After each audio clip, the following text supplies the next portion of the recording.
Good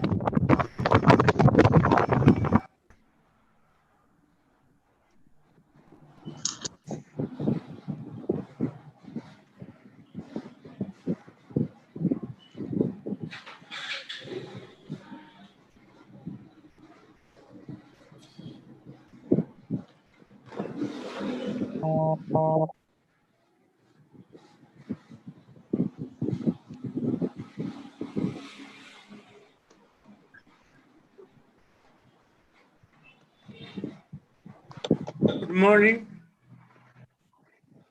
Good morning to all of you. Okay. Good morning, sir. Good morning, sir. Good morning. Good morning, everyone.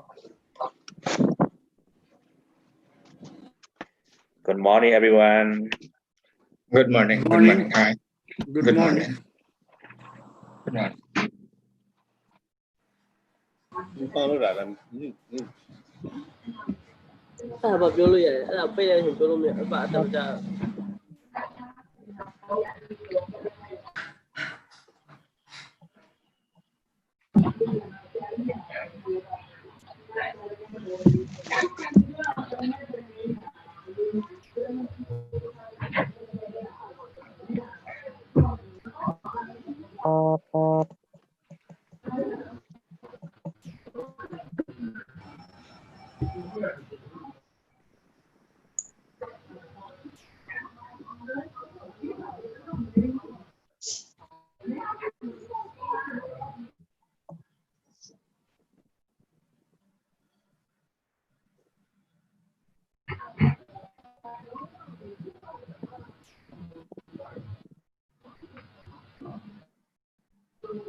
Good morning, sir. Good morning.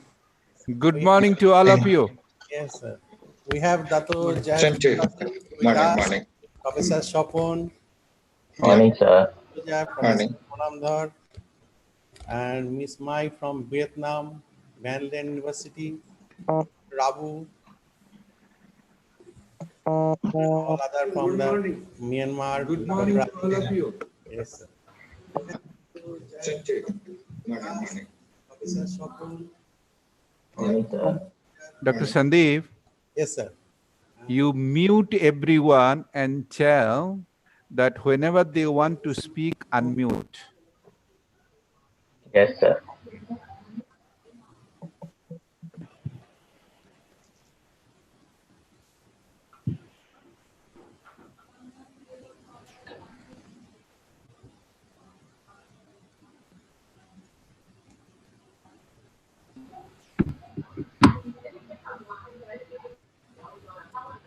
Sir, you unmute yourself.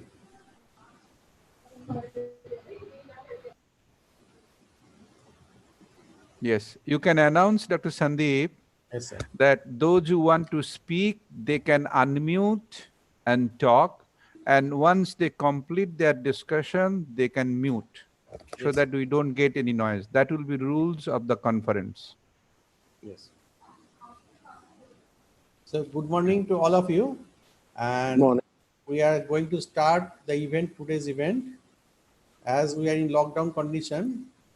But this program is on live YouTube. We will live telecasted now. So all of you are requested to switch off your microphone. And if anybody want to talk, can raise hand or you can unmute yourself and talk and again mute yourself. And if not necessary, you can off your video also during your presentation, because the bandwidth, if you feel less, you can off your video also. This session will run, and as you all of you know, I will send the program again in the chat box with the inauguration, after that plenary session, after that the open paper, the research paper session, then the valedictory session. Thank you. We wait for the starting.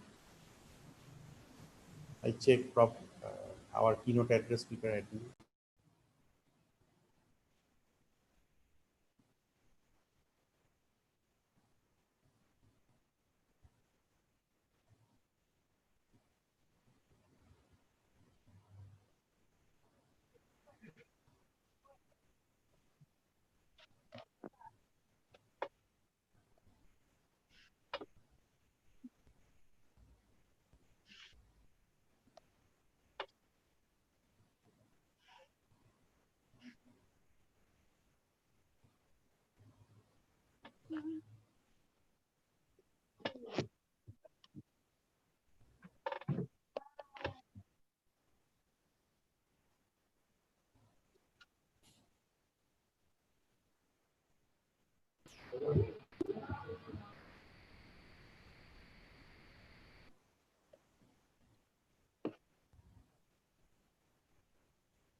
Đúng rồi. Sinh viên với lại buổi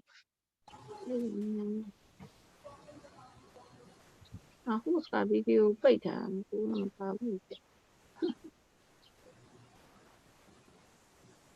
Good morning to all of you, and welcome, and very good morning to all of you. Welcome to Lincoln University College, organizing today the event. It is the third conference or international conference on recent trends in business and entrepreneurship ventures.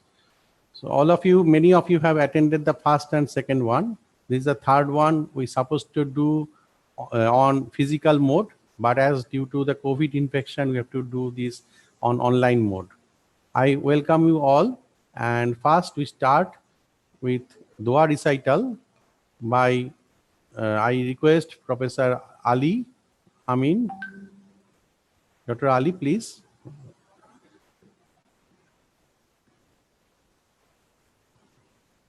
Dr. Ali sir, please unmute yourself.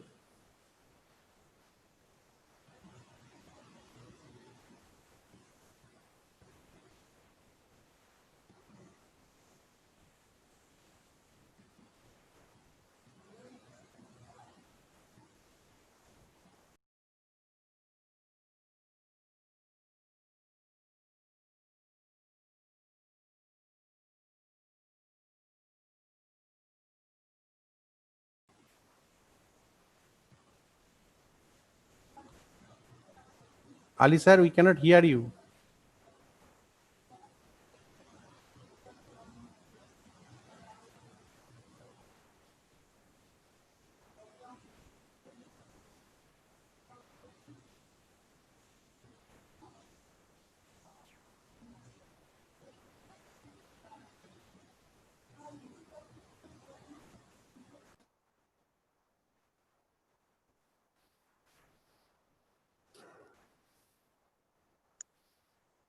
I think Doctor maybe he has a technical issue.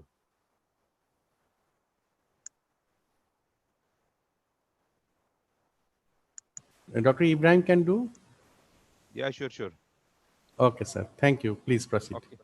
Bismillah wa salatu wassalam ala rasulillah wa ala alihi wa sahbihi wa wala.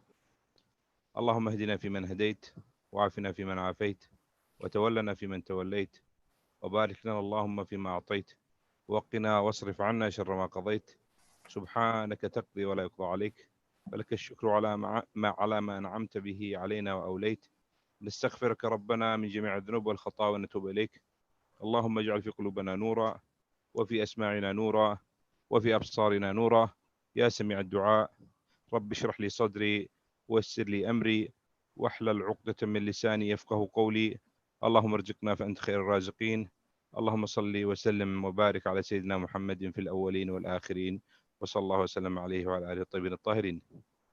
Thank you, Doctor.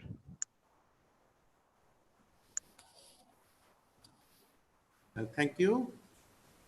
I will now play our national anthem, Malaysia's national anthem, Negaraku. So I request all of you to stand up or switch off your video. Please switch off your video and stand up in respect of our national anthem.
Thank you.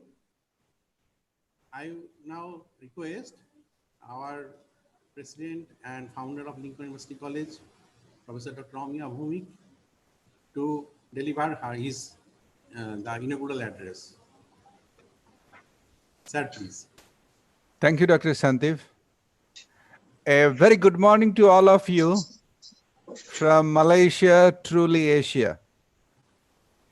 I am very pleased to announce that Lincoln University College Malaysia is organizing the 3rd International Conference on recent trends in business and entrepreneurial ventures, in short form ICRTBEV. Previous years, many delegates and scholars from around the world presented their papers and participated in our first and second ICRTBEV. It has received registration from researchers from various countries like Bangladesh, Egypt, India, Indonesia, Iran, Iraq, Libya, of course, Malaysia, Myanmar, Nepal, Vietnam, Yemen, and so forth, including UAE. Now, this conference, we are expecting a good discussion during the conference. This conference is a historical milestone conference, especially we are conducting during the COVID. Now, as the theme of the conference, or rather the name of the conference, recent trends in business and entrepreneurial venture. So how we handle this during or post-COVID-19 our businesses. And I think the title of the conference is so appropriate that I believe that all of us who have joined in this conference, they are fantastic entrepreneurs and would be able to discuss that what are the trends are currently going on during COVID-19, and after COVID-19, what we should be doing, all of us. And as all of you are expert in this field, I'm expecting all of you would come up a very good recommendations that how we can navigate via this post-COVID-19. The major challenge, lots of people will lose job, especially the employees, because employers cannot sustain and therefore they will have to terminate to survive, no other choice. And that's a fact of reality. Now, as you are entrepreneurs, how we can handle, and that's exactly the United Nations have come up with 17 SDG, Sustainable Development Growth. Now, having said that sustainable development growth and this COVID-19, how this COVID-19, post-COVID-19, and how the participants in this conference, as you are an entrepreneur, you should be come up some kind of recommendations, which recommendation will be linked with the United Nations 17 Sustainable Development Goals. Now, as you will be reading papers, discussions, please, these discussions, this reading should not be merely because you have to do it as for your career. We have to think beyond that perception. That not just simply because you need to read the paper, you need to publish article, maybe for your PhD, maybe for your career. That to me, it will be just wasting of your personal resources, the university personal resources. We should be doing something in our life which will create an impact to the society. We should be doing something in our society which our society can be benefited, and our younger generations, our brothers, sisters, father, mother, uncle, our neighbors should be benefited by this particular conference. I know all of you throughout your life have been doing a great job to create an impact to the society, and Lincoln University College is very pleased to host you all for this conference. And as you know, Lincoln University College has achieved globally under the Times Higher Education London 80 for impact ranking on quality education. This ranking means us a lot. Even some of the Australian universities and US universities have not been able to achieve such standard, the quality education. We also received the best performance in the world in terms of social mobility by the German organization called University Multi-Ranking. Now, such ranking, it didn't happen in one day. It has taken us a journey of 18 years. 18 years. And in that journey, many people like you have contributed into that journey, and we want to help the United Nations goal that how Lincoln University College, with your input, how can accelerate the United Nations 17 Sustainable Development Goal. One of the goal is quality education, which Lincoln University College has achieved 80, but there are many goals. I want all of you to discuss that how your entrepreneurship ideas, your entrepreneurship practices can help the United Nations 17 Sustainable Development Goal to transform our world, the world which we are living. So I hope all of you will take this conference as a platform to have various discussions and come up with a fantastic recommendations. And those recommendations we should be able to forward to the United Nations that, look, Lincoln University College has organized such international conference, and their emphasis on how to create an impact of 17 Sustainable Development Goal, and we can be part of United Nations journey. So with that, I thank you all to participate. And I know many people say that COVID has created a lot of problem.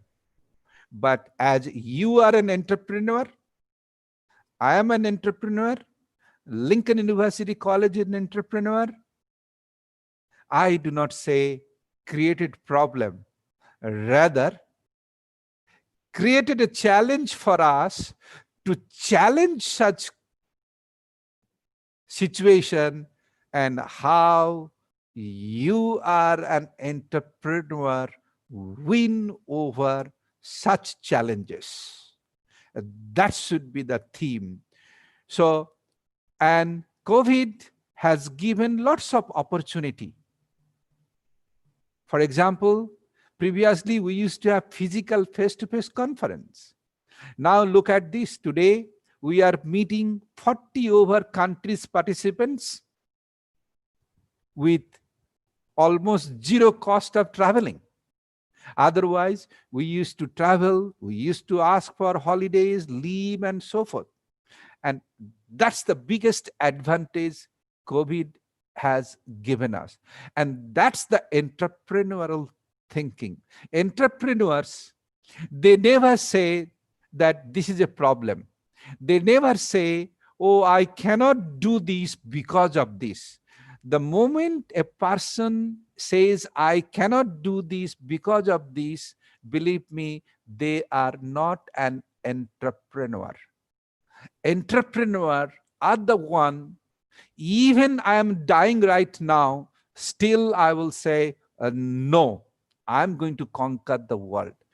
That's the spirit of the entrepreneur. So I wish all of you are part of such entrepreneurial spirit, and as we are part of world populations, we must think together that how our recommendations, our actions, our behavior can help the entire population of the world, what we call holistic development, and our actions, whatever we shall be doing together in the world, that will create our knowledge assets, which you know, I know, that's the asset of good deed we are going to carry along with us when we leave this world. The bank assets, the physical assets, the tangible assets, the house, building, car, big car, bank balance are not going to go with us. But what will go? The entrepreneurial act of creating good deed. And that good deed will create an impact to the society. And when we leave, they should remember that you came as an entrepreneur and you left the world, but you have left your footprint in this world. So with this, I thank you, the organizer, especially Dr. Sandeep, and our Dean of Faculty of Business, Professor Ghosh, and his team to put together a wonderful conference. I pray, I wish the conference will run very smoothly, and eventually at the end, all of you will provide a fantastic recommendation. And that recommendation should be sent to United Nations. That should be the KPI of this international conference. So with this, I continue to pray that may Supreme Almighty fulfill with his blessings, with our choicest prayers, to create an impact to the society that we came to this world as a transit passenger, and when we leave, that people should remember that we have done a good deed. Thank you, and God bless. Thank you, sir, for your inaugural address and very encouraging speech. I would now request Dr. Abhijit Ghosh, our Dean, Faculty of Business and Accountancy, and co-convener of this event, to give his welcome address. Dr. Ghosh, please. A very good morning to you all, and thank you very much, Dr. Rami Bhomik, for his wonderful inauguratory session. He's always very, very energetic, and at the same time, very, very entrepreneurial in nature. When this COVID suddenly struck, we were awed by its presence, and we had no idea what to do. under his guidance, under his leadership, we managed to survive, it seems like. The purpose of this conference is to basically look at the after effect of COVID-19, and also the purpose of this conference is to bring together all of our expertise, skills, and knowledge from all different sides of the world so that we are able to come up with some strong suggestions, opinions, and advices in order to move forward. As far as I'm concerned, going to a conference, the first thing you can smell the freshly brewed coffee, and then obviously we discuss about our thoughts and ideas to our network during the coffee session. Then we go to a session like this where we are interacting with people physically, face to face. To me, this is something very new, unknown, but at the same time, I believe all of us, we are getting used to it. I had a glimpse of most of the papers that were submitted. Also, I'm very proud to mention that we have fantastic people from all around the world delivering their speeches during this next session. As far as I'm concerned, COVID taught me a few things. I am not a person who would order things from online without knowing what is it. I still need the touch, the feel, I need to sense before I actually go for any purchase. To be quite honest with you, during this period, I learned how to appreciate this online digital marketing, digital buying, and then also I realized that things can be done in a different manner. We all are learning and we all are adapting. Also, I quite like Dr. Amir's statement that things happen, but where is the entrepreneurial venture skills and knowledge? And why are you giving me excuses? He always tells me, whenever I give you a problem, you come up with excuses. Don't give me excuses, I need the solution. So that's the motto of this conference. We will try to find solutions, if not plenty, maybe a few very strong ones. We will try to find out whether those solutions can be basically do some justice, some betterment in our human lives, and also we'll try to find ways in order to, lead our lives under the post-COVID-19 period. Life definitely is not going to be easy. It's not going to be the same. We'll not be, mixing like the way we used to mix before as a society. However, we'll learn and we will move forward. Thank you very much. Enjoy the sessions. Thank you, Dr. Ghosh. I would now like to request our keynote address speaker. Today, we are very proud to have with us Datin Sri Professor Dr. Suhaija Hanim Binti Dato Muhammad Jailani. And Professor Suhaija is very kind that within one request of 2 days back, I just requested by WhatsApp, and she agreed to deliver the keynote address today.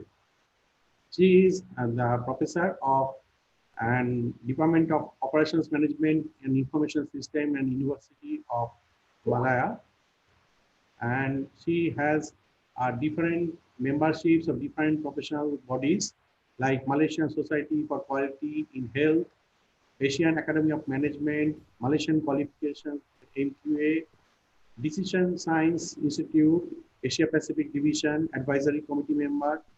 She was the Society of Logistic Management member and also the Vice President, Malaysian International Chamber of Commerce Industry Council member, Malaysian Technology Development Corporation University Malaya Committee member. Then she also have Ministry of Education committee member, external assessor for different international finance auditing and etc. And also different university. Even Lincoln also, she is the external advisor of some our programs of Faculty of Business. Then also Academy of Science Malaysia, she is the panel member. And also she is the Jabatan Pembangunan Wanita, Ministry of Women's Ministry Division of Malaysia, still now. And She has actually received her master's and PhD in management from University of Lancaster, UK, and after that she has joined other university and then University of Malaya in the supply chain and logistic faculty as the head. And I would now like to request, without any further delay, you can search many things on her. I cannot end her or describing about her. So without any further delay, I would like to request Datin Prof. Suhaija to deliver her keynote address. Okay, thank you so much, Dr. Sandeep, as the MC for the conference today. First of all, good morning and assalamualaikum to the rest of the members. Thank you for the committee for inviting me, even though it was like last minute. But I think this is a very good topic to be discussed, especially during the COVID season, COVID pandemic challenge. So as what being addressed by the president just now, it was about, how do we actually question, where do we put ourselves in terms of going to the challenge of these COVID issues. My topic today, more or less, actually is related to that. How do we actually encourage academicians? We encourage the researchers, students. How do we be innovative? Coming up with the invention that can be used by the industry, can be used by the communities, or can be used by anyone. Dealing with all these challenge when we are facing this pandemic issue. Okay, I would like to share my PowerPoint today.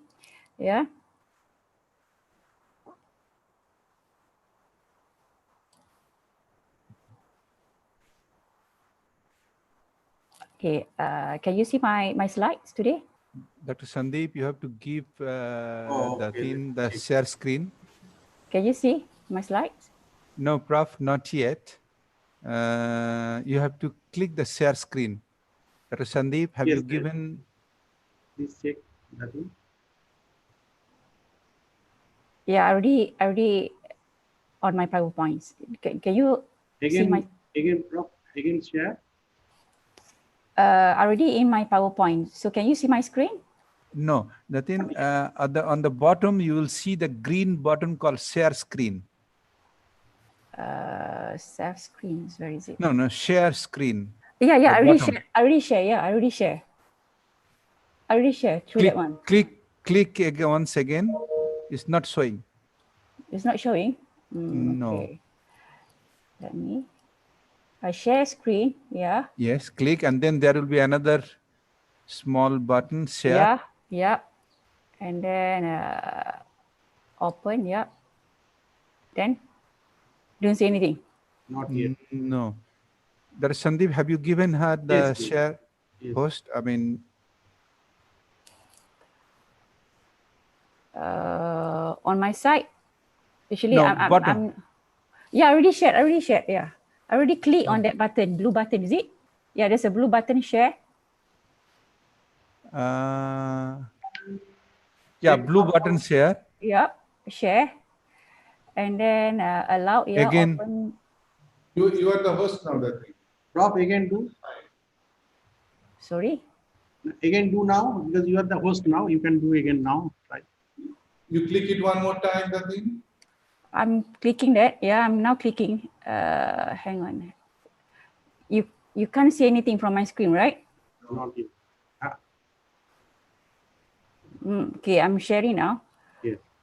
Okay, I'm click it again. Advanced sharing option. And then multiple. No. Datin. No, just click on, no, don't go to, can you see on the bottom of your screen? Yeah. You will see share screen. Just click that one. Yeah, I already clicked that one. Okay. Yep. And then can you, after clicking, what do you see? Another something share? Straight away to my yeah, straight away to my screen. Okay. Datin, can you please forward that by email to Dr. Sandeep? She will show it, share the screen. Dr. Sandeep, do you have your email ID? Yes, yes. Okay. With Datin, can you forward to him? Then he can share. Share also, email also. Okay, let me share Then now. he will. Yeah.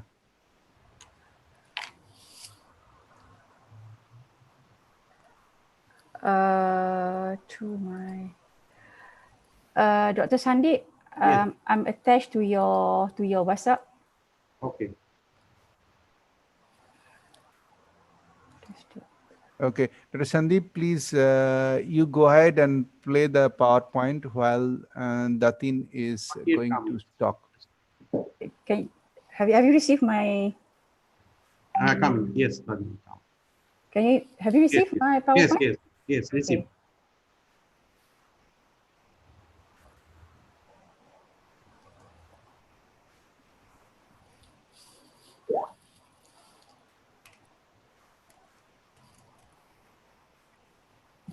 Sorry, all of you, just keep little patience. This is just technical dilemma. Yeah, when we're dealing with the IT, we have to expect something like handicaps like this. Right. Okay, Datin, it is coming now. Okay.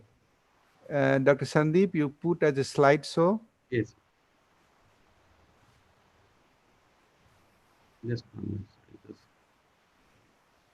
If you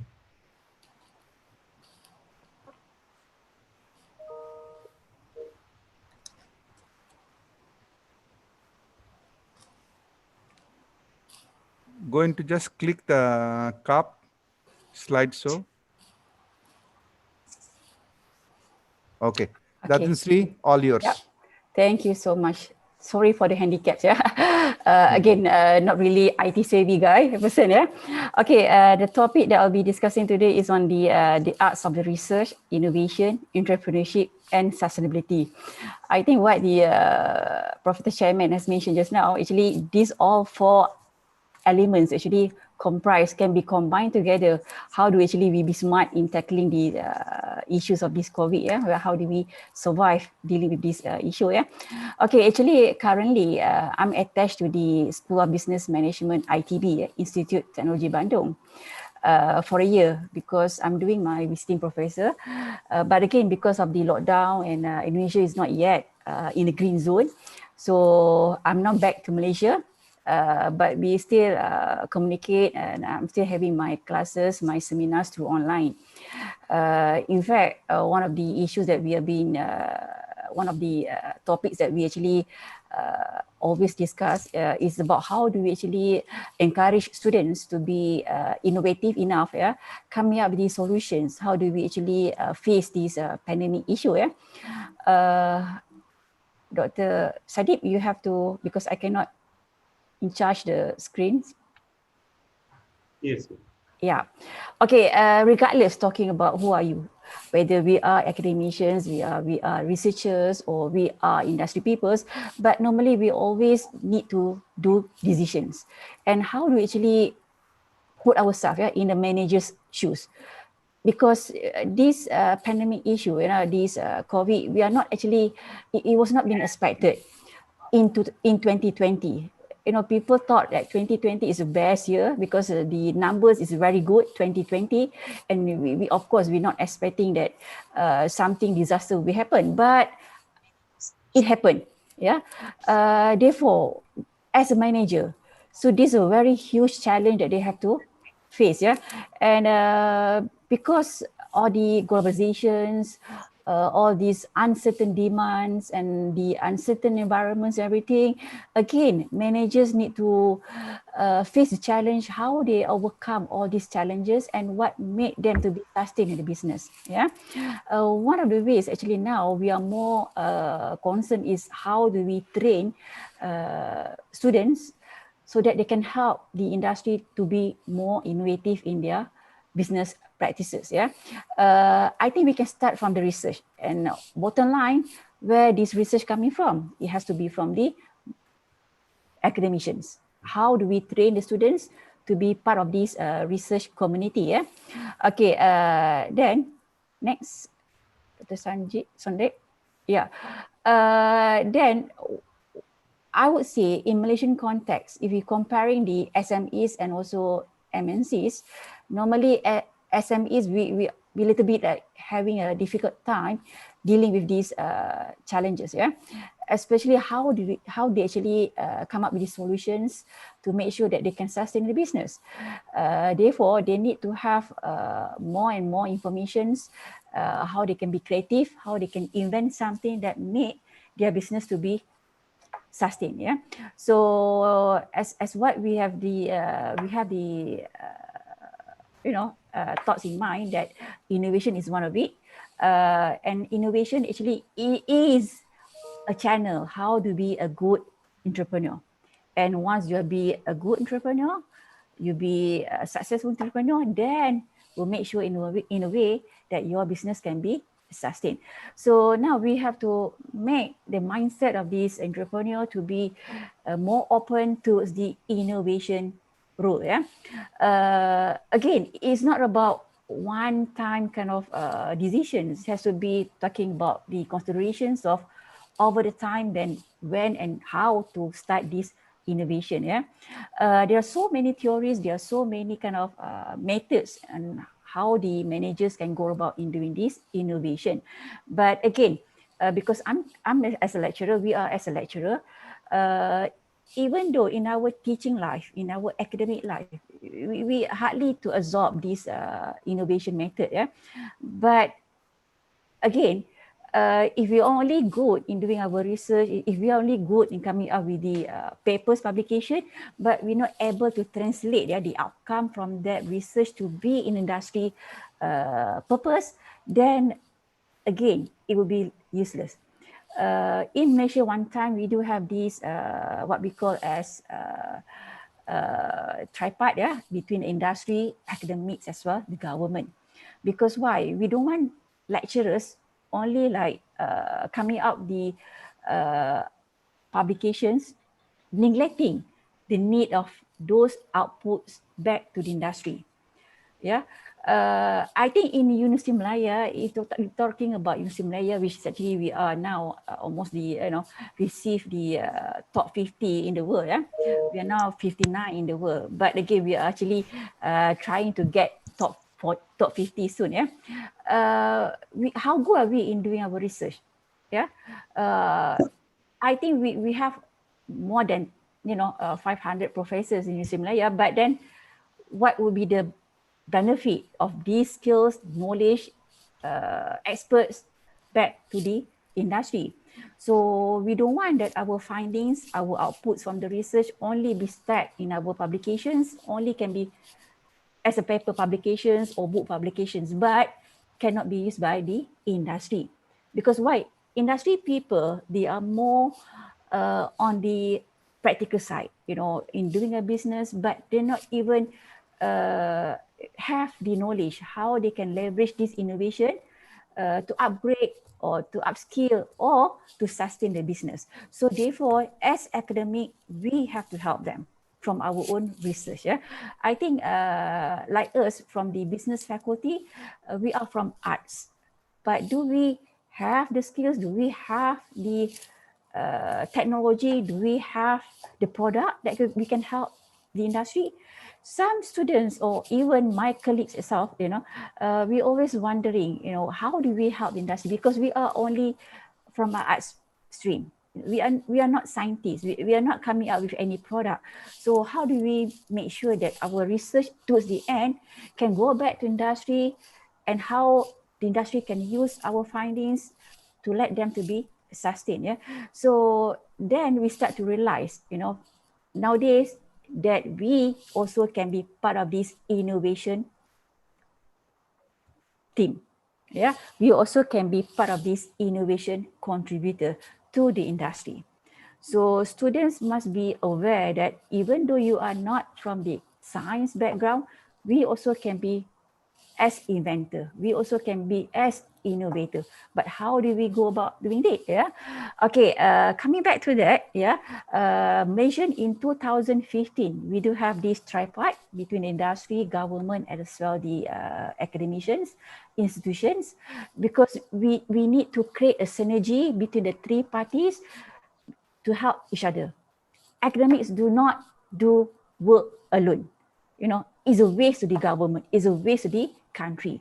So we have to work closely with the industry to help them how they can be more innovative, how they can survive in a business. Yeah, so the two different skills, the knowledge coming from the academicians, the practical skills coming from the managers, we need to embed. That's why we need to have innovation. Yeah, so innovations, creativity, ideas, these all are quite subjective. It's depending on the people how we define those things. Yeah, but again, very close relationships. Yeah, talking about creativity is coming out the new ideas, the new ideas. Now we can see during this pandemic time, right? We do see that we are not allowed to go out from the house. So what we can do? Some people take that as advantage, yeah, to look into what are those opportunities or ideas that can be translated into the product or translated into as a process that can help the outside world. How do we survive? How do we safely face the challenges? Or how do we actually make sure that we are live, yeah, in this kind of traffic economy? Yeah. So innovation, creativity is a way of how we are going out from this challenge. Yeah. Okay, Dr. Samli. Next slide. Yeah, next slide. Okay, now coming back to this challenge, yeah, I think nowadays most of the universities in the world, yeah, have tried to explore this effort. Yeah, how do we integrate from the needs to be converted into research, then the output from the research used to be in the development process of that product, and then later on it can be commercialized. Okay, we don't want to make, we don't want our research just to be on paper in our publications. We want our findings, we want our outputs to be out there so that can help either communities or can help the industry. So if we compare, yeah, scientists and also arts, we are from arts in a business faculty, hardly people have issues. Yeah?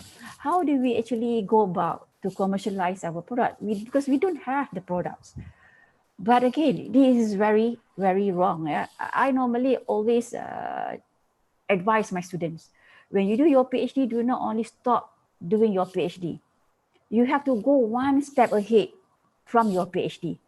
Yeah, your PhD is needed, yeah, for your self-satisfaction. But again, how your PhD later on can help the communities, can help the industry. We do have, I mean, most of the students always highlighted that in the last chapter, yeah, practical contributions, in, you know, industry contributions, industry implications, but in the actual fact, how all this being translated? And most of us only stop at that. Once you submitted your thesis, you already got your PhD, then no way they'll be putting that in action. Yeah, for the arts people, this is your opportunity. Yeah. So now, what I always encourage students, before you start do your project, before you start do your PhD, or before you start do your research, think about the needs. Do not do something that you love to, but there is no demand from that topic. There's no kind of important, yeah, in doing so. So it's not about all you. You have to talk to the people, you have to talk to the industry, you have to talk to the community. What are those actually they are looking from us that we can help them in a way? Yeah. And definitely coming back to your thesis writing, in your problem statement, you have to highlight the gaps. It's not only your theoretical gaps, but you also need to highlight the practical gaps. This is the way how actually can make your problem statement more comprehensive. You know, if you have the practical gaps. So the practical gaps coming from the needs of the industry, coming from the needs of the communities, yeah. And then you convert that to be as your research purpose, yeah. And then you're doing your research. Either it can be applied or it can be basic research. You know, the outputs later on, even though we are coming a very simple framework to test the variables, then yeah, it can be explored how that can be developed to become as one system, to become as one procedure, or it can be as one of the SOP. And these are all your products, which later on can be commercialized to the industry. See, I would say because we don't embed the element of innovation into our research, then that's why PhD is all about PhD. Getting your doctorate, then you'll be like, okay, I'm done with my PhD. And then you publish 2 papers from your PhD just because for the sake of the university requirement, then that's it, enough. You not even see the beauty. How do you use or leverage your findings to help back to the industry? Therefore, by having this tripart, I think tripart strategy, I think nowadays in every country, they do have this strategy that the universities, the higher institutions need to work closely with the industry.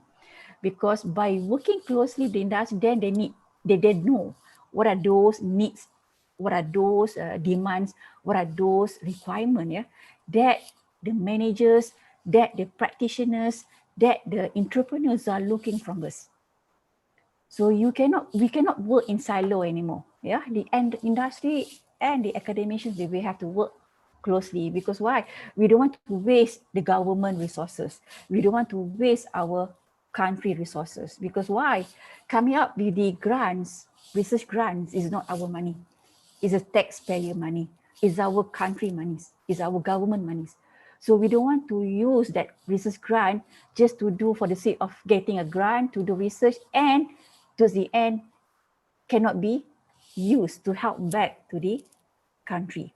Yeah. So the innovation is supposedly a keyword towards the entrepreneurship, is a keyword towards the research, is a keyword towards the sustainability. Yeah.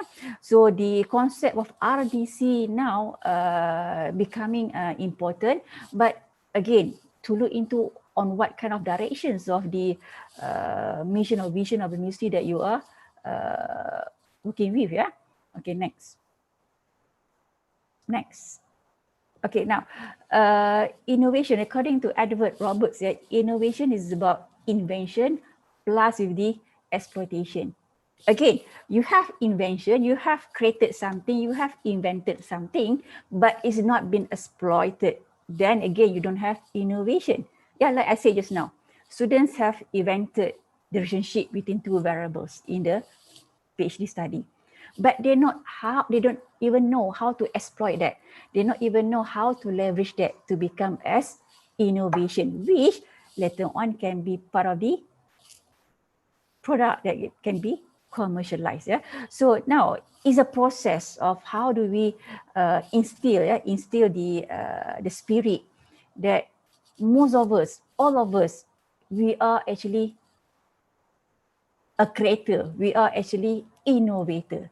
It's just that now, how good are we using all this opportunity to be as innovator? Yeah. Okay. Invention process covers all efforts aimed at creating new ideas and get to them to work. Yeah. And in fact, you're talking about the exploitation. A process includes all the stages of how you commercial development applications and transfer that the ideas, the inventions to become in the form of product, or in the form of things that people can use, people can apply, or people can leverage it to for the sake of their advantage. Yeah. And then again, you cannot run away from technology, because innovation always be related with technology. Therefore, I'm trying to help students here. I mean, especially for those who are coming from the arts disciplines. Yeah, we not even have technology in our PhD. We're not dealing with any machines. We're not dealing with any technology. But having said that, we only have even the framework, but is a part of this technology. Because why? We are we are establishing the foundations, how people can be put those foundations to create something later on. Yeah. So for me, with this IR 4.0, and with all these technology applications, it again as an enabler towards our innovation or creativity. Yeah, Mr. Dr. Sandeep. Yeah. So again, I'm afraid because I'm not talking about other students. I'm talking about my own students. Whenever we talk about the innovation in PhD research, you always say, no, how come we can have innovation? It's just like a simple research. We are doing a causal relationships between two variables. I say, okay, for the sake of PhD requirements, yeah, you need to have that. Yeah, okay, never mind.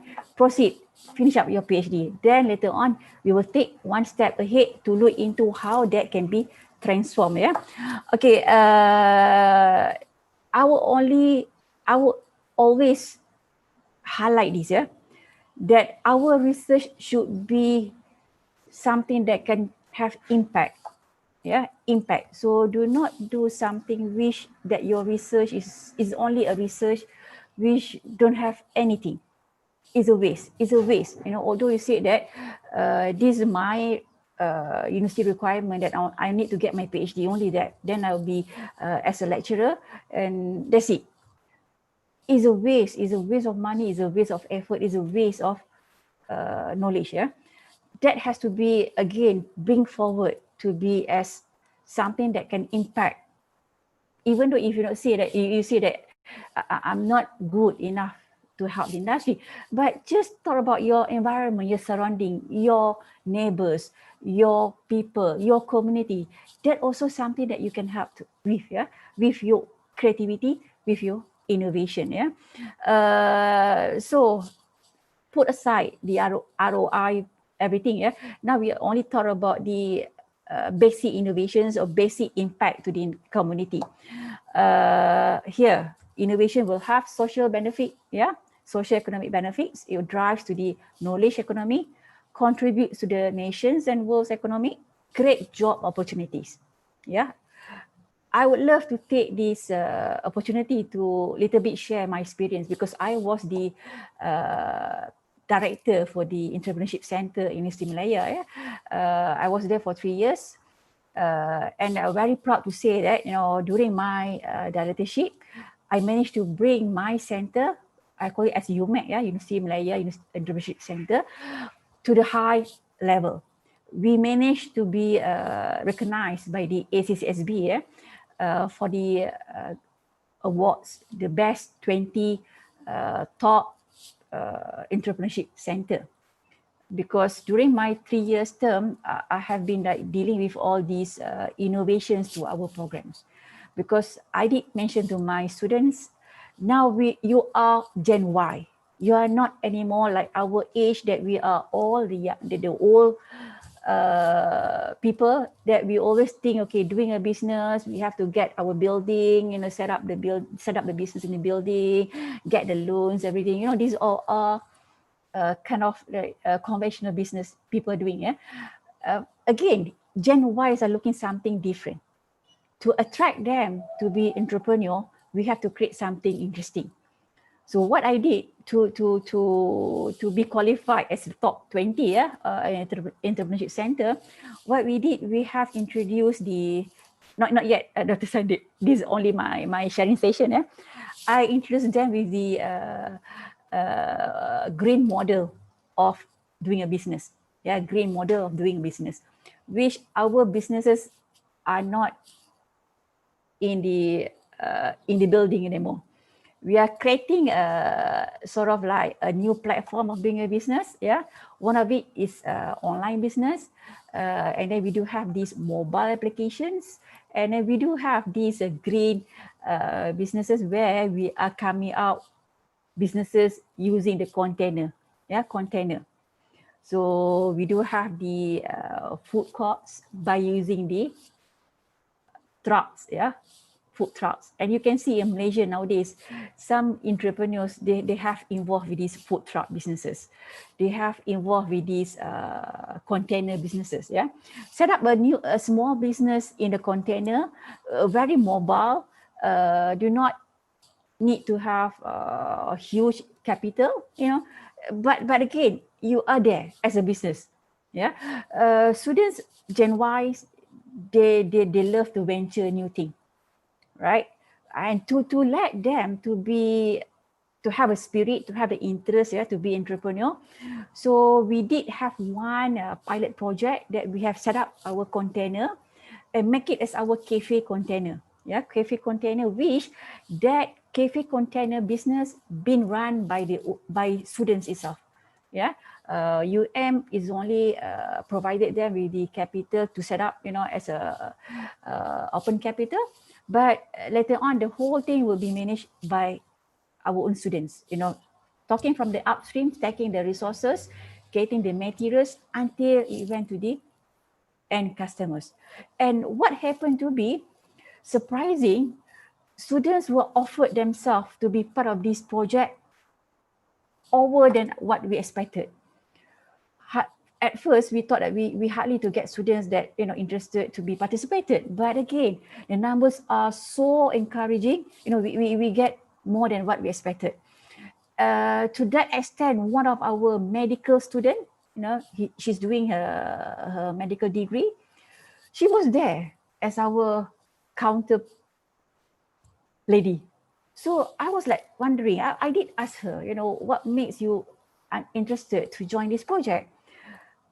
I do have knowledge in medic, but later on I might have interest to have my own clinic, but I don't have business knowledge. Therefore, by engaging myself in this business project, then I would have some idea how the business always, been run, how the business been operated. So it gives me some kind of new knowledge, which I'm not getting it from my faculty as a medical student. So again, that has actually created my aspirations that students Gen Y, especially we're talking, they want to be a business. They want to be part of this business, but they want to get something new, which we have to be sure that we are not applying the conventional method of doing business anymore. That's all people actually meet. But the Gen Y, they want to venture into new thing, yeah. So by creating that, more and more students offered themselves to be participated. So what we did after that, we had come up with our own vending machine, right? That students will take care of their own each of their vending machine, and they can be. I would say we hire students. We get students to in charge or to manage their own, and the profit will be shared with the students, and they have to get their own resources. What need to be in that vending machine?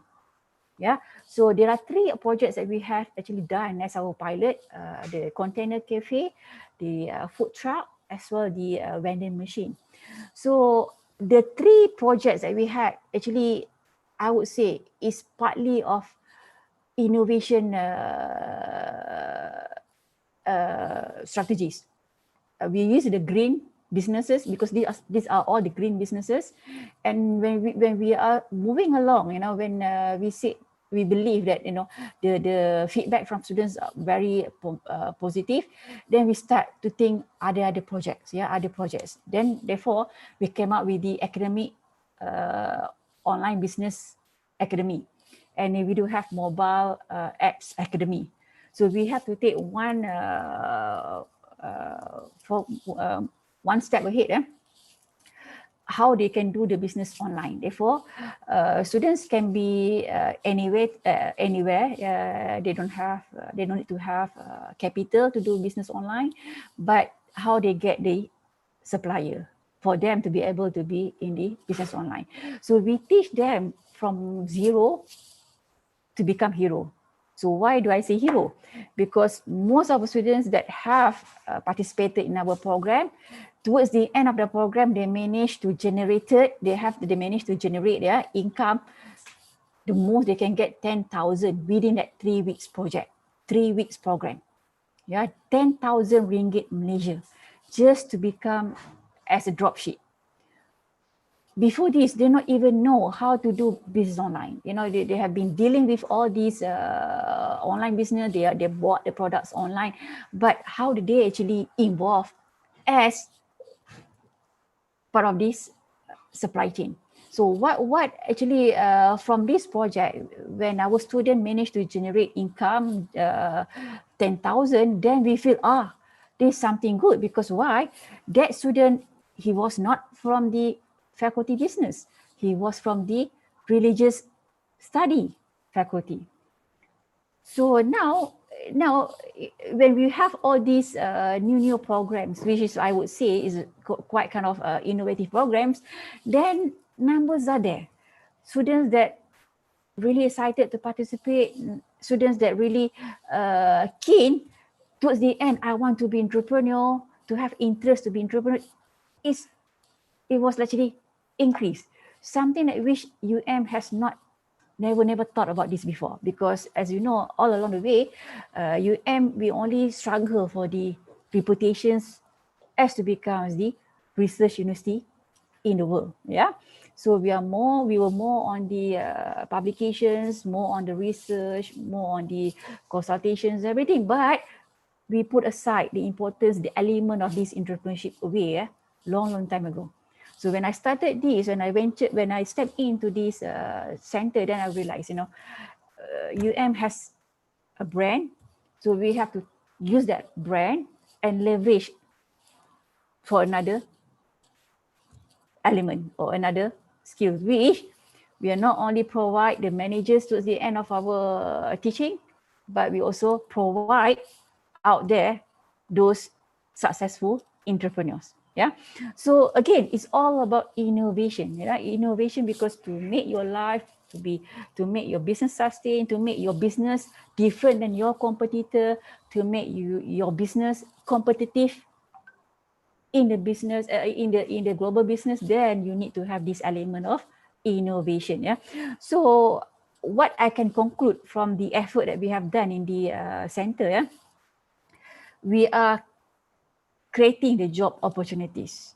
So now, not only us that creating that, but the student itself, they are creating their own job opportunities. So they're not anymore hunting for the jobs, but they are now creating the jobs. Once I graduate, then I can have my own business. Because why? What I've learned in Universiti Malaya is not only about academic, but as well how to be as an entrepreneur. Yeah. So next study. Okay, now coming back to the chain. Yeah, if you're not talking about supply chain, this is about supply chain. Yeah, if you're talking about the supply chain of how we start from the beginning until towards the end, yeah, how we manage to commercialize the idea in the industry. So you can see the 3 different phases here. Yeah, first, research is coming all the way. It has to be from the research, and we are as the academic, we are as a researcher, we do have that skills. Yeah, either postgraduates. Yeah, most of the participants, you are postgraduates, research management, research funds activities, lecturers, academicians, teachers, researchers. So we are the sources towards the idea of this innovation. Yeah. So again, I need to stress that, regardless whether we are in the pandemic time or we're not even in pandemic time, innovation has to be every time. Yeah. Every time we need to have this innovation. Yeah. Not yet.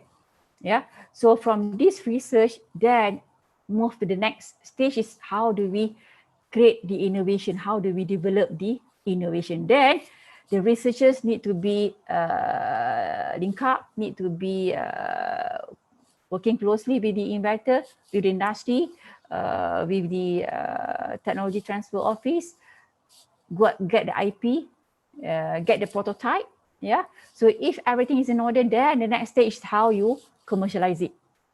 So again, if you are lecturers, if you are postgraduates, do not only stop at the first stage, only as researcher, only papers writing, only papers publications. No, we can move on until towards the end of the chain to be part of this commercialization process. Yeah. Then next, Dr. Sandeep. Yeah. So this is the innovation ecosystem.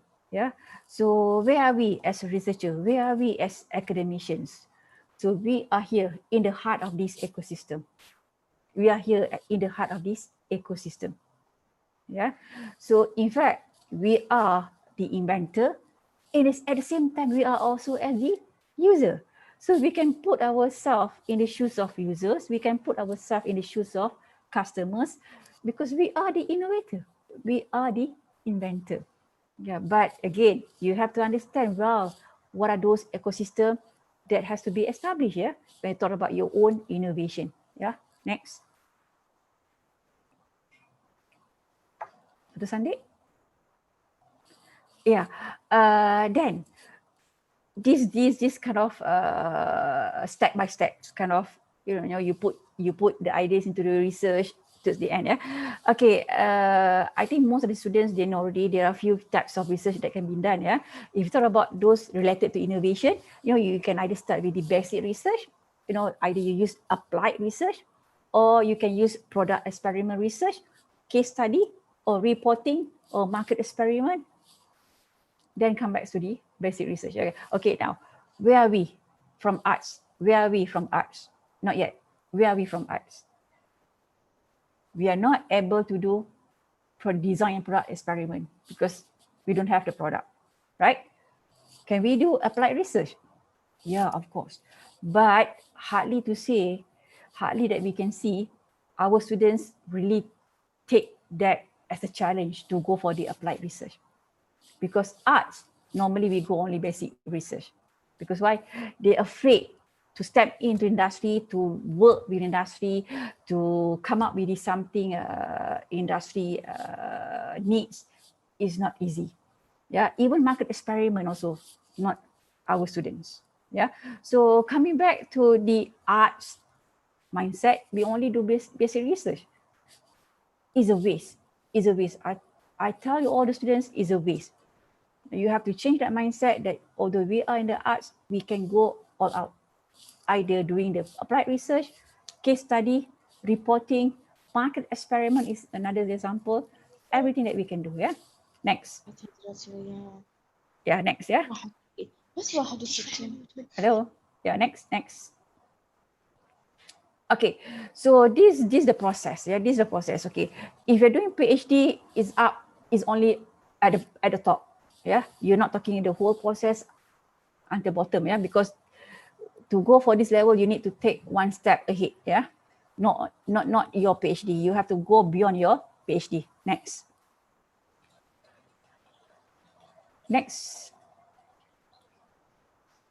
Okay, now research innovation challenge. I think this is the one actually always people scared. You know, sometimes it cannot be done in 3 years requirement. It has to be very long. Because why? We're dealing with innovation. But I think little bit that we have to change this mindset. Okay, why problem definition takes a long time? All the problems can get the solutions, and that solutions are depending on you. Whether your solutions are related to technology, are your solutions related to the process, are your solutions related to behavior. So all these are part of the solutions. Yeah. So we have to go back to our background that we are only arts. We are not scientists. So perhaps more towards the behavior, towards more on the system. Yeah. If we are not able to do the product. Yeah. Okay. Why research approach is different from development? It's a little bit because why research is research. You are exploring how the problems can be solved. What are those needs? You know, what are those solutions to the problem? Yeah.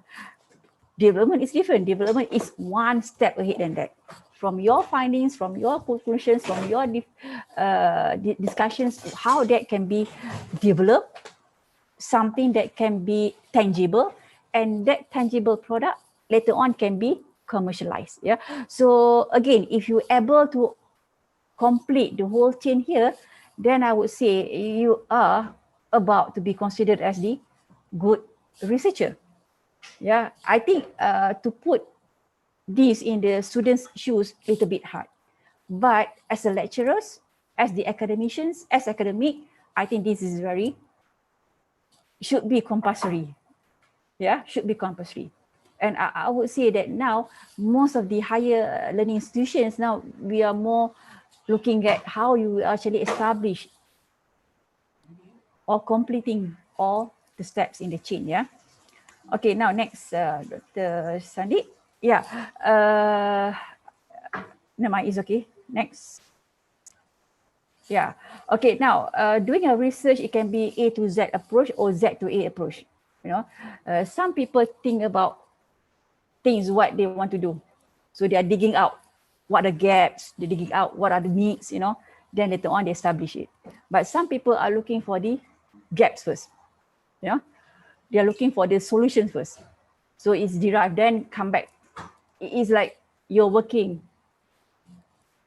backwards. Yeah, that's why we call it approach Z to A. And how do you apply these two different approaches? Yeah, if you want to be part of this innovation ecosystem, you have to apply Z to A approach. It's not A to Z approach. I think now, doing a PhD, doing a research, we always use A to Z approach. And this is why most of our findings, most of our thesis, most of our research always be stacked in the shelf. Because why? It is not been applicable, it is not useful for the industry to use it, and it's a waste to the country. Okay, then.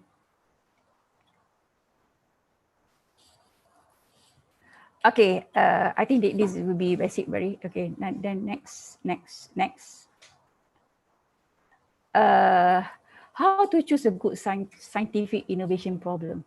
Yeah, what we need to do, as I said, we cannot work in silo anymore. You have to be close to the industry, get to know what are those the needs, what are those required by the industry or communities. Yeah, then next. Yeah, so this kind of a flow chart, step by step, but I don't think that I need to go through detail all the steps. Yeah, I think most of us, we really know what to do. Yeah, so this basic research, then next, Dr. Sandeep. Yeah, applied research. Two different things, yeah, basic and applied. So now with this pandemic time, I think most of us need to venture into this applied research. Yeah, we are not anymore exploring. We need the hands-on kind of practical findings, which can help every one of us. Either you are talking about the industry, you are talking about the authorities, you are talking about the communities, or yourself as the consumer. Yeah. Next. Okay, now points to pointer. How whatever that we have been discussing here leads to the sustainability. But again, now we're not expecting this. We were not expecting that we will have this pandemic into 2020. But again, later on, in 2 years' time, 3 years' time, perhaps in 10 years' time, we might have another pandemic. Perhaps it won't be the same as COVID.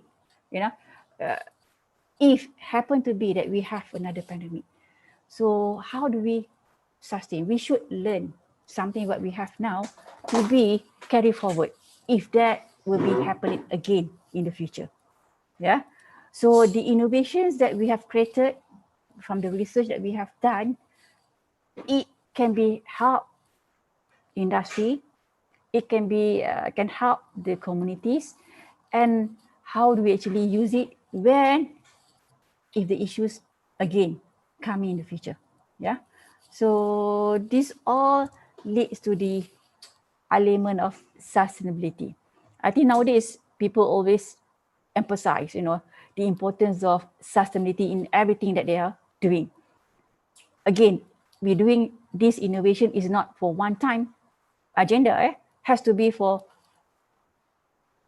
longer time. Like myself, what we did in UMAC, you know, even though the project is only during their students' life in campus, yeah, but we wish once they graduated, right, the idea, the concept, the skills, the experience that they have, sustain it, you know, once they have graduated. Yeah. So then next. Yeah, I think this is okay. Yeah. Then next. Okay, sustainability. I think as Mr. Chairman has mentioned, Mr. President has mentioned about the the SDGs, talking about the SD requirements. As I said, we cannot run away. Yeah? So nowadays, more publications we have seen in the journals. All talking about the sustainability. So as I said just now, innovation, if you do it one time, hardly can be used or hardly can be applied in the future, then it will be a waste. So something that you need to think about along the way, how these innovations, how this invention, for a longer time. Yeah, it should not be just for the sake of this pandemic, then it's only for the pandemic. Yeah, and again, talking about the elements or criteria for the accessibility, the three elements should not be separated: environment, social, and economic. So coming back to is all about the linkages, the impact, the contributions, the implications, then what you have from your research back to the industry, back to the country, back to the people, back to the communities. Yeah, I think that's all. I think we're almost there. Yeah, so these are only some issues. Again, I would say, coming back to the who are we, what are we, who are we, why we are here. Of course, we can have all these publications, but bottom line, are we really help the industry? Do we really help the managers? Because we are here living in the country, buying stuff from the industry, from the businesses. So we should go back and help them. In a way, actually, it's kind of like a cycle. You are having the part of the ecosystem. Either you are the upstream level or you are the downstream level. Yeah. The next, I think that's all. I think. Do we have more slides? Yeah. Yeah. So startup. See, so this is a theoretical background. To set up innovations, sustaining.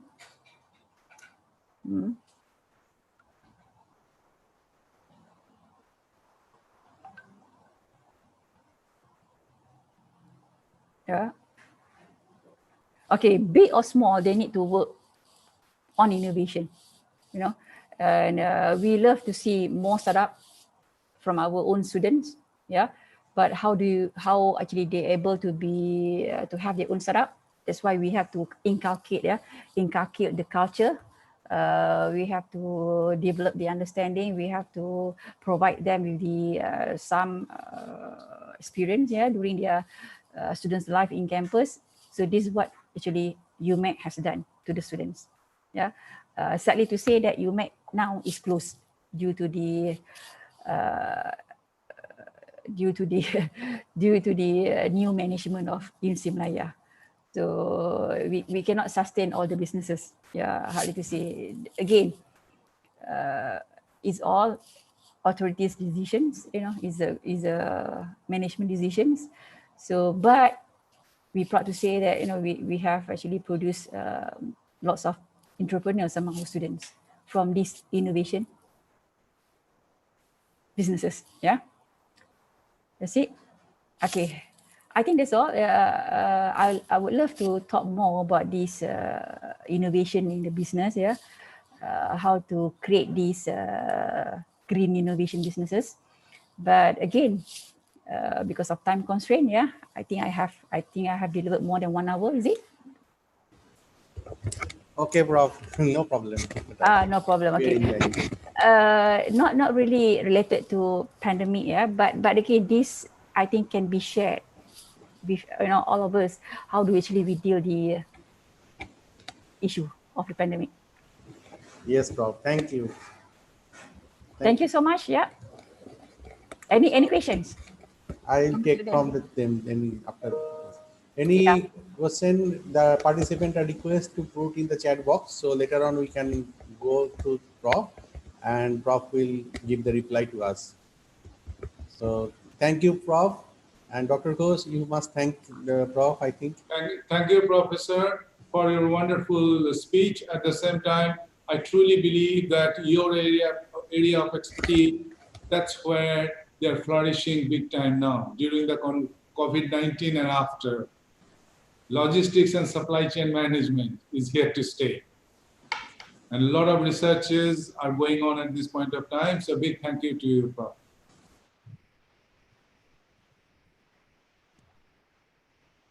Thank you, Prof, again. And I would like to request you to stay as long as you can. And we are now moving to our next session, the plenary session. And I request Dr. Abhijit Ghosh and Dr. Ibrahim to chair the session. Dr. Abhijit Ghosh, please. And I invite the speakers. And I think Dr. Ghosh can introduce all the speakers. Professor Shopon, Professor AVM Rasul Hassan, Vice Chancellor of Exim Bank University, then Professor Pranam Dhar and Professor Vijay Pitalia. So all the four speakers is available. And I have seen that this speech today just now, Professor Manjusha Tarafdar, Vice Chancellor of Sikkim University, also attended the session, and she has left maybe now. And so our conference, we are proceeding for the next session. Even we are late, no problem. So I request all the plenary speaker to keep short speech because we are running late. So thank you. And I request Dr. Ghosh and Dr. Ibrahim to take over. Dr. Ibrahim, Yeah, Doctor. are you there? Yeah, I'm there. Okay, we invite the first speaker. Basically, since we are running late, better we go for short speeches and try to cover your area within that period of time. Dr. Ibrahim, can you please let the audience know about the background of the first speaker, please? So the first speaker is Dr. Soban Komar. He's holding a PhD from Delhi in India. He's a professor of operation management, and also he's in the field of the information system and digital entrepreneurship from the Presidency University of India. Okay. Very good. Very good. That's a short introduction. So I humbly invite Professor to start his session. Dr. Swapan. Thank you. Thank you, Honorable Chairman and distinguished delegates and participants. So I would now like to, my speech will be very short and it will not take much time. I switched over to my presentation now, and it is visible in the screen, I believe. Yes, now, the topic is the impact of COVID-19 on business, education, and entrepreneurship. I would like to share my thought how this is, as the pandemic has created problems as well as it has created a lot of opportunities. So what are those directions and how we should go about it? And especially in the area of business, education, and entrepreneurship. So my first COVID-19 has changed our life and livelihood for good. It's not going to be the same as it before.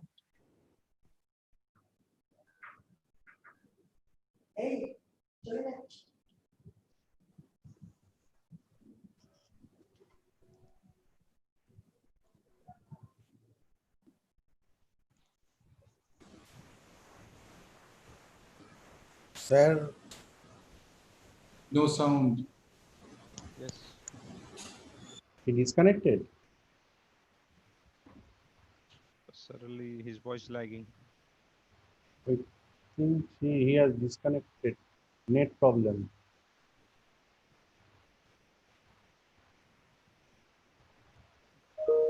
No, he's there. Hello. Sir, Yeah. Kapil sir. Sure. Sir, please. Kapil sir, please talk. He's talking. Dr. Yeah. Am I? Yes, I'm back. Yes. So I will I'll go back again and then see where is.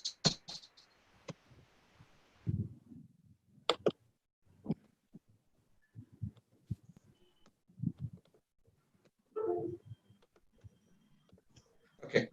So how? So it has fundamentally altered the protocols and social gatherings. What fundamental impact the COVID has done? See, all the business, research, innovations, everything, there is a protocol. Now, altered the protocols of social gathering and doing business.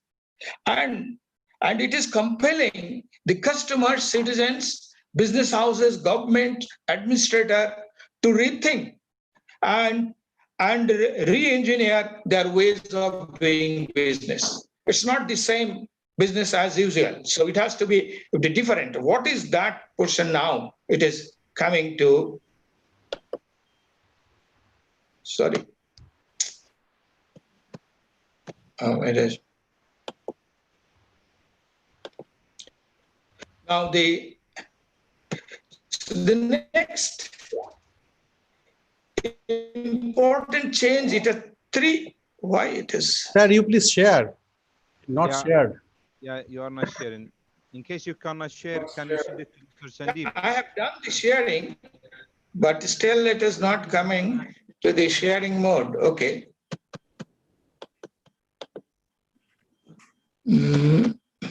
Sorry. Okay, I have to share the screen again. Okay, I'll do that. Share. Yeah, now start sharing. Is it all right now? Yeah. Now it is all right? Yes, can see, sir. So the COVID-19 has transformed the no forms of the protocol. Four important things. What is called communication. Second is commuting, and third is social gathering.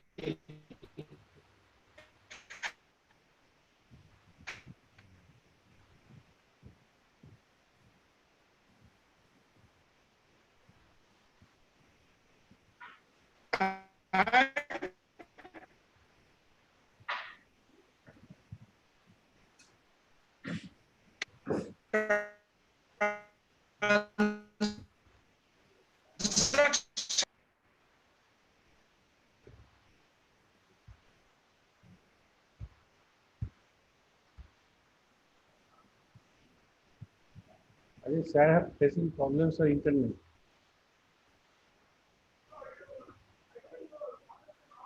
Sir,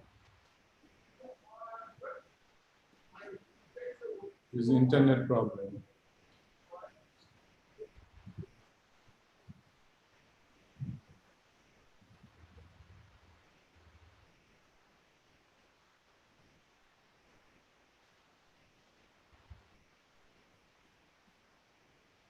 why participant cards?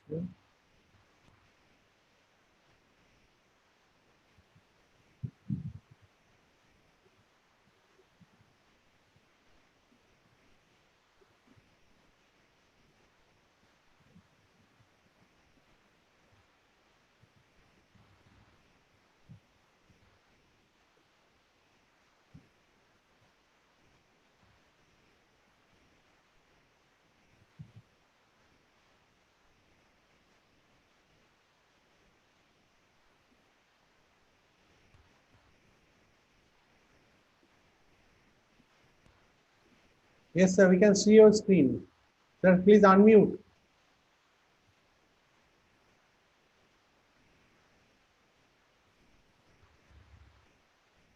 Sir, please unmute.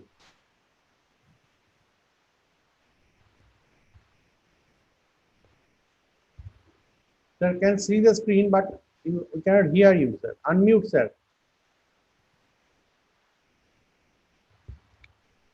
Prof.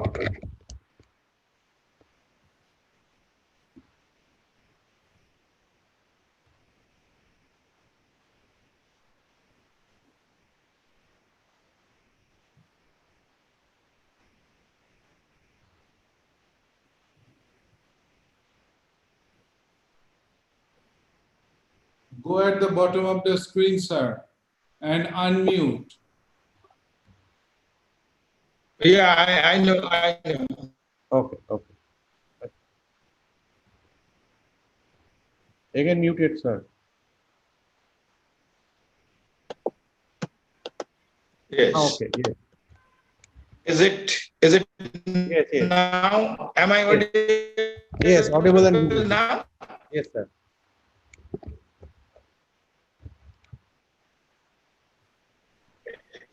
Okay. So what fundamental change? The fundamental change has made that all our business processes and the age-old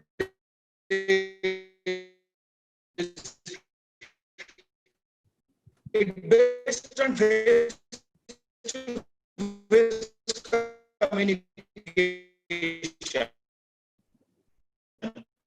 and socializing. Now this has been shifted from machine. All are going. It has impacted this is severely impacted in following sectors: banking, education, entertainment, health.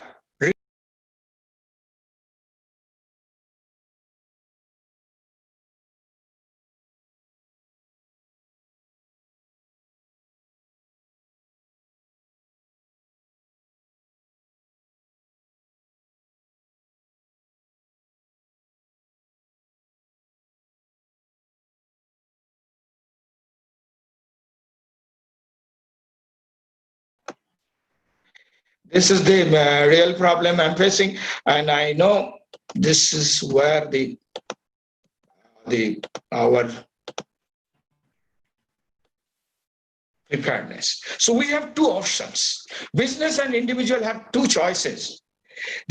One is they have to research, reskill, and re-engineer or perish. There is no other choice. Either you have to do how in this you have to do business in this new environment. It's not going to be the life as usual. Earlier it used to be. So now, what are the direction we are going to? And my mood point, please, if you can see the impact, the deflecting impact of COVID-19, radical innovation and digital transformation. That is radical innovation, deflecting point that what problem it has is happening all the time. And you know that in few days before, you have known that India government has removed 49 Chinese. Now, again, this Zoom we are using, and that is also has been banned. It has not yet been banned, but it has some problems. Now, the Geo has come up with another Geo Meet. So, what is happening now? The problems, when you create a problem, there are entrepreneurs who are coming up with these solutions. Now, radical innovations, what has happened in social media, mobile, cloud, big data analytics, and then 5 radical innovations and 6 innovation accelerators. Hello, Prof. What are those? Prof. Augmented virtual reality, artificial intelligence, Internet of Things. Hello, Prof. I'm muted? No, I am telling that I think your bandwidth is problem. So you can just PPT you send to me, I share the screen and you tell. Otherwise it is breaking. We cannot hear. You send me the PPT by WhatsApp. I'm being interrupted by the system, but we cannot help it. This is the problem of the digital. Okay. Can you see the screen? Yes. Ali, Professor Ali. Coming.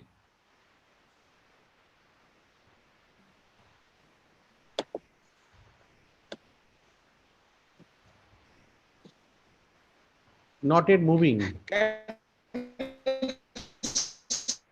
see the screen, please? Yes, yes, can see. Yeah. Can you see the screen? Yes, sir. Okay. Can see. So now I'm audible? Yes, sir. Yes. Okay. So the 7 accelerators, that is augmented and virtual reality, artificial intelligence, Internet of Things, blockchain, 3D printing, robotics, and drone. And these are giving 100 plus decisive digital transformations, from smart grid to smart home, smart transport, smart healthcare, smart manufacturing, smart defense, online banking, online retailing, online education, digital economy, and digital entrepreneurship, as well as Industry 4.0. That is going to be the tomorrow's reality. I was told just before the chairman, that is, you must make some recommendation, that is what is post-COVID era, how it's going to be. So in my thinking is that these are the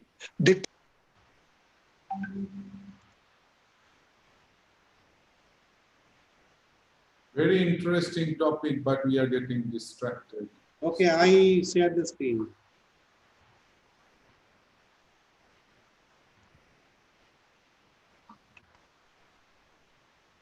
minute, bear with me. Sorry, I'm so much of we. I am sharing, Prof.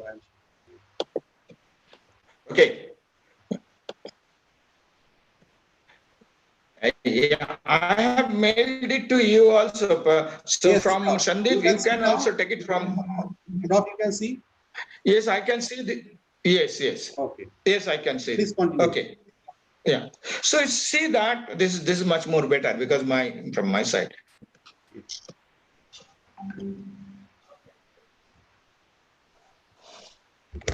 Forward, Prof, or okay? Okay. No, you will go to backward. This slide, you come to this slide. The deflecting impact slide, please. Yeah, Sandeep. Yes. Can you do it now? Yes, already shared. Okay. So okay. So this is where the future is. So soon we adopt, and you have seen the drone, even drone, how it is being used and to collect and take a bomb, controlling the mob, taking the pictures, even in the flood, disaster, wherever humanly impossible to go, but still you can get the photographs, what is happening there. And still you will be able to manage that. Now, having said that, next, Sandeep, next slide, please. Sandeep, it's not much. Next slide. Okay. Now, the 4th pillar of digital entrepreneurship, as it's going to talk about, do we have to move to decisive digital? But whenever my previous speaker has talked about a lot of the research and etc. But she also mentioned at the end of her lecture, we have to do something applied. And entrepreneurship is nothing but applied research. And it is a socio-economic applied research. So any entrepreneurship you have to create, creation of delivery of superior customer experience. If that is not there, your research lab creation, or it will not be accepted by the public. So you need to have customers experience. First, any entrepreneurship you create, you try to see that it's a superior customer experience. So the payment gateway, you have seen, even Paytm and others, the apps, and even the Zoom app, people are finding very convenient. So that's the customer's experience. That will drive the change and improve operational efficiency. If you cannot, if it is a cumbersome system, that system will not work. And third important aspect, generate a new revenue stream, because as an entrepreneur, you need to have a revenue stream. Without revenue, entrepreneurship is not a charity. You need to, at the end of the day, you need to have a lot of revenue so that you can pay your employee, pay the bills, and at the end of book some profit. And fourth pillar, the rapid response to the changing condition. If you cannot respond to the old one, it is not in brick and mortar what you create product and keep on selling. But here in the digital media, change is every time. It's a dynamic and it's rapid. So you have to take that into consideration. Sandeep, next. Sandeep, next slide. Okay. And I would like to say there are researchers and the academics. I would like to say that 6 hats and old entrepreneurial thinking, that is white thinking and red. Look at the emotion, because all of the applications are DIY, driven by the customers and citizens. If you cannot hit their emotion, kernel quotient, you will never be successful. If a very good, excellent product, if you cannot touch their emotion, social, that's why it's called the emotional intelligence is the most important thing. And next is the caution and careful, safety requirement, etc. If it is not there, why Zoom, everyone, they are trying to ban this? Because it has security issues. Your data thefts might happen.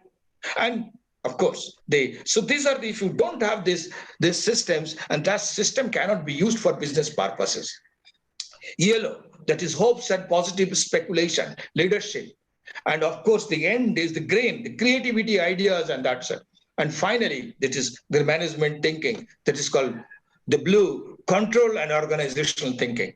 So the next one, sir. I'm trying to hurry it up. So I would like to say, it is not any entrepreneurship event does not happen on the research lab. You have to do research, sometimes internal, and go to customer, meet them, see to it them, how they are accepting. And initially you have to modify whatever your initial thinking. You have to be very adaptive and rapidly changing.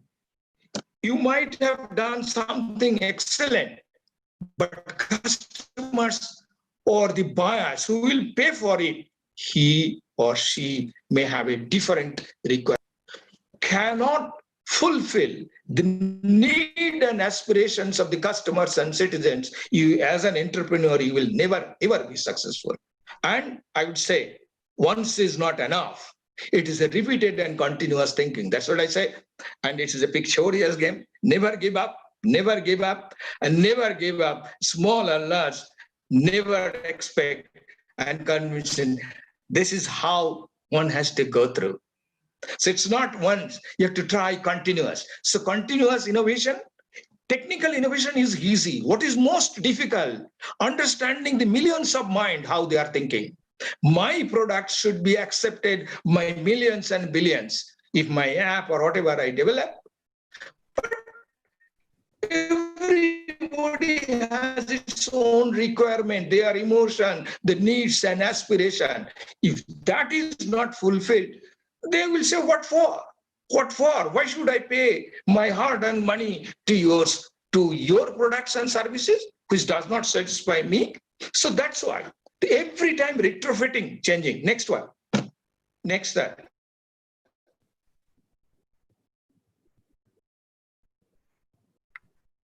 Sandeep, next. Sandeep, am I audible? Yes. So what I said, go ahead and learn by doing. So, no, sorry. So what is here you say, the pain, you have to understand the pain points. Customers' pain points, what is paining them, what is bothering them. Today, citizens, customers, and businessmen, they have the problem, they cannot meet people, they cannot commute, international travel is totally banned. But how to deliver your products and services? So that is why you are adapting to the online mode. Education is without public gathering. How do you conduct a class? A teacher meets 50 to 60 students in a classroom. How do you do that? In a face-to-face? So you have to transfer it to online. Then you have to understand the psycho or behavior of the online behavior. It is not the same way. The people behave on the offline and online. So there are a lot of research scope to find out what kind of behavioral change is happening on even on education, the student's mind. It must be, so gamification. I talk about gamification. I talk about creating interest and not big speech, short speech. Big speech, boring speech, people are not going to listen to you.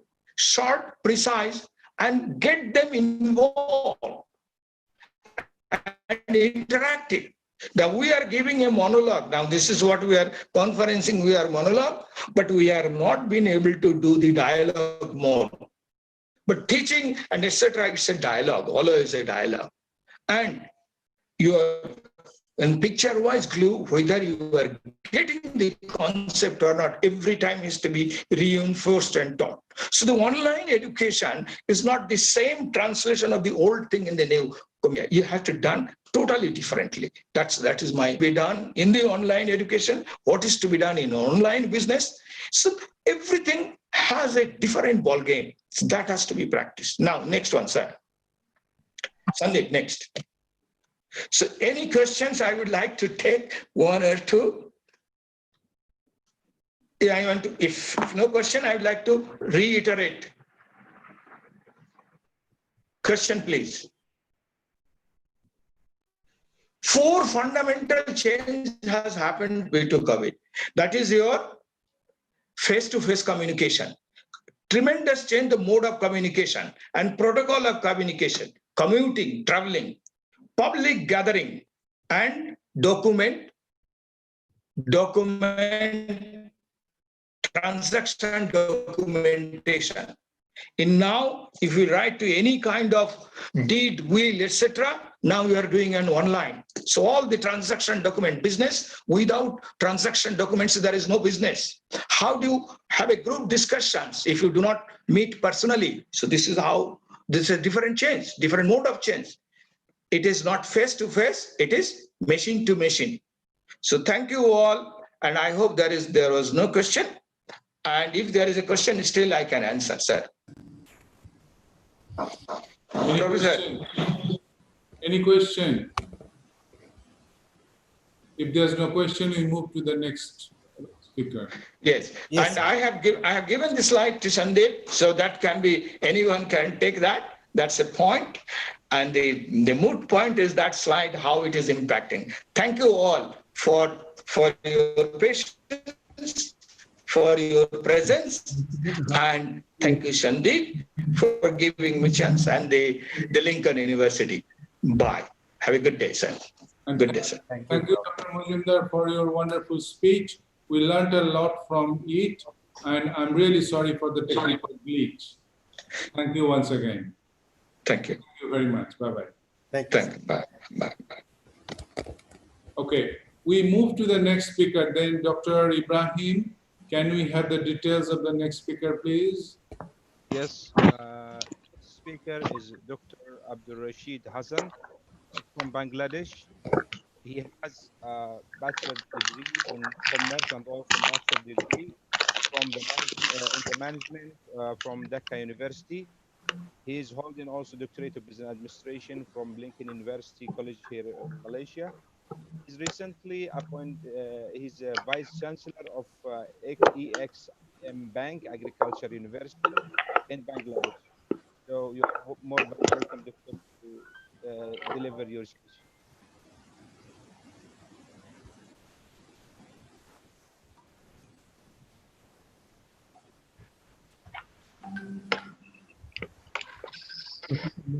Rashidul. Yes. Yes. Please start. Okay, thank you. Thank you, Dr. Avijit Bhomik, the Honorable Dean, Faculty of Business and Accountancy, Lincoln University College, and all my respected participants. Assalamu alaikum and happy one. I would like to deliver on the COVID-19 on CSR. So I'm going to share my slide from my end, and I'm just showing it over here. And I hope all of you can see it. This is about. Yes, sir.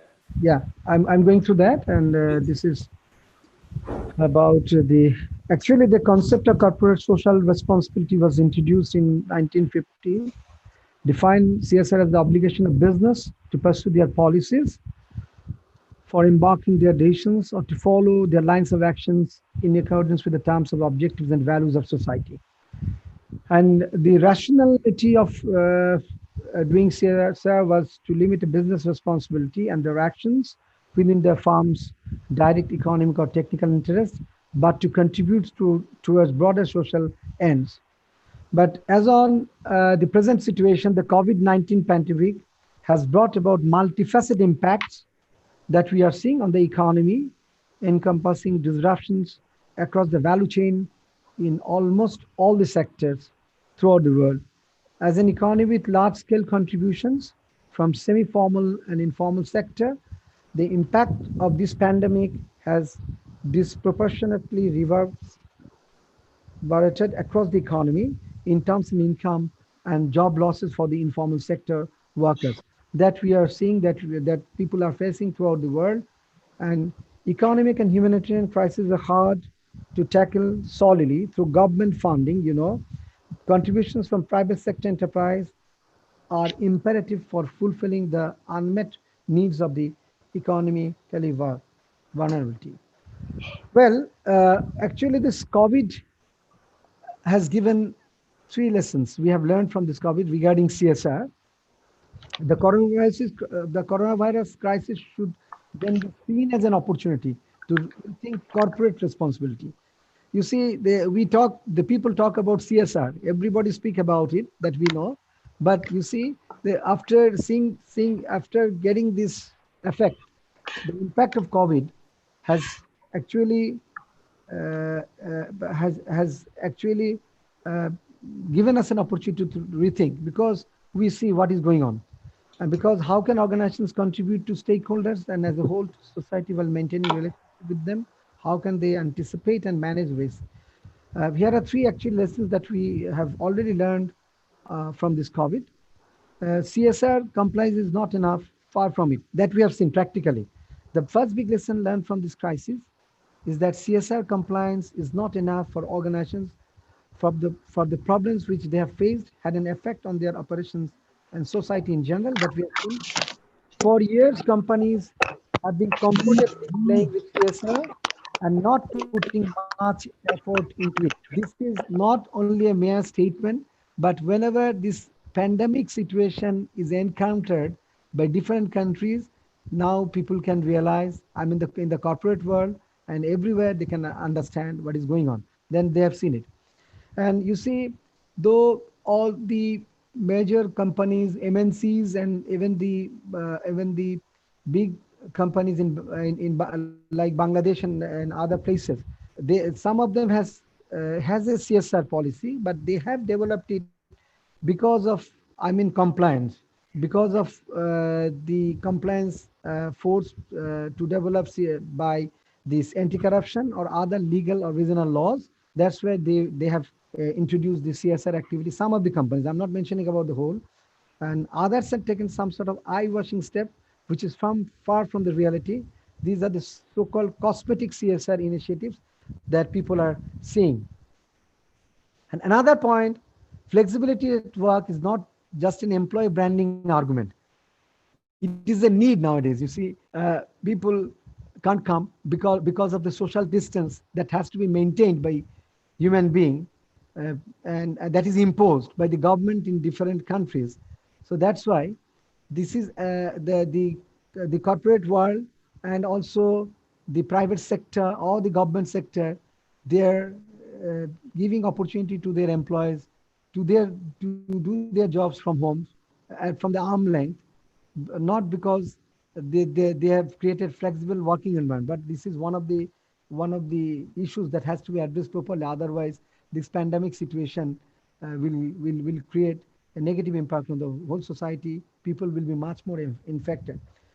So that's why you see that flexibility at work, that the statement I have made, that is just not an employer branding argument. It is a need, basic need nowadays, in order to keep the people healthy and wealthy. And if in future, if this type of situation happen again, and above all, we see that currently society is able to work without driving their cars to the workplace. If this continues after confinement, we would undoubtedly reduce our CO2 emissions that we are seeing, unclog transport, make daily travel easier, and improve the lives of millions of people who could thus have a better work-life balance. And that we have seen. And another point that we want to mention, that I want to mention, a responsible corporate culture is not a luxury. Thanks to the coronavirus, I have highlighted that you are seeing in my slides, we are also able to measure the extent to which the corporate culture was fundamental in reacting to a crisis. In companies where employees were reacting and adapting to the situation was easier than in others. The confidence to work remotely easily installed. I can give an example of my younger brother who serves in Standard Chartered Bank. As because he has diabetes, the authority was very kind, and he's heading the one of the department over there. He's head of one of the department. He was allowed since March 24th to stay back at home, and he's working over there from home and controlling all those things. And that is one of the aspects that we have seen personally. The opportunity that were given to the employees to work remotely had increased their commitment towards the organization where he or she is serving. And I have seen the commitment of the people. In our case, even if we talk about our university, you see the earlier speaker has mentioned online education, distance learning, which was sometime some of the countries, particularly country like Bangladesh, they were not encouraging earlier. But nowadays you see all the universities in Bangladesh, and in both in the public and private sector. Private sector took the role, they took the main initiative. They are conducting their classes on arm's length, on using this online education, the distance learning method. And hopefully from this month, the public universities in Bangladesh also will take this opportunity. So what I wanted to mention that a responsible corporate culture is not a luxury. So for even this online education is not a luxury. It's a bare necessity because of the pandemic situation. Now, what can CSR teams do? There are 5 key areas of intervention that companies need to focus on. First of all, creation of awareness among the community members regarding the safest and best practice for avoiding infections. That is one of the aspects that has to be taken into consideration. All the companies, all the organizations should come forward in order to deliver their services. And another one is the provision of equipment and resources to medical institutions to develop a more resilient healthcare system. I will mention in my slide, Bangladesh Bank, the Central Bank of Bangladesh, has given emphasis nowadays on CSR activities of the different banks. They should carry it out by providing medical equipments and instruments to the different hospitals run and managed by government and the private sector. Another one is supporting frontline workers and community members with materials and supplies. This is very important. Frontline workers includes, the customer service people for the corporate offices, for the banks, and also the doctors, nurses, and the journalists. They are we are referring here as the frontline workers, and they are to be equipped properly so that they can keep their health in a safer manner, and also they can ensure better services to the community. Supporting vulnerable sections who have no income source to avoid financial stress and improve access to food and essential resources. This I will also mention in my slides, in the next slides, what the government of Bangladesh has undertaken and what other governments are doing throughout the world that is known to people, and what the NGOs, non-government organizations and multinational organizations are doing, or corporate people are doing. Expedition of research on testing techniques, vaccines, and a cure for the pandemic. Research, what we want to mention, Bill Gates have come forward. They are telling that for vaccine, any sort of research is to be carried out, they are there to finance like that in every country. I know that India, Bangladesh, China, in the recent phenomena, Bangladesh also is trying, has to produce a vaccine. It is in the trial phase. In the last 2 days back, one of the pharmaceutical company in Bangladesh has given a press release on that, and they have mentioned about it. Now, CSR and bank related information in Bangladesh, I would like to bring before our audience. Before March 2000, it was mandatory for every bank to spend a minimum 30% of its CSR fund in the education sector. And you see, our university's name is Exim Bank Agriculture University. It is a university which was founded by Exim Bank of Bangladesh under its CSR funding. So this is one of the aspects. And another example I would like to give on the statement which I mentioned over here, minimum 20% in the health sector and minimum 10% in the climate risk fund. Already our Exim Bank has also established a hospital in Bangladesh.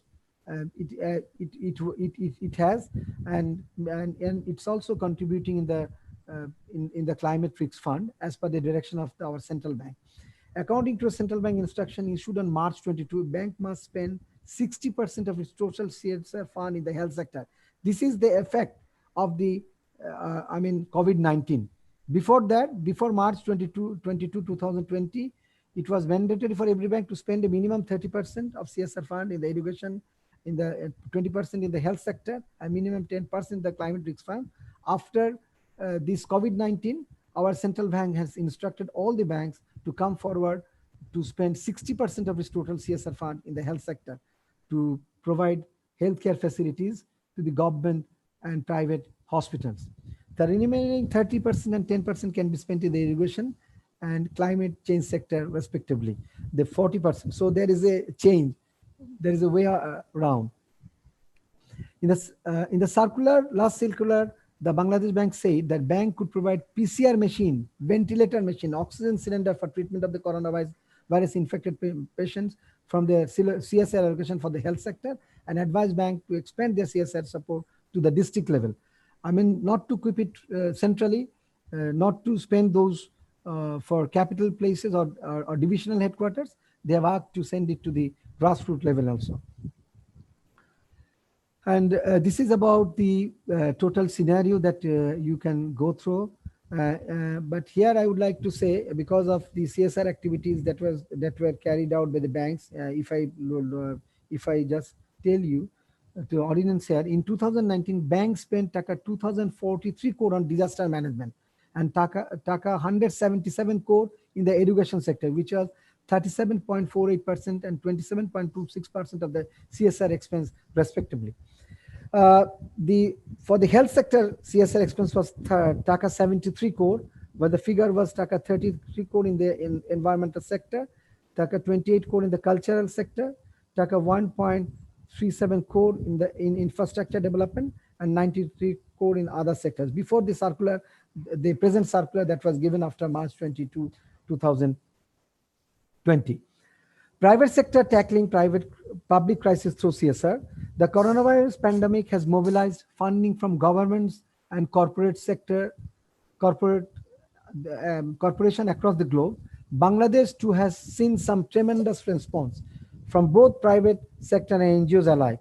Private sector contributes to tackle the COVID-19 is a combination of three streams. First of all, cash donation or in-kind contributions directly addressing the COVID-19 health crisis, temporary restructuring of operation to mitigate the COVID-19 health crisis and contribute to tackle the financial fallout arising from the COVID-19 pandemic. Examples of some CSR activities throughout the world. Ventilators are artificial respiratory equipment that are essential to save lives in this pandemic. In an aspiring term of events, Walton Electronic has received the patent and source code for ventilators from Medtronics, an international medical device company, and plans to be the first in Bangladesh to commercially produce ventilators. So Bangladesh has started producing commercial ventilators, PAPRs, and oxygen concentrators, despite most of its other productions lines being closed due to the government shutdown.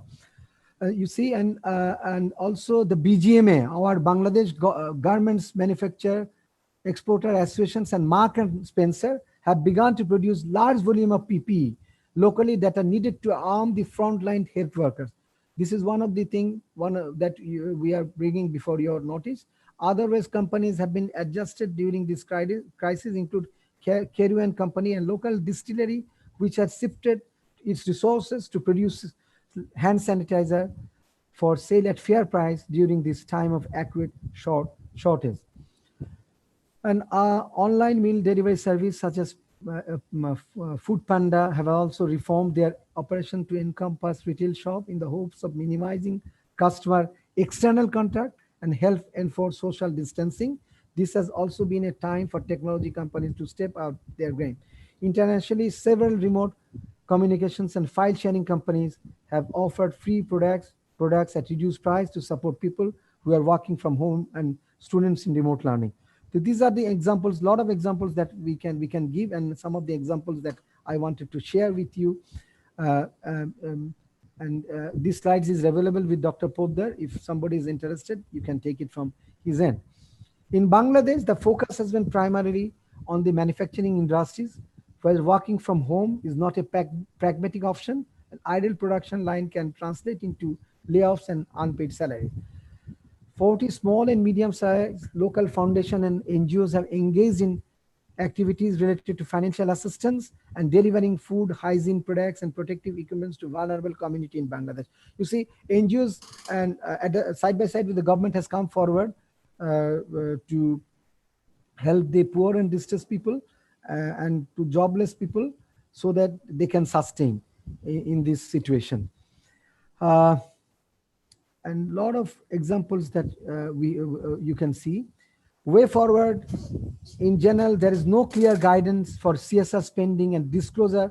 Therefore, countries would have been more prepared to mobilize CSR funding more effectively had the government would have created a coherent CSR policy, articulating its expectations and providing guidance on the kinds of CSR activities possible.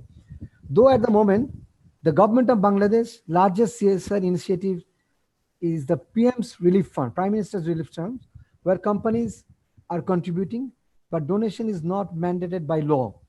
Company can contribute, but Bangladesh government has not made any sort of law which is compulsory for the corporate world to contribute to the CSR fund of the government. Outside of this fund, most CSR... Sorry, Doctor, for interrupting. Sorry, Doctor, for interrupting, but your time is already out. So could you please conclude? Yeah, I'm just shorting and going back. CSR do so independently, often without dedicated departments or like that. So I'm at the conclusion. In situation like the COVID-19 pandemic, where a global recession is imminent, countries like Bangladesh need to redirect the private CSR fund towards containing the crisis, developing healthcare infrastructure, and cushioning the economy blow that will follow once the crisis is managed. However, Lack of monitoring of CSR fund disbursement and lack of institutional policy support will work as a major bottleneck when considering this approach and its effectiveness. Thank you very much for giving me a chance to say a few words on CSR and COVID-19. I'm grateful to Lincoln University College for providing me an opportunity to say a few words on CSR and COVID-19. Thank you all. Thank you very much, dear Dr. A.B.M. Rashidul. It was very thoughtful from your side and also very informative from our side. We now know what's going on with corporate social responsibility and what the banks are doing when we are facing the COVID-19 situation. And I'm sure Bangladesh will come up with flying colors, and they will basically fix all of the areas that we mentioned as problems so that the world will become a better place soon. Any questions for him before we proceed to the next presenter, please? Sir, you please proceed for next presenter. Question we will take later on. Okay then. Okay, thank you. Because we are running late. Thank you, Dr. Put the question in chat box. Dr. Ibrahim, could you please introduce the next speaker, please? Thank you. Yeah. The next speaker with us is Dr. Barram Dar. He is holding PhD from in commerce from Department of Business Management from University of Calcutta. He's also holding Doctorate of Literature honorary from management from Commonwealth Vocational Universities 2017. Sorry, Dr. Rashidul, could you please mute your microphone? Yes, you please proceed. Yeah, Dr. Dar also, he was completed his master degree with first class from University of Calcutta. He is also achieving diploma junior bookkeeping and accountancy from the Board of Commercial Education, West Bengal. Dr. Dal has more than 90 years of teaching experience in various universities and colleges.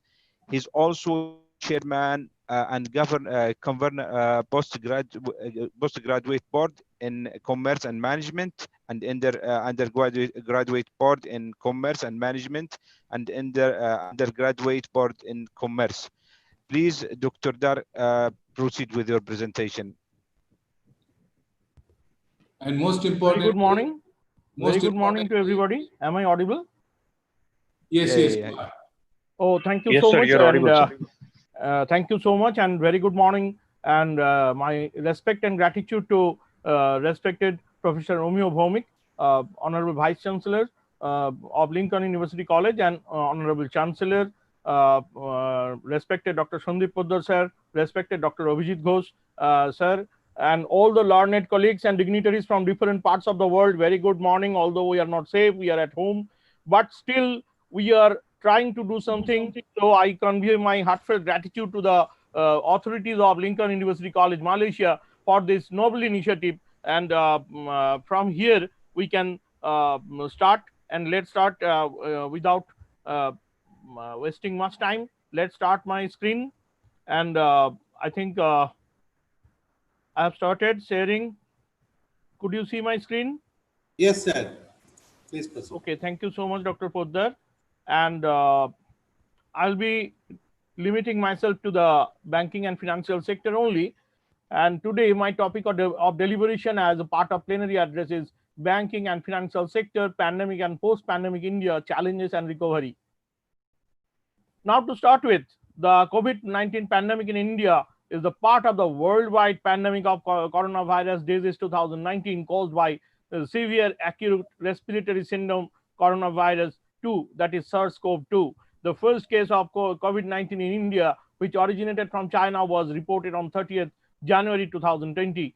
As of 3rd July 2020, the Ministry of Health and Family Welfare has confirmed a total of 6,25,544 cases, 3,79,891 recoveries, including 1 migration, and 18,213 deaths in the country. India currently has the largest number of confirmed cases in Asia and has the 4th highest number of confirmed cases in the world, with the number of total confirmed cases breaching the 1 lakh mark on 19th May and 2 lakh on 3rd June. So the cases are spreading very rapidly. India's case fatality rate is relatively very lower. This is the point of hope at only 2.8% against the global percentage of 6.13% as on 3rd June. 6 cities account for around half of the all reported cases in the country: Mumbai, Delhi, Ahmedabad, China, Pune and Kolkata. As of 24th May 2020, Lakshadweep is the only region which has not reported a case. On 10th June, India's recoveries exceeded active cases for the first time, reducing 49% of the total infections. Now, before coming up with the very specific issues on the economic impact of both, not only the pandemic but also the lockdown created as a result, more specifically to the banking and financial sector, we start with some literature review. Here we have some literatures and they are very specific on the economic literature, and these papers are trying everywhere around the world to develop a certain index, whether it is a weekly economic index, whether it is a Hank model, whether it is a epidemiological model cited with other factors like the age, the service sector, etc. Every researcher all around the world is dealing with not only the virological and epidemiological issues, but also with certain preparation of certain economic model, how to come out from this real recession caused by this real pandemic. So these are some citations again. This is another research by for supply and demand shocks in the COVID-19 pandemic and industry and occupation perspective. So these models, I think, will help to understand how to mitigate our economy, how to recover our economy from this pandemic, from this economic recession caused by pandemic. Now, worst situation we are experiencing through the global crisis.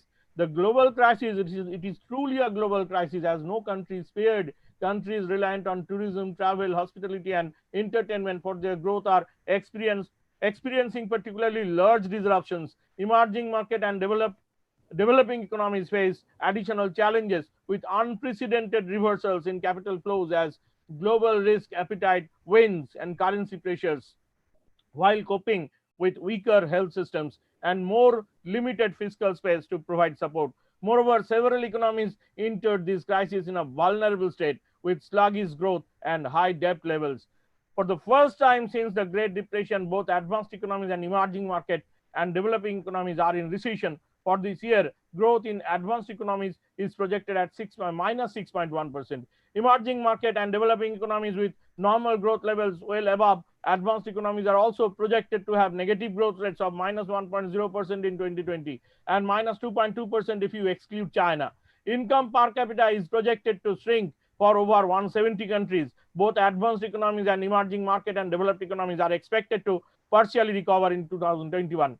And you see the size of the global crisis. The GDP overall all over the world has reduced to minus 6 in comparison with global financial crisis in 2009, which was only 2 point something.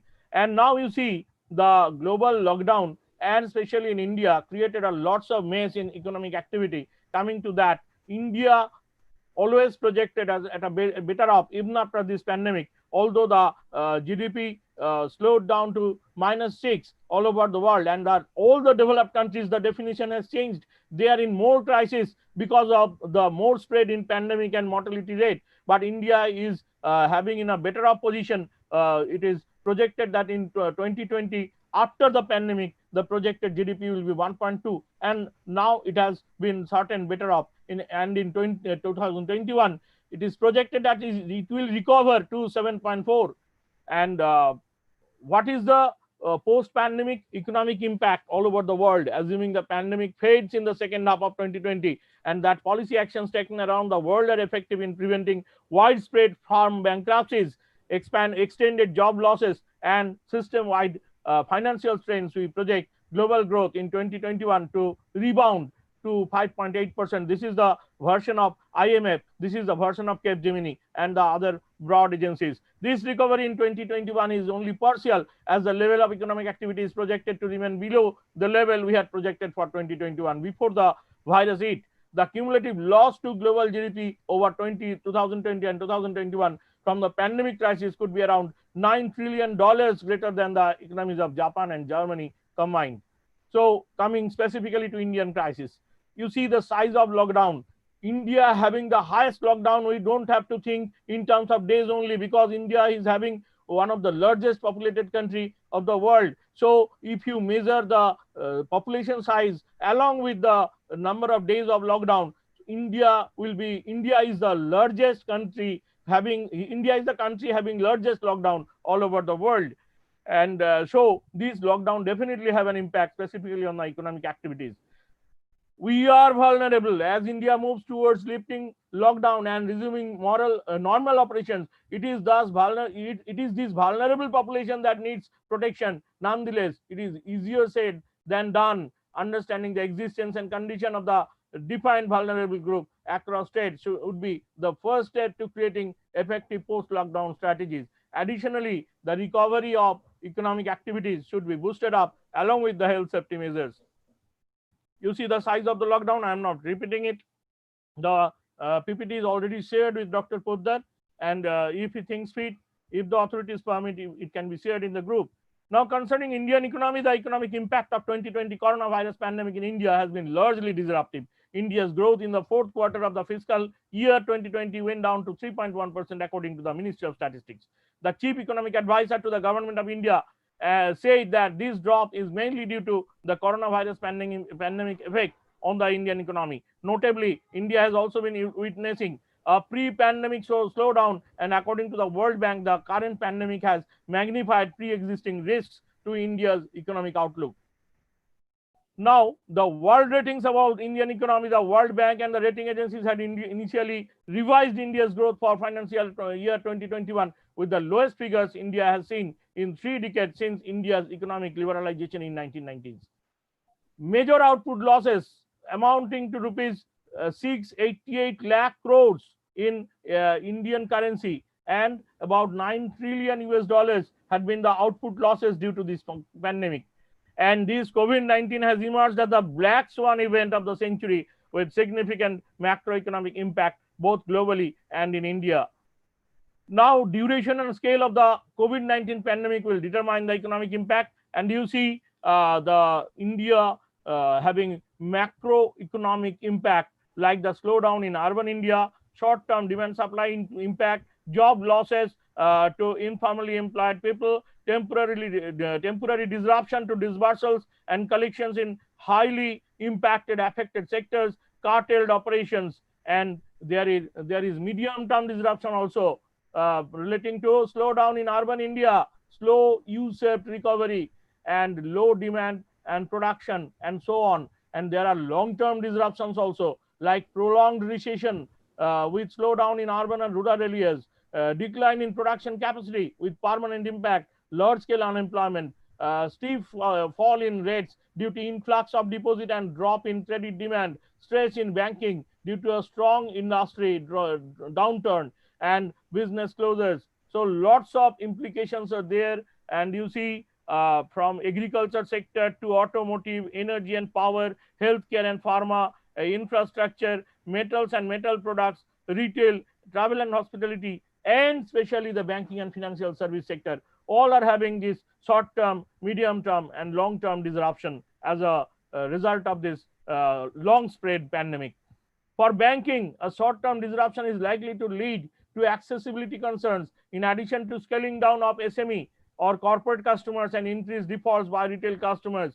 This is due to, firstly, the inability to access data or infrastructure leading to reduced serviceability and difficulty in accessing branches for routine operations, default in loan payments, temporary correction in valuation of financial institutions with an expected reduction in returns, scaling down of non-essential operations had to be done as a result of this, and significant reduction in domestic and cross-border trade. Now, in banking sector, medium-term disruption takes 2 forms: increasing preference for distributed workforce, that is shared services, and accumulation of surplus capital due to limited deployment opportunities. A full-blown pandemic is likely to lead to a significant reduction in demand for SMEs or corporates, structural shifts in customer behavior, and transformation of employee roles. There were need to build new skills to adapt to a changing business environment, push of shareholders to invest capital in inorganic growth opportunities. Now, while the government and RBI had already swung into action, prolonged disruption could lead to further initiatives facilitating structural changes in the industry. You see, the government has done so many things. First of all, INR 1.7 trillion relief package, strengthening administrative machinery, corporate bailout packages, empowerment of local bodies, emergency or drastic measures for economic survival, and priority sector lending by banks. And then RBI has done a lot.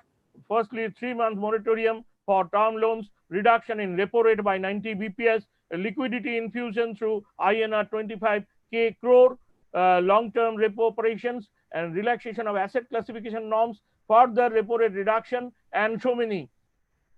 Now, financial institutions, having been shattered greatly by this pandemic, started also their different actions, moving things in different way for recovery, right from COVID-19 insurance, long-term relaxation, third-party data partnerships for trade finance, plug and play non-financial services for SMEs, migration to cloud systems to enable employee remote access, comprehensive digital platform, digital trade financing, home delivery of cash, assurance of employee job security, and many more.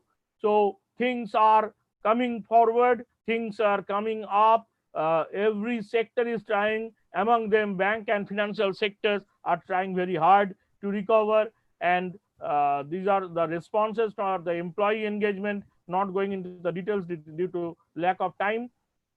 Lots of things are being done, like target existing customers, check in with customers, build awareness through partnerships, determine emerging needs, create digital champions, customize offerings, reach out to priority customers.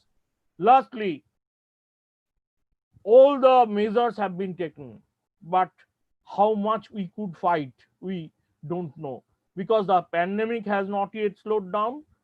Lots of steps have been taken, but we should think forward. That is, within the coming 2-3 years, we could settle or could not. This is completely in the hands of the science and technology, and the banks and other institutions, along with the education, health, and other sectors, has to come forward for proper decision making in the right time. And to quote Raghuram Rajan, former Governor RBI India, the first step to prescribing the right medicine is to recognize the cause of the illness. And when it comes to what is ailing the global economy, extreme monetary easing has been more cause than cure. The sooner we recognize that, the stronger and more sustainable the global economic recovery will be. With this, thank you so much for your patient hearing, and I would love some questions from the audience in the chat box, if you can, if the time permit, and if that doesn't permit, I have my email ID shared with Dr. Poddar, so you can mail me. I'll answer your questions. Thank you all the learned friends and colleagues. Have a nice day. Thank you, and I'm stopping my sharing. Thank you, Dr. Pranamdhar.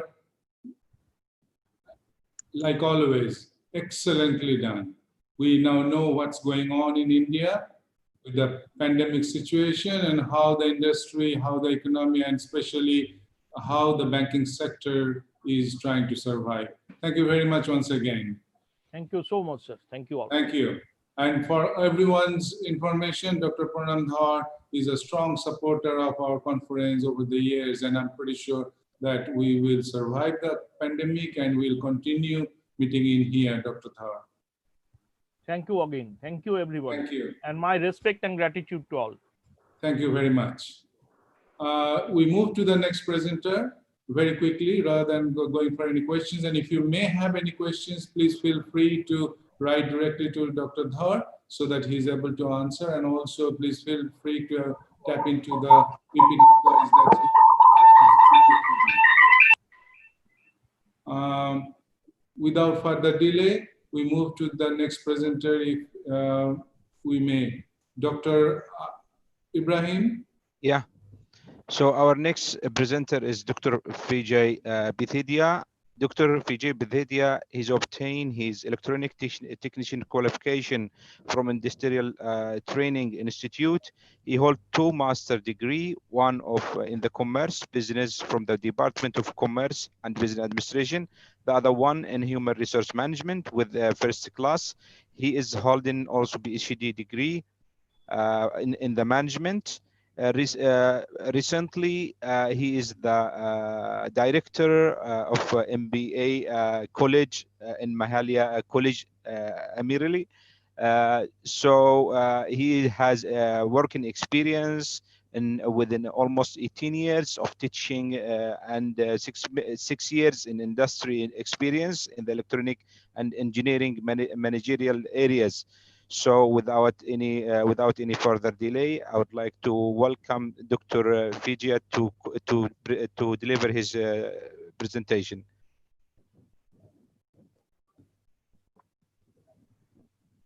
Hello everyone. Hello. Is it audible? Yeah, your voice clear. Yeah, we can hear you. Okay, my slide, please. You want me to share? I have sent my PowerPoint presentation to Dr. Sandeep Podar. Yes, Prof. Yes, Prof. I will share.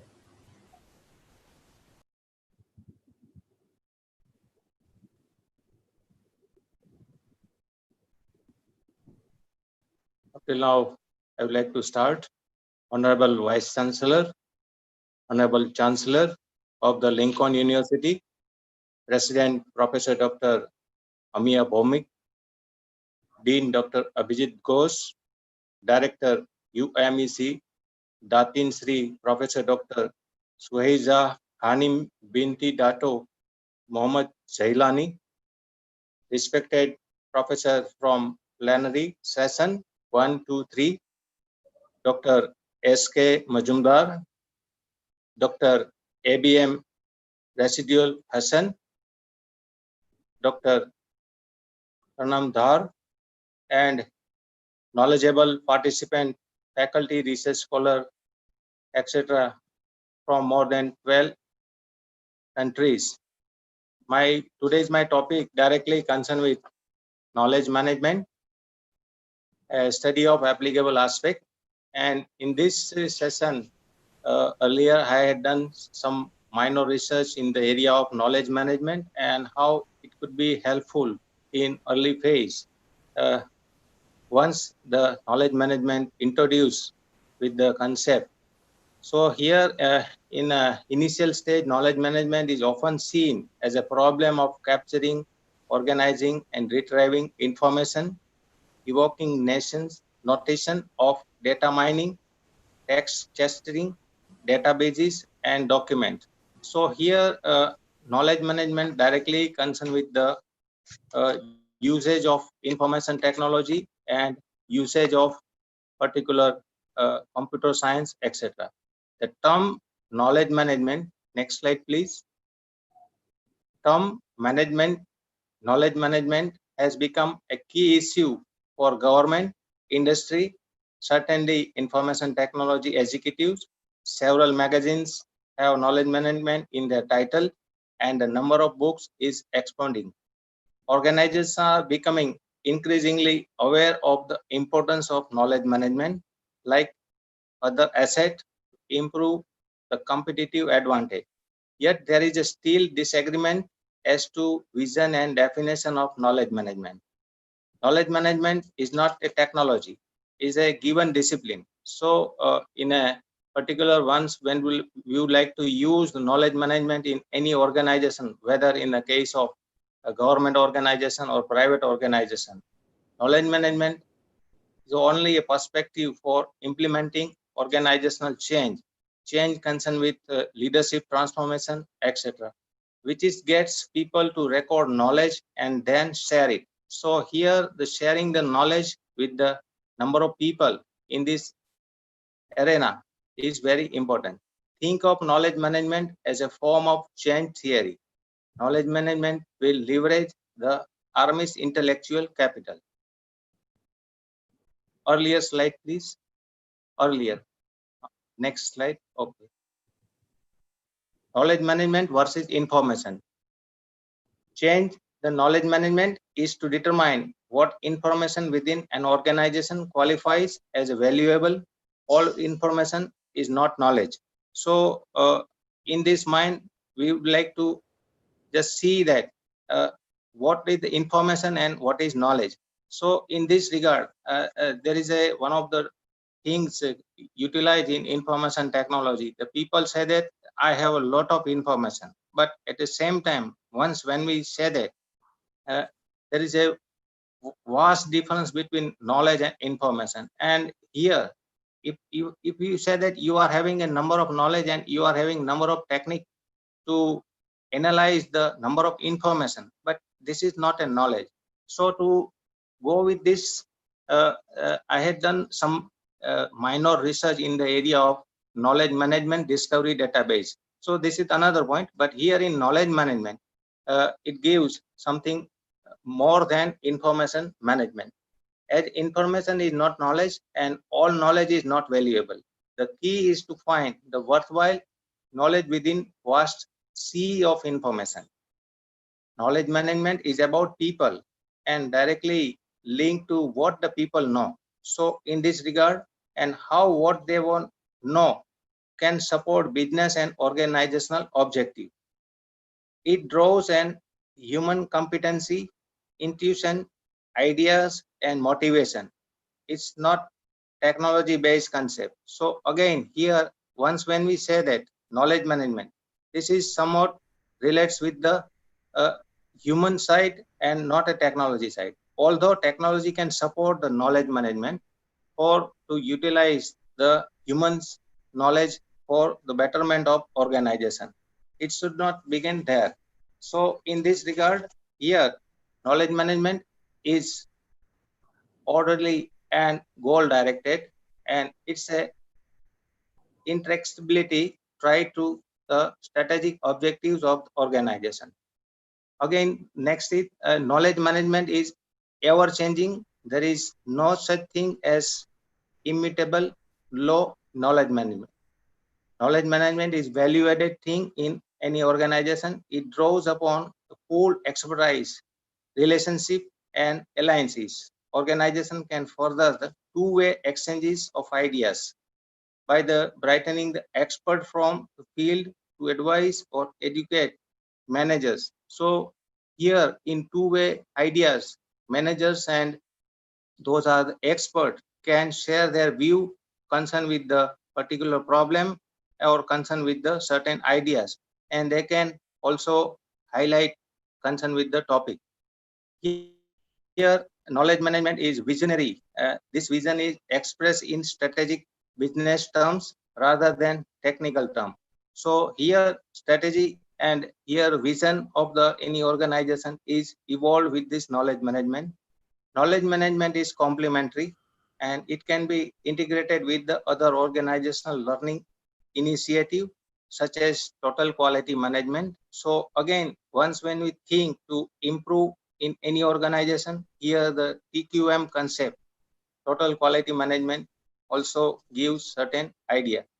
It is important for knowledge managers to show interim success along with progress made on more better efforts such as multi-layer system, etc. Now, in the next slide, we'd like to highlight some of the applicable aspect of knowledge management. And today, this is my the topic of the discussion. So, the thing I have already discussed, applicable knowledge management aspect, careful application of knowledge, like other asset, can result in better decision, particularly at the working level. It's not decision made by the strategist at the top that make or break a company, but the sum total of the day-to-day decision made at a front line of an organization. Better decisions are achieved by the spending less time on information gathering and more on creative process. So one by one, I would like to just highlight the some of the application or applicable ideas of aspect of knowledge management, and later we would like to see this provide the tools for them and result what we got. Point number one is the decision support system. So DSS utilize in many organizations, help with the analysis, but still driven by the ability to find relevant information. So here in decision support system in any organization would like to use to see to take a such type of decision at the same time to find out what is ultimately the outcome, what is ultimately the knowledge. Spend less time recreating existing knowledge, concerned with whatever existing knowledge available, and at the same time to get easily less time with the concept. Get the information along with this knowledge management, and this is also one of the aspect. Earlier.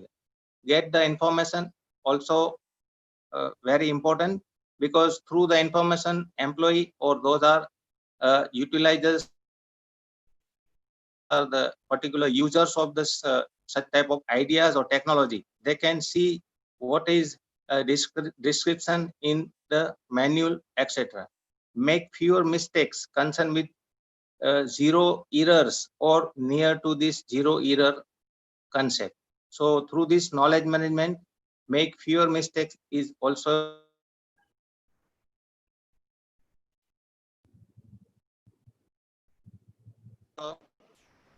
very thing.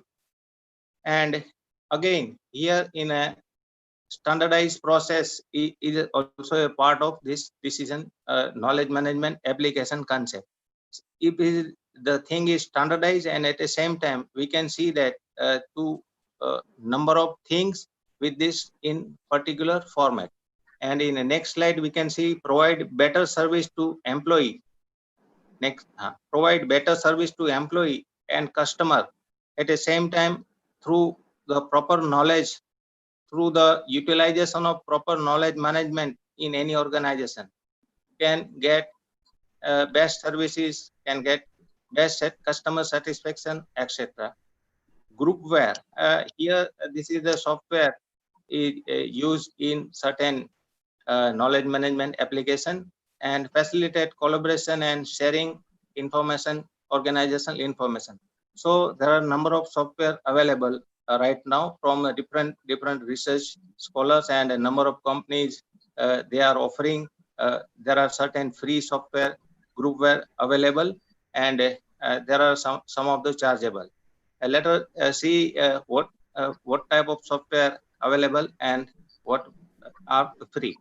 Workflow system is also a system that allow the representation of process associated with the creation, use the maintenance of organizational knowledge. So here workflow system, or the people are knowing that in which manner the workflow goes together, and what will be the next and what will be the outcome, so that they can take a corrective action, correct decision, and correct choice in this regard. Content management and document management system. Again, this is the one of the software concerned with this knowledge management that automate the process of creating web content, or concerned with this to usage of mobile technology, etc. Enterprise portal is also one of the idea concerned with the software that aggregates the information across the entire organization or for group such as project teams, etc. E-learning, or right now what we are doing in this COVID-19 era, e-learning concerned with this electronic learning through the student, and number of colleges and university are connected. So here the software is available that enables organization to create customized training and education. The same thing happened with number of top multinational organization, and some of the Indian and some of the other countries organization also use this e-learning software for their managers, etc.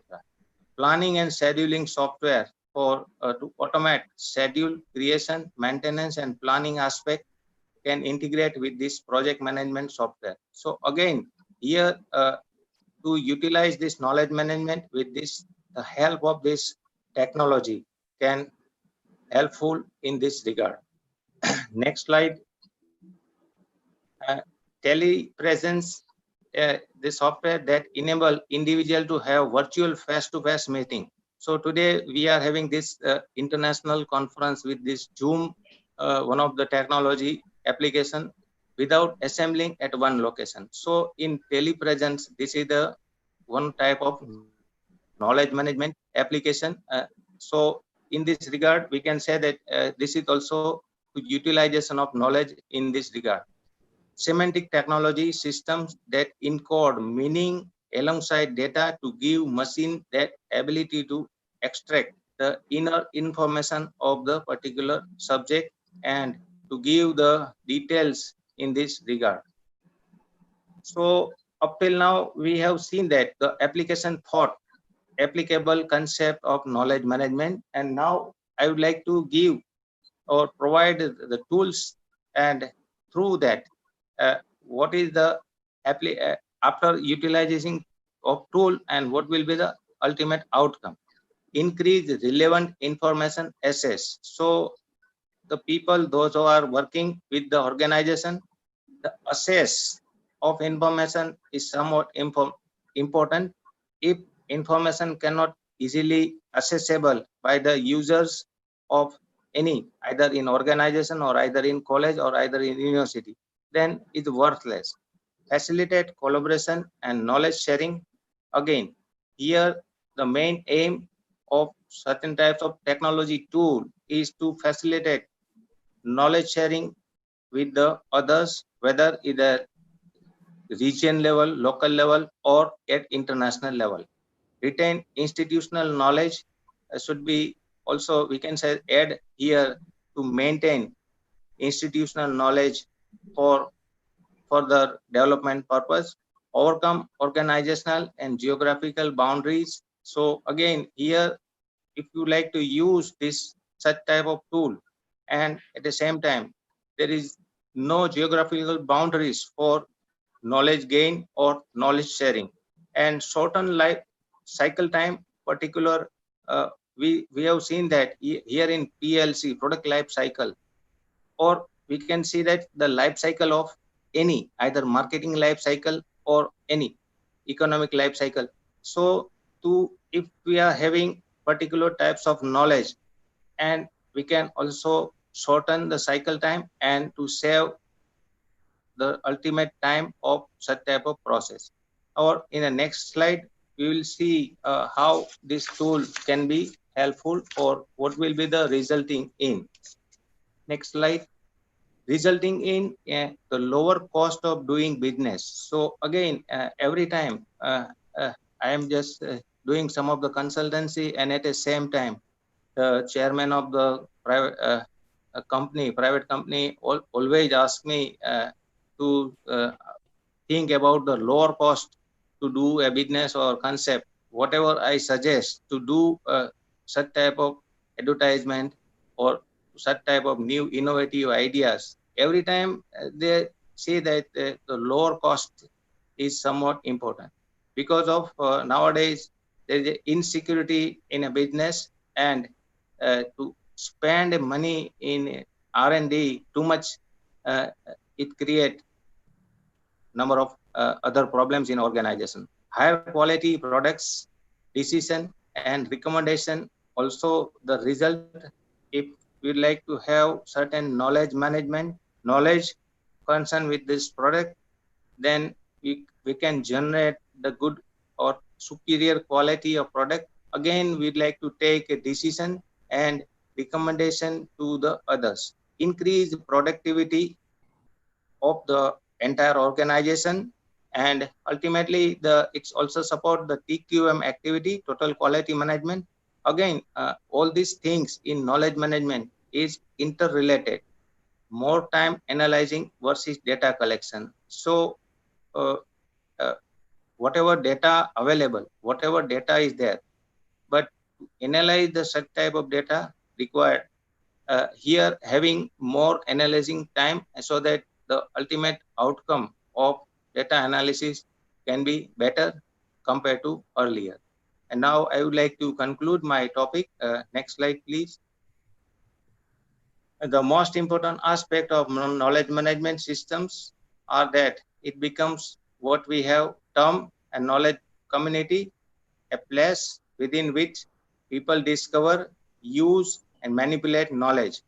So to usage of knowledge and to manipulation of knowledge by the people, those are the users, and can encounter and interact with the others is somewhat important to understanding better how to socialize knowledge through technique such as strolling and sceneries with the other organization, greater mastery and scope in creating, sharing, receiving, and knowledge that is critical to survival in the 21st century.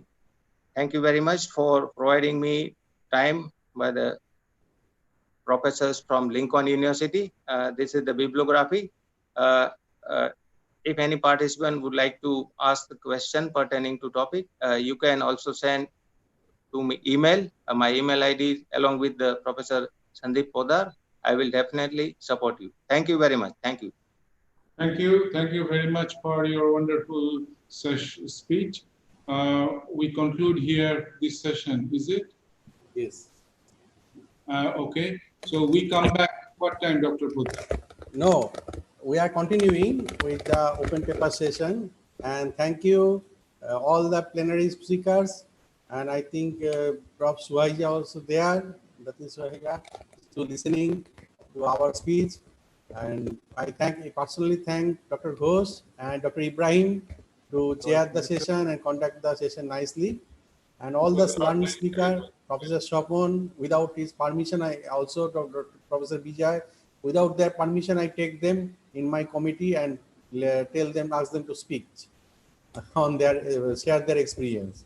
And Professor Pranam also, and Professor APM Rashidul Hassan, VC, Honorable Vice Chancellor, and all the four speakers, I think everybody has been enjoyed from, and I have personally learned many things from the speeches. So without further delay, I would like to, because we are running late, so Dr. Ghosh, if you want to take, anybody want to take break, can break. And we are continuing. Dr. Ali is ready to chair the next session, I think. And I invite— You heard me? Yeah. Yes, yes. You heard me, Dr. right? Ali Amin and yes, Dr. you heard. Osama. Yes, yes. Yes, okay. Thank you. And Dr. Osama Isaac. Yes, both of I'm them here. will chair the open paper session. And we have the open paper session from different countries, and open paper session is based on the research they have done. So they are presenting their research work, and there will be a best paper certificate award also from there. So without further delay, I hand over the microphone, and I also request all the speakers to maintain the time and introduce themselves for 1 minute before they speak, because we are not introducing you. You please introduce that from where you are speaking and what is your background.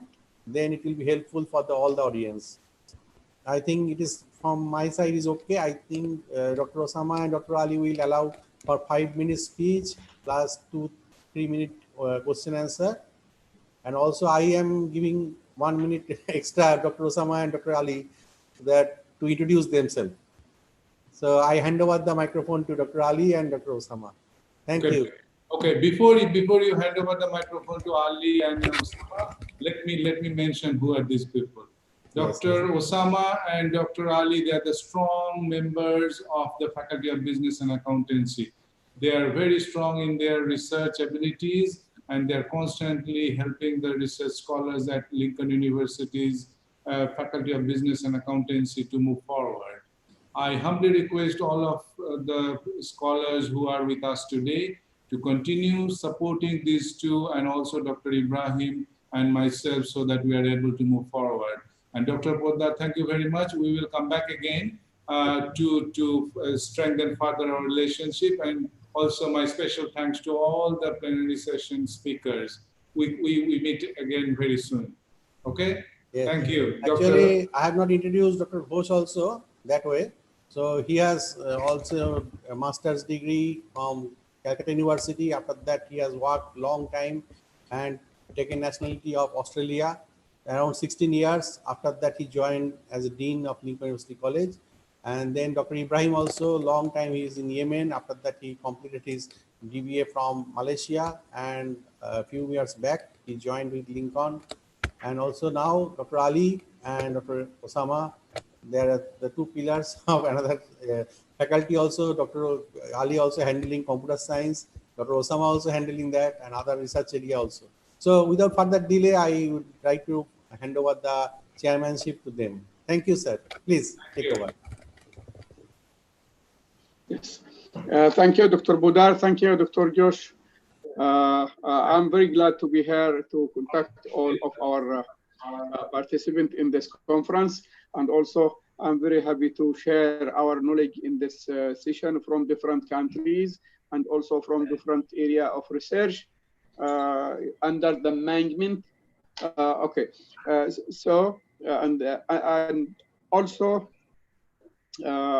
I want to say thank you for all participants. They already deliver the knowledge and they give us more valuable knowledge. About me, I'm Associate Prof at Computer Science, Faculty of Computer Science and Multimedia in Lincoln. I'm graduated from UKM. This is Kabin Sa'an University, Malaysia. This National University, Malaysia, PhD in Information System and Management. And most of my research under data science and information systems. I think you can find my name, Ali Amin. You can search about my name in ResearchGate or academia or any academic link. I'm very glad also to manage this session with our professional Dr. Osama Isaac. He will introduce himself before we start. Thank you. Dr. Osama? Yes. Yes, hi to everyone. I'm Osama Isaac, Faculty of Business and Accountancy, Lincoln University College. And because of the time constraint, we can start the session. Okay, let's start, Dr. Ali. Okay, for our time will be 5 minutes for every participant, and 3 minutes, maximum 3 minutes for discussing and question and answer. We will start by the first one. Lynn. Lynn, I think you are ready. Lynn, you hear me? Linko. Okay, I'm here. I'm ready. Yeah, I share my. Yes. She's a researcher. She's PhD candidate in Lincoln University. Her research under the title of toward proposing strategic planning in information systems in oil and gas industry in Malaysia. Now she is in the final stage in her research, and she will share with us. Thank you. You can start, as I told you before. Yeah, for 5 minutes. Yes. Good evening. Good afternoon, ladies and gentlemen. Today I would like to present towards proposing strategic planning of information system in oil and gas industry, Malaysia. So the background, as we know that the crude oil price now being dropped from the average USD 40 per barrel, and our current oil price is already dropped when you put your fuel is around 1.25 ringgit Malaysia. So we will understand that Malaysia currently the upstream oil and gas sector is always struggle with three main issues. So the three fundamental main issue will be the discharge in taxation of corporation contract, separation of administrative or financial affairs. This one is with the cooperation of with the government contract with the finance matter, and also a single bureaucracy, single institution model, which licensing of corporation contract, which related with Bumi company. So my research method on this is strategic formulation is and strategic implementation is positively affect the organization performance with knowledge sharing as moderating on the effect. So from here, we are testing the hypothesis on my research study. I carry out the research with a questionnaire and generate result with a smart TLFs. So from that, we can see get the statistic to see the hypothesis result. So this is the hypothesis result that all the while that I'm doing.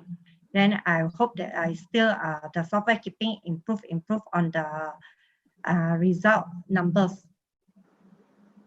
So limitation on my study is employee management must be carry out the organization process to strengthen the individual competency and organization capability. This result hypothesis is proposed partial influence of implementation and formulation of strategy on the company financial performance. And my research is expected the scientific treasury development alternative concept on the stage of strategy implementation that supporting the capability to enhance the success of the strategy implementation. Then we also expect the contribution of the knowledge sharing that positive affect the strategy implementation to the organization performance. Then my conclusion is we would like to determine the factors that affect organization performance among the employee in oil and gas sector. It's a private sector. Then beside that, one of the contribution assisting is knowledge and literatures. Then most of my research, right, that investigate the strategy formulation and implementation in the organization performance within Malaysia private sector. So we will consider the knowledge sharing as a moderator, and most of my first research is just trying to investigate the influence of strategy formulation and strategy implementation on organization performance within private sector oil and gas in Malaysia. Thank you. Thank you so much. Now, any question from the participant?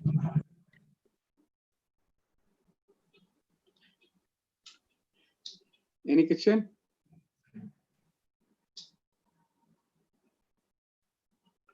Are there anybody here raising his hand? See, Dr. Usama. Okay, if there is no questions, we can proceed for the next presenter, Dr. Ali. Yes. Now you can go into the another one. Yeah, another participant or another presenter. He's coming from Nepal. He's a specialist in in e-government, and also he's an academic person. He working in the university there. His research, yes, under the government. His title is the critical factor that affect adapting Nepal e-government services as literature review. Most welcome, Mohon Mahrigan. Hello. Start. Thank you, respected chairperson and co-chair. This is Mohan Marjan from Nepal, and I have my co. Mr. Mohan, please speak loudly. Sound is less. Okay, this is Mohan Marjan Mohan. Hello, Dr. sir. Mohan. Yes, sir. Yeah, press F5. Press F5 to be more clear. Press F5. F5. F5 in your computer. Yes, sir. Yes, sir. Yes. Yes, sir. Okay, sir. Now, like this. Okay. This is Mohan Marjan from Nepal, and my co-author are Savendra Marjan and Dr. Ali Amin. And my topic for this conference is critical factors affecting adoption of Nepal's e-government services, a literature review. This will be my content for this paper, this session. I'll go through abstract, introduction, literature review, conceptual model, conclusion, and references. Going through introduction, e-government, there can be various definitions for the e-government. one is suitable for my resources. E-government refers to the use by government agencies of information technology such as wide area network, the internet, and mobile computing that have the ability to transform relations with citizens, businesses, and other arms of government. It is taken from the Bank May 19, 2015. And e-government can have various domains.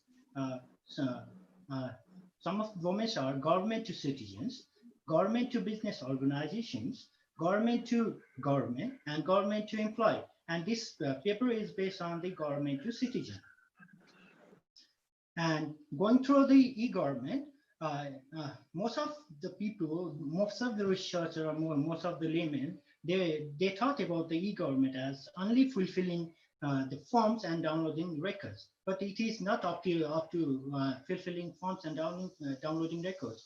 It goes beyond these sort of activities that may be identifying various documents, accumulating, analyzing, measuring, preparing, interpreting, planning. And it can be supported from the e-government maturity model, suggests that e-government is not only filling forms and downloading records. It has a series of phases where each phase consists of various activities. And I have taken it from the World Bank maturity model. In the phase 1, it can be publishing information. In phase 2, it can be interacting, getting feedback, comments, and in the phase 3, it can be deal with secure transactions. And going through introduction, thus many countries has focused on the use of ICT in its activities to strengthen its reform process with transparency as a necessary ingredient of good financial government. So ICT plays a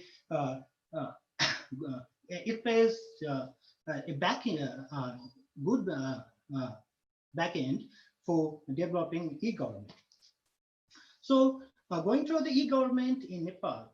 E-government in Nepal has initiated in the year 2006, and it has prepared e-government master plan consulting report with an instance of Korean National IT Industry Promotion Agency. And to support it, the Nepal government Nepal has published or prepared various policies, as well as e-government, Nepal government Nepal has published document to support e-government solutions. It has published e-government enterprise architecture as well as national e-government interoperability framework. As according to United Nations series of e-government survey, Nepal e-government ranking ranked in 130 positions in 2003, and in the year 2018, it has ranked to 117 positions as per the e-government development index. And for this paper, I have the research objective. This research focus on identifying affecting factors that relates to government to citizens, and basically focus on investigation citizens' acceptance of e-government services in the case of government of Nepal. There can be various hinder factors to adopt e-government, and one among them, one can be the citizens' acceptance of e-government adoption. So one of the most utilized model for user satisfaction, that is citizen acceptance, can be the UTAT model, and that is supported by various researchers and accepted widely in e-government context. And UTAT model is constructed from the combination of various different models, such as diffusion of innovation, theory of regional actions, theory of planned behavior, TAM, technology acceptance model, TAM2, social cognitive theory, motivation model, and the model of feature utilizations. From these UTAT model, we can derive 4 indirect factors performance, expectancy, effort, expectancy, social influence, and facilitating conditions. And most of the researchers argue that these four constructs is sufficient to determine user experience of technology. Besides these four constructs, we can One more minute. Okay, sir. We can have two more constructs within it. It can be trust, and it is supported by various researchers, as well as it can be website quality. We can add two more constructs in it. So I propose the conceptual framework having 6 different independent variables and mediated through the behavior intention and to measure the dependent variable.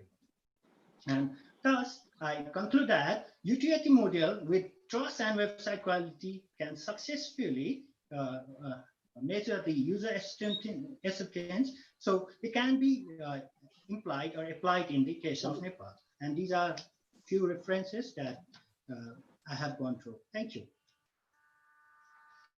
Thank you, sir.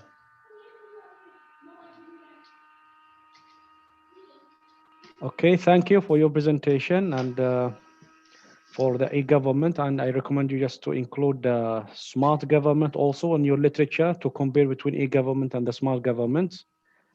Is there any question? Is there any question? Any question from the participant? Yes, Professor. Yes. Introduce yourself and ask your question. Yes, this is Rupesh Shrestha from Nepal. Actually, yeah, Mr. Mohan, your presentation was good, but can you highlight on like what are the other things that e-government have been practicing in Nepal other than this particular? Is anything that is being used technology in this recent pandemic by the government? Right now, there has been various research conducted by various universities, not in the e-government, but in the field of, you can say, e-learning. But in the field of e-government, Nepal government has not been conducting any research till now. Yeah, Thank you. Thank you. Thank you. Thank you. Yes. Thank you, Dr. Thank you, Dr. Rabush, and also thank you, Dr. Mohan. I think this is a nice presentation. Now we can go into the third one. The third one, she is coming from Nepal, from Vietnam, from Ho Chi Minh City. She's working at in the area of a green product. This is her research. Can you start, Miss Niguin? Niguin? Okay. So good afternoon, Yes. everybody. Good afternoon. So can you see the slide? Yes. Just press F5 in your computer to be more clear.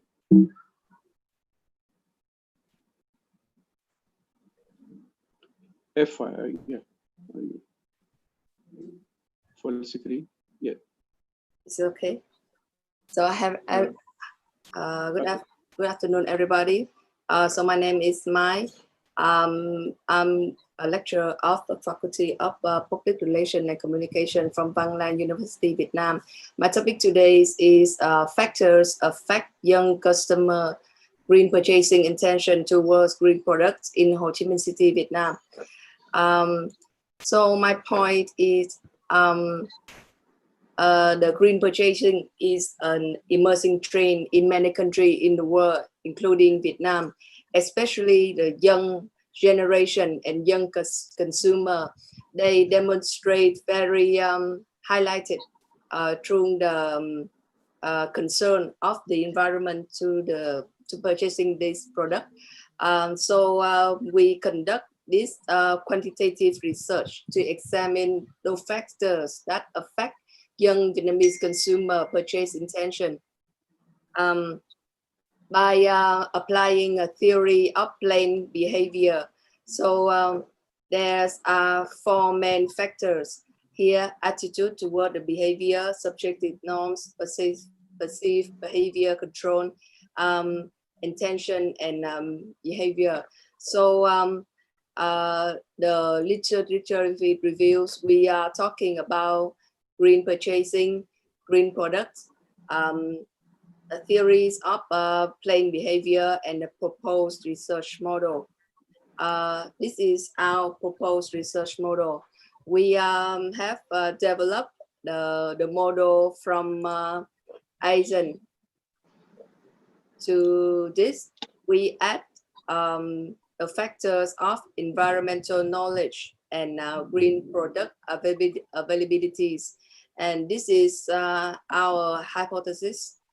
The first is the attitude will possibly affect green purchase intention, subjective norm, environmental knowledge, perceived behavior control, and green product availabilities.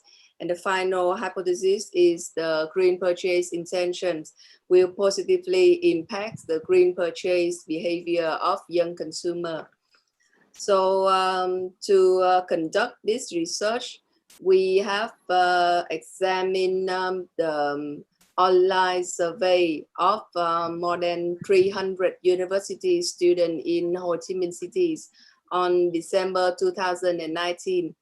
The purposive sampling techniques was used, involving respondents who practice a green lifestyle and have had purchased green product experience. And then we use the SPSS and AMOS software to analyze the survey result. So this is the questions scale and list, and our sources to conduct with the question. So this is our sample. The samples is 58% is female, 40% is male, and others they do not want to say. And we asked more than 300 students among 50 universities in Ho Chi Minh cities, and this is the ranking of the universities who have most students have environmental controls. And as you can see that the universities is more related to the agricultures and economies, and come up with the result. The result show that 76.5% of consumers have heard or have been using green products, and women tend to be more interested in the purchasing green products more than men. We can see the percentage is the women account for 85%. The place that consumer choose to shop usually is the supermarket. So in Ho Chi Minh City now, there's a traditional market is now becoming less effective than the supermarket due to their quality assurance, clear and frequent promotion. So consumer choose to shop there. And the most products consumer is focus is organic food, and because they think that the food is everyday items and they're very essential in human eating and drinking. And consumer are mostly aware of green products on TV and social media. This is a higher proportion of information, 85.5, 88.5%. And next, we run the SPSS to test the reliability of the scale. And here is the Cronbach alpha, or is fit and accept. And we measure the relevance of the model with the market information.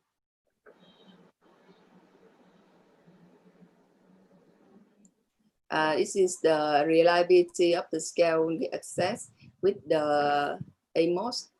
And when we run to the structural model, the model is suitable for market data when the indicator is acceptable. Yeah. So move to the conclusion. The research showed that two groups of factors, which are attitude and environmental concern, is the most powerful factors affecting the intention of green consumption, and thereby indirectly affect the green consumption behavior. In order for green purchasing to become more and more popular in Ho Chi Minh cities, we need to raise the attitude and understanding to care about the environment and enhance the consumer intent to promote green purchase behavior of people. So this is our recommendation. There are some activities the governments, organization, and even the people can do to raising the awareness of environmental protection and develop programs and policies to encourage people to use eco-friendly products, and also support some organization and consumption activities. And the details I given here and in my paper. So this is the end of my presentation, and thank you for listening, and stay safe. Thank you, Ms. Nguyen. Any question from our audience? Okay, Dr. Ali, I just have one question to her. Yes. Okay, Nguyen, thank you for your presentation. You mentioned about the green products and the green lifestyle. I'm wondering what do you mean by green lifestyle? And it's a wide range of topic. What exactly you covered in your research about the green products and green lifestyle? What kind of questions that you ask these participants? Because it's a wide range. So please, can you elaborate more about this topic? Okay, yeah, here is the detail of my question when I asked the respondent. You can see it.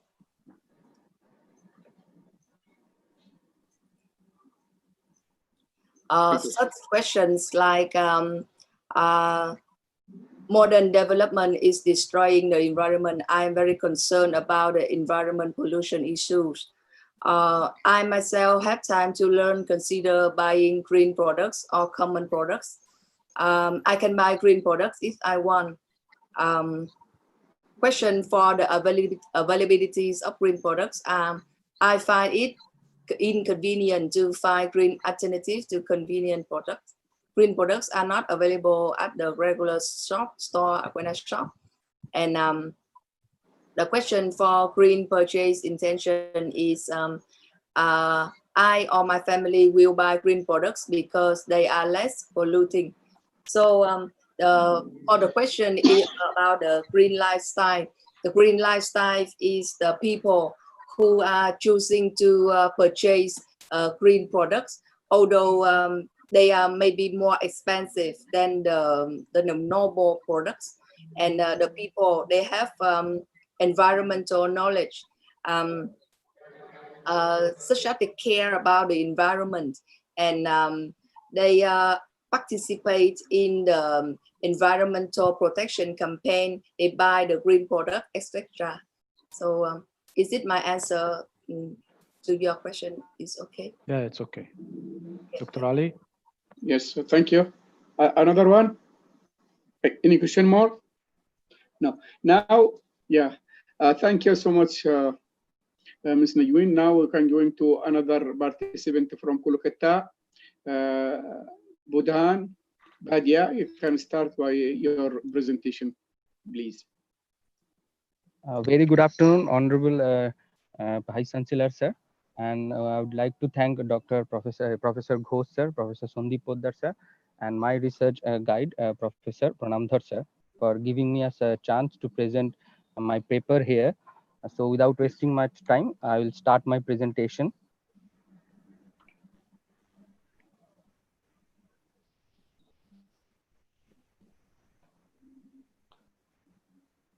So with the permission of Honorable Chairperson, sir, I would like to present my paper that is on a perception of stakeholders on CSR practices of selected banks in Kolkata, West Bengal, India, done by my research guide, Dr. Pranamdhar sir, and me and Soumika Bhattacharya. So this is a social responsibility on business refers to what a business does over above the statutory requirement for the benefit of the society. That we all know that what is corporate social responsibility. It is also known as sustainable responsible business. That is the growing concern for a sustainable development, environmental performance, encompassing pollution control and management of natural resources has been given mass recognition to the concept of the corporate social responsibility. That is a kind, it's a kind of image building of any companies, any industrial, just like that some industry doing some social work for their image building. Like that kind like that some banks, and nowadays banks would like to take initiative and do some extra for the social economy, and do some extra favor on normal people. Sometime we see that like RRBs who take an initiative to help farmers, to help in agricultural sector for their development. This way, banks is now doing their corporate social performance by using or by taking some action on taking some action and regulation into that banking regulation act. So our agenda for discussion is that how that we have to raise some question at first, that how can CSR become tool of competitiveness? What are the CSR priorities in the workplace? How can CSR based contribute to social development, and what can be the learned from international CSR initiatives, and how can Indian business improve transparency and disclosure? So first of all, we already discussed about the CSR. The conceptual aspects are the phrase corporate social responsibility comprises of three words like corporate, social, and social responsibilities. Corporate means an artificial group of individuals. Responsible means qualifies for the unsuccessful successful man of an action, and social responsibilities are denotes my responsibility for the other, for everyone without reciprocity is displaced. Uh, 10 tenets of the CSR are the philanthropic responsibility, ethical responsibility, that means the be ethical on your own manner and your own perception. Legal responsibility, that obey the every kind of rules and regulations by the government. Economic responsibility. So after going through the literature review, it is clearly seen from that above literature review that although there are strict regulations relating to the compliance of the corporate social responsibility for the corporate sector in India, especially those for the listed companies, there are no such provisions for the banks, the leading component in Indian service sector, in their relevant regulation like Banking Regulation Act. The CSR on their part is purely voluntary. Therefore, the present studies investigate empirically what could the selected banks do if they had been modeled to comply with the CSR regulations provided in the Companies Act 2013. So we have the objectives of the present studies are to have an overview of CSR, can also to know about the regulatory environment of CSR Indian banking sector, and to identify the major areas of CSR initiatives in Indian banking sector, to conduct evidence-based and participatory research for identifying key issues for CSR interventions, to build capacity of industries, personnel, civil society organizations, communities, and all other stakeholders related to CSR. So the methodology of the present studies are data source. Quantitative data has been collected through the field of structured questionnaire. The sample has been selected based on the convenient sampling procedure. Necessary data support had also been taken from the various secondary source of information like books, journal, periodicals, websites, and so on. Methods are The sample was selected based on the convenient sampling procedure. The target group consisted of banking employees and the professional working in 4 banks greater Kolkata area, so that we can collect the probable or the suitable data for our study. Period of study, it can be done by beginning from February to June 2019. The tools and tools analysis are now, especially we use the SPSS 19, SPSS 21. In section A, we analyzed only demographic variables using the data received from the respondents through the filled-in structured questionnaire. In section B, analyzing the variables arising out the research-specific questions asked to the correspondent. In section C is used to test the hypothesis relating to the perception study of the investor's behavior with respect to short-term and long-term investment, also their mode of their investment. In section D is a more specific and pinpointed analysis which used 2 separate factor analysis identifying the role of the different factor governing of the corporate social responsibilities. In section E, finally, finally was the most important part of the analysis. The present study was used in Garrett ranking method to prioritize the components of the corporate social responsibility. So after the analyzing, we have the finding of the factor analysis of the community investment initiatives, that we've seen that near about 79.69% of the variance explained by all the variables, they were merged into 5 exploratory factors. Like factor 1 is named as education and development. Factor 2 named as support and support to community. The third one is disability and heritage. The fourth one is care for nature and poverty, and the last one is game sport. After the factor analysis of kinds of incentives provided by the sample banking to their employees as a part of CSR initiatives, we see that 71.54% of the variance is being explained by all the variables, and they are merged into 2 exploratory statistical factors. Like the factors are monetary and non-monetary incentives with seminars and the workshop, and factor 2 is the paid time off. Another findings from the factor analysis of kind practice improve the employee welfare and the labor relations by the same sample banks to their employee as a part of CSR.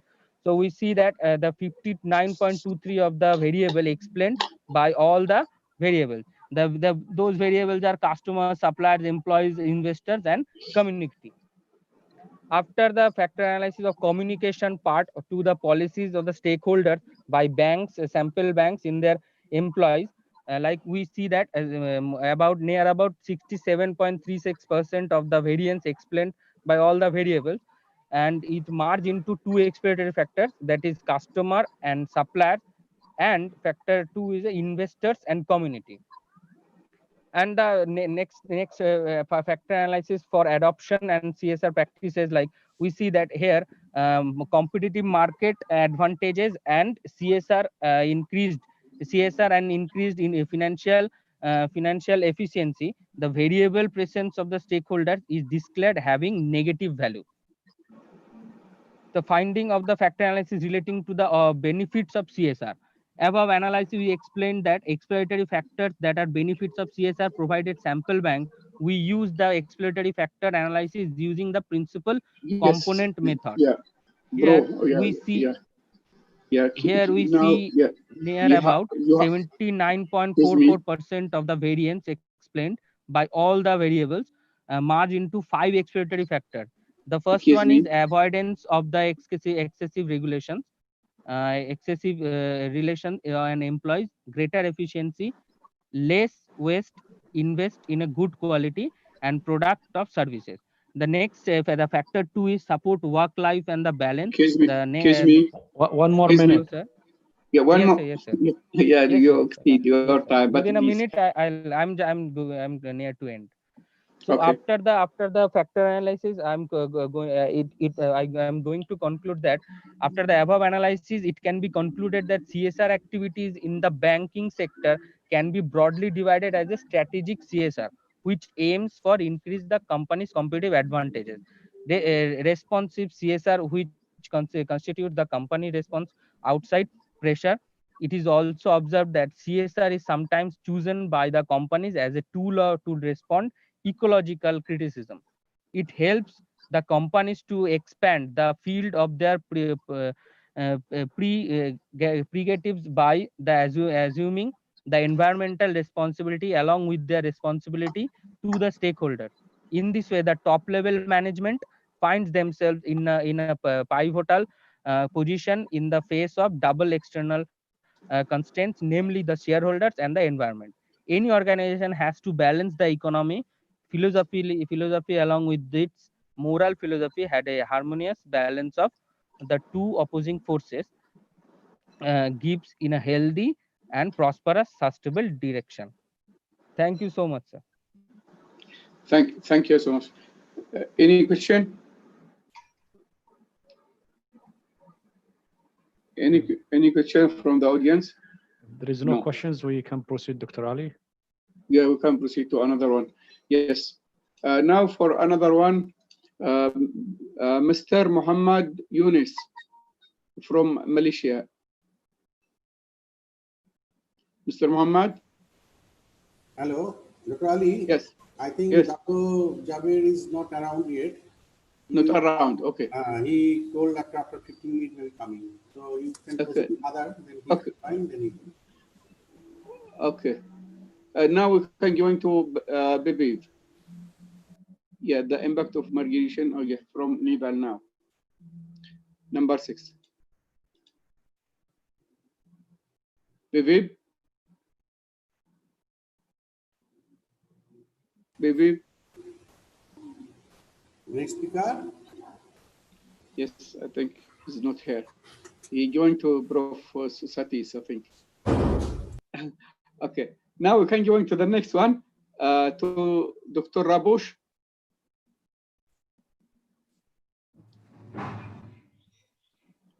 Rabush. Mr. Rupesh. It is number 6 or 7. Yes. Yeah. Oh, Bebab. Okay, Bebab. Bebab, how are you? Bebab, fine, nice fine, sir. Yeah. Nice to meet you. Yes. You're most welcome. Now you can start now. Okay, sir. Thank you. Okay, thank you.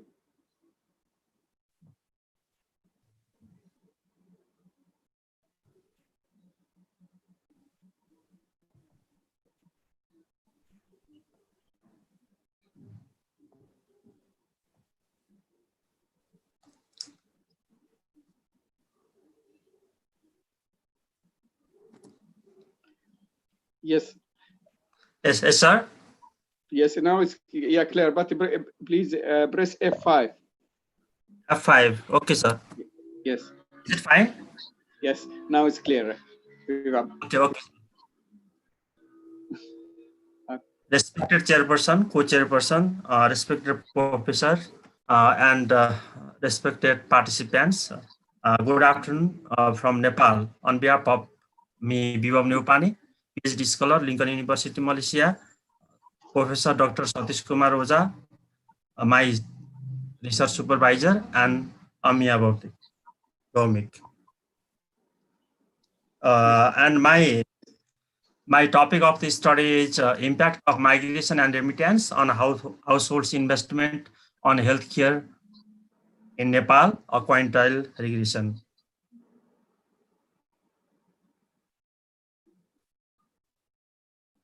And now I want to deal about the background of the study. As we know that Nepal is a remittance-based economy. Out of 5 working age people, 1 is go for the labor migration. That means 20% of the Nepalese working force are engaged on the international labor market. So it is considered as the remittance-based economy, and the remittance, the village of Nepalese are going to be the remittance villages. As per the data of World Bank 2019, Nepal is considered as the top remittance receiving country in South Asia and the 5th largest remittance receiving country of the world, as Nepal's total contribution of remittance on GDP is 30%.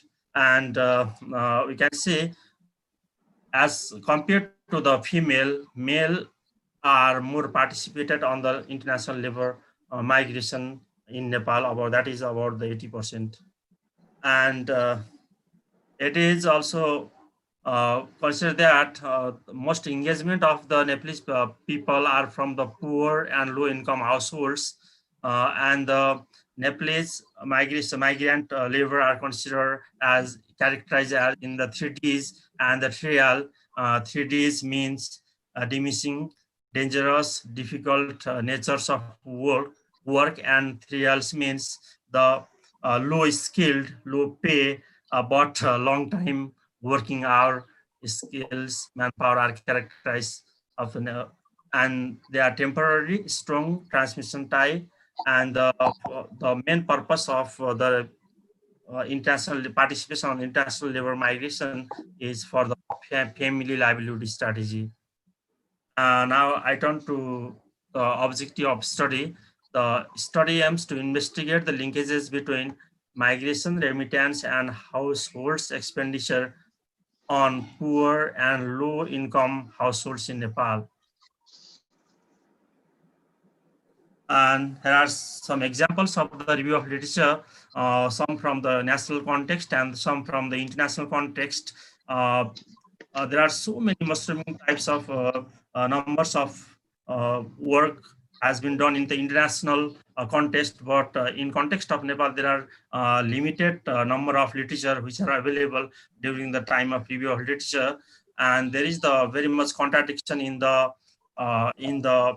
findings as well. And based on my review of literature, there is some research gap.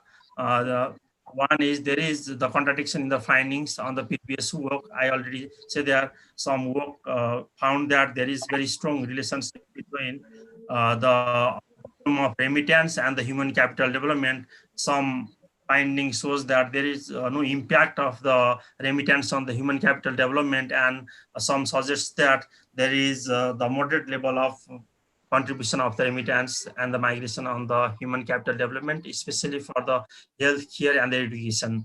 And this particular research has adopted the quantile regression model, and in context of Nepal, it is the first attempt to analyze the impact of migration and remission on healthcare by using the recent national level data set of poverty of 2018. Data sources and method. National level data set is used from the PAF of 2018. Data consists from the low and poor income households.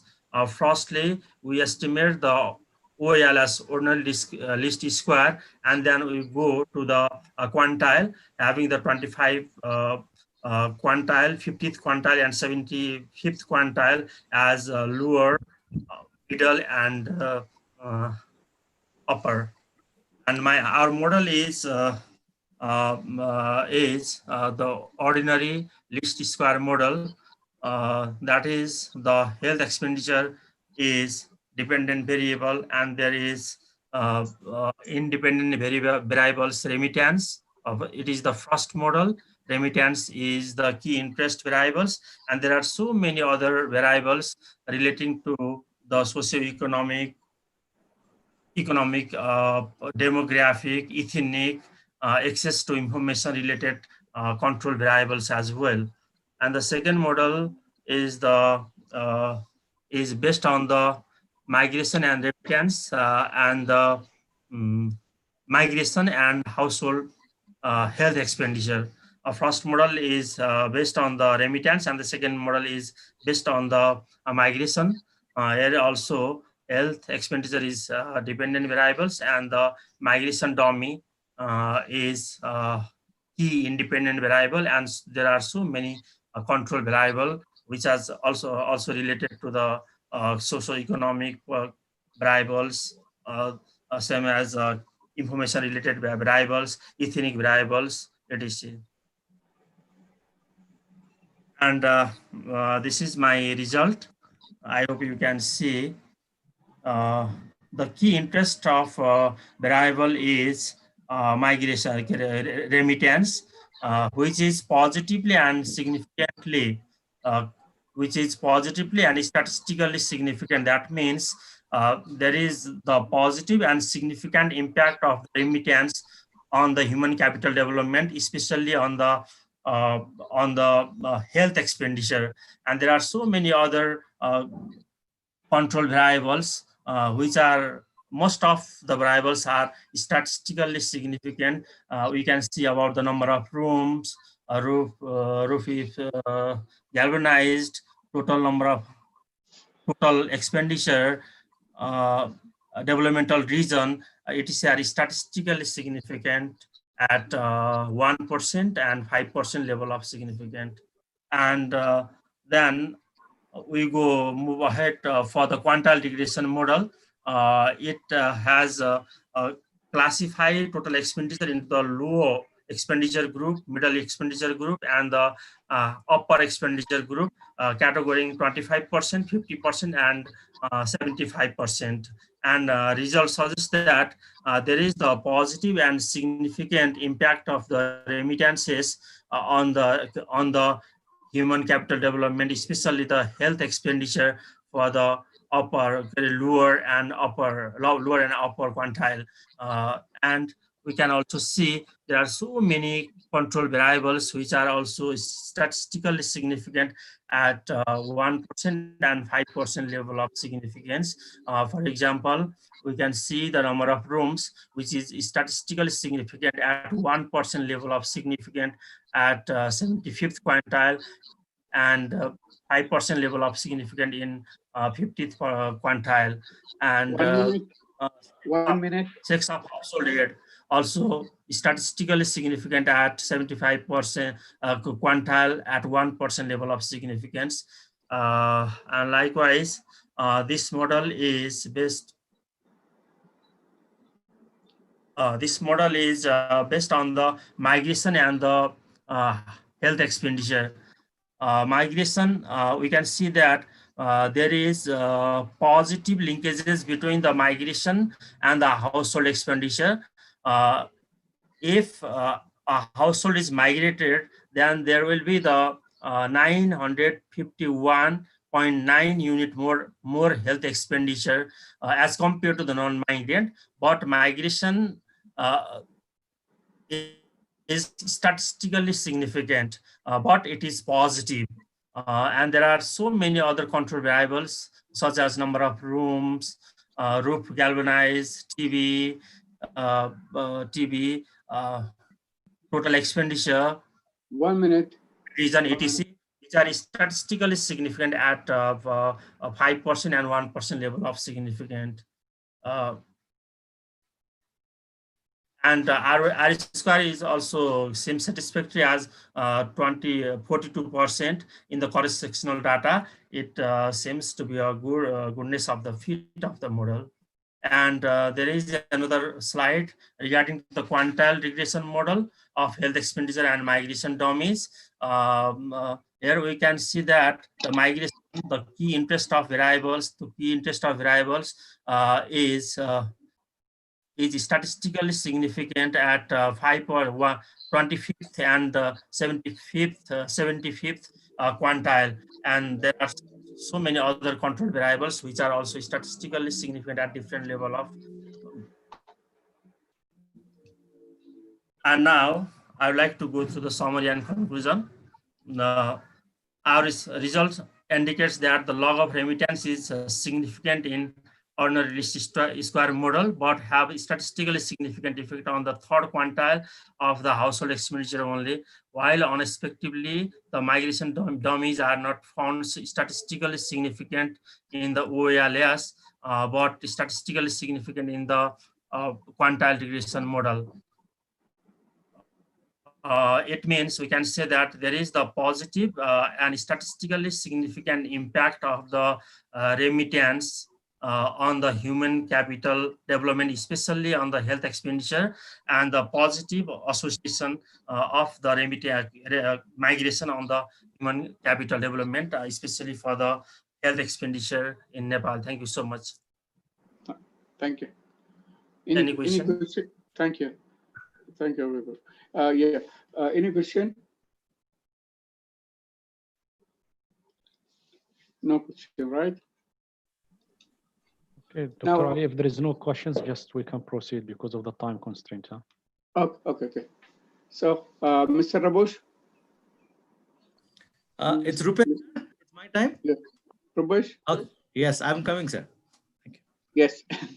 Most welcome. It's a long time we didn't see you. Right, sir. Yeah. I'm sharing.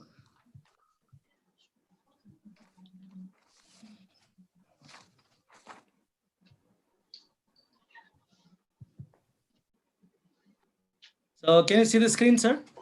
Yes, but just as usual, press F5. Yes, sir. Yes.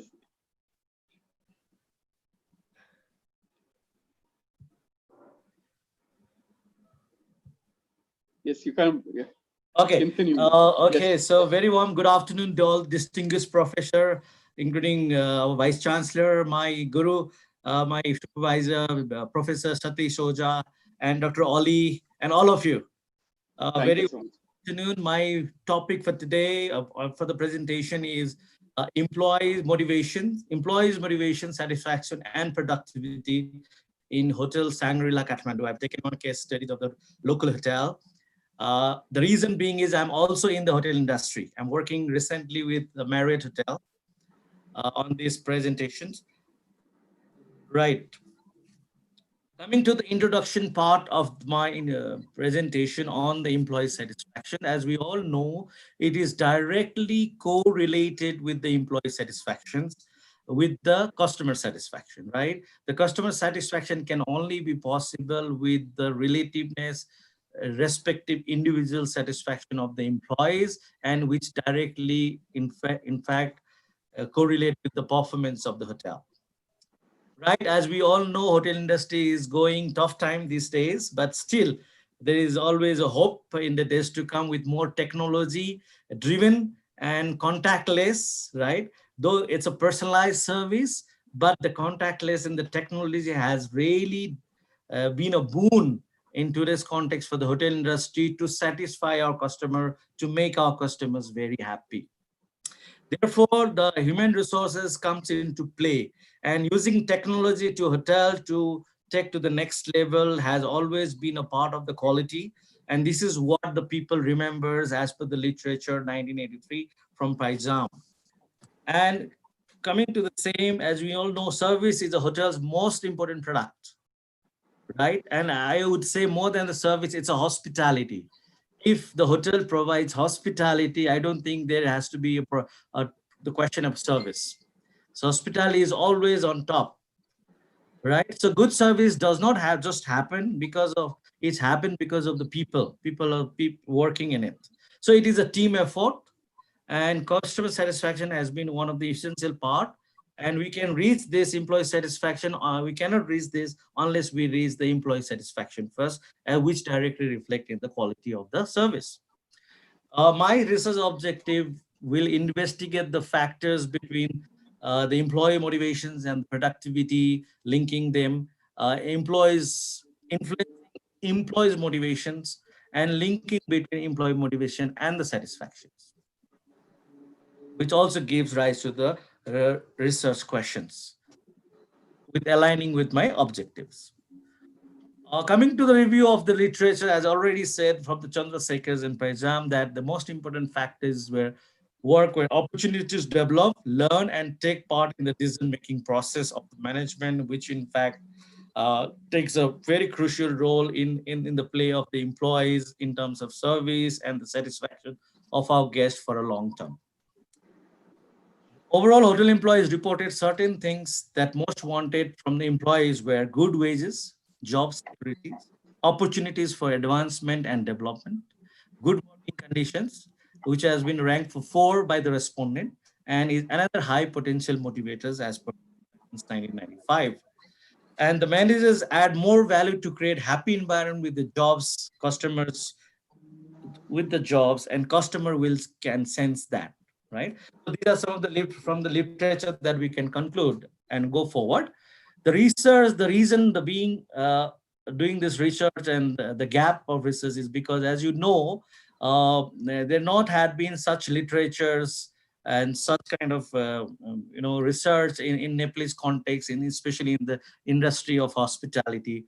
So the analysis from the available literature review that Nepal's situations at the 5-star hotels context, such studies are very, very essentials, and for the future growth to bridge that gap. So this is my theoretical framework. The independent variables and motivation part is pay, promotion, security, rewards, and the facilities, whereas the dependent variable will be on the independent variable basis, level of satisfaction, and the productivity. I have not mentioned my hypothesis here, but it has always been relevant. And research methodology with the design, I've taken descriptive research designs to identify my factors on the employee satisfaction and productivity. Sample and population has been always from the list of employees of Hotel Shangri-La, which is located in the Lazim part of Kathmandu area. And it has been interviewed, and structured questions were distributed to more than 100 people, but fortunately only could collect 50 out of them. Of course, the primary, it has been of data collection has been always primary, and also from the reference with the secondary data.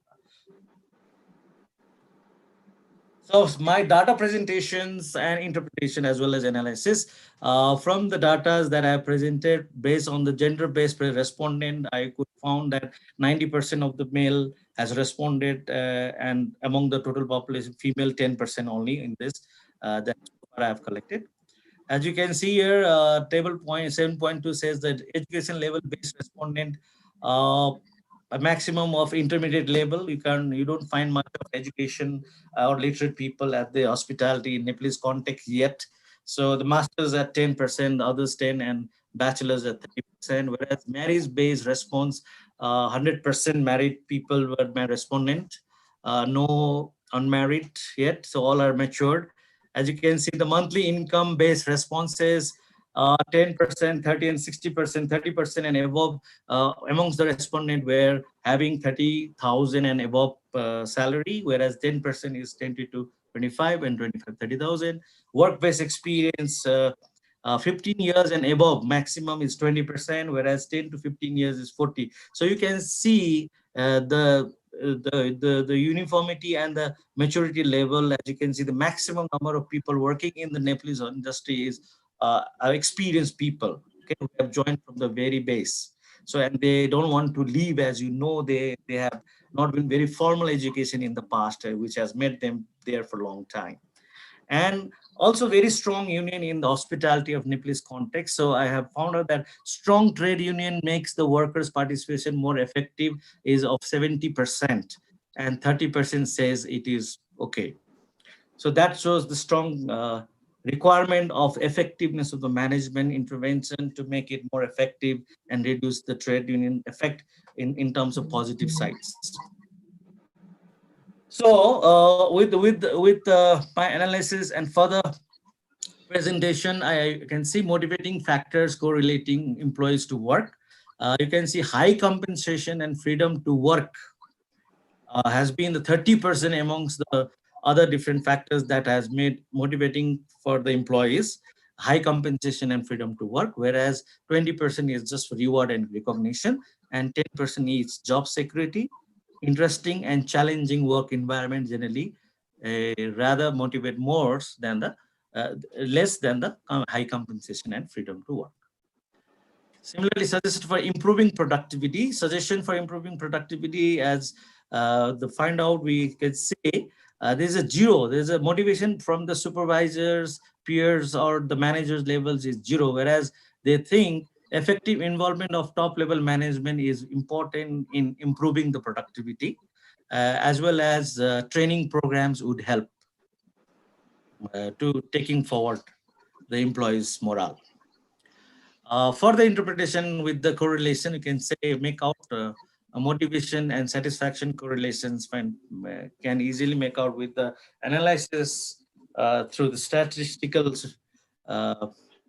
says that it is nearer to 1. So the motivation definitely of the employee leads to the satisfaction of the employees. That means if there is high motivation for the people in working environment, will leads to the high satisfaction, as we can also see from the compensations and other factors. Similarly, correlation of employee motivation and productivity. Again, motivation employee leads to higher level of productivity, as a correlation. This analysis with 0.854 says, which is close to a 1. And similarly, from the presentation and from the analysis, we can make out that the significant of male populations people are more attracted towards the motivation rather than the female from the available data. And then we can say the difference, there's a significant difference between male and female respondent with the employees' motivation related to the context of Nepalese hospitality. So the conclusion of my finding is employee motivation, satisfaction, productivity is very important in HRM in the context of Nepalese industry. Employees are motivated for various reasons and satisfaction is beneficial to the organization. Reason includes retention of well-performing employees, productivity, outdoor organization, teamwork, and the morale of the employees. Other reason, reducing operation costs, decreasing employees turnover, reducing absence could lead because of the lack of motivations. So the research question were explored and it was found that people working in Sangli are mostly motivated because of 2 factors, that is high compensation and the desire of freedom in the work, which will motivate them to and leads to more productivity. So different indicators were analyzed and found that employees are motivated, they are more satisfied with the job, positively related with the level of employee satisfaction. So finally, it shows that employee motivation lead to productivity. Employees who are more motivated depict efficiency and effect in the work, and it also provides overall assistance in upcoming researches for further. Generally, it is not the final actual, it is still the process, and you can further go for the advanced research to find out the critical other factors. These are some of the references. Thank you. Thank you. Thank you. Thank you, Dr. Ali, and thank you all. If you have any questions, please, feel free. Thank you. Thank you. Any question? Yeah, just one question from my side. Could you please go back to the slides before the conclusion? The slides, the result before conclusion. Okay. Yes, this one. Yeah, this one. Okay. Do you think that we can come out with the result by comparing male and female while you take only 5 females? Can we gain any results from only choosing 5 females compared to 45 male? Definitely not, sir. Not the actually what you're looking for. Actually, it is just very short, simple sample, 50 of sample. This is less, I know that, sir. And then. So I hope in the future that you can increase your sample just to definitely, come sir, out with more accurate result. Thank you, sir. Thank you for absolutely. I'll take it positive. Thank you, sir. Yeah, thank you. Thank you so Yeah, much. thank you, Dr. Rabush. And you can take care about this number because last slide, the female is 0. And also take care about the numbering of tables. I think this one is good result from your thesis and also good.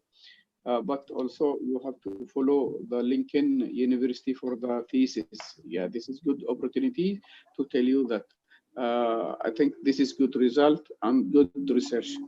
And you are already good researcher. Thank you so much. Thank you, sir. Thank you so much. Now we can going to another country for going to Myanmar. Myanmar to 2 men.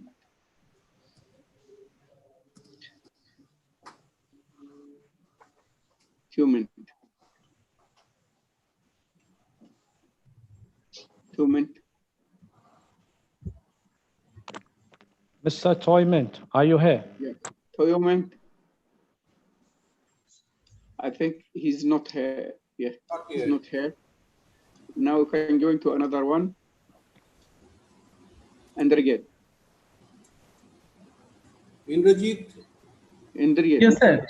Yes. Yes. Yes, sir. Now, I'm here. yes. Yeah. start now. Can you please? Yeah. And also, Dr. Javed is also there. I am Bikram Prasad, sir. Bikram Prasad, presenting Yeah. along with Indrajit, sir. Okay. Dr. Ali? Yes. Dr. Ms. Dato Yunus, Muhammad Bikram, Yunus. share the screen, Bikram.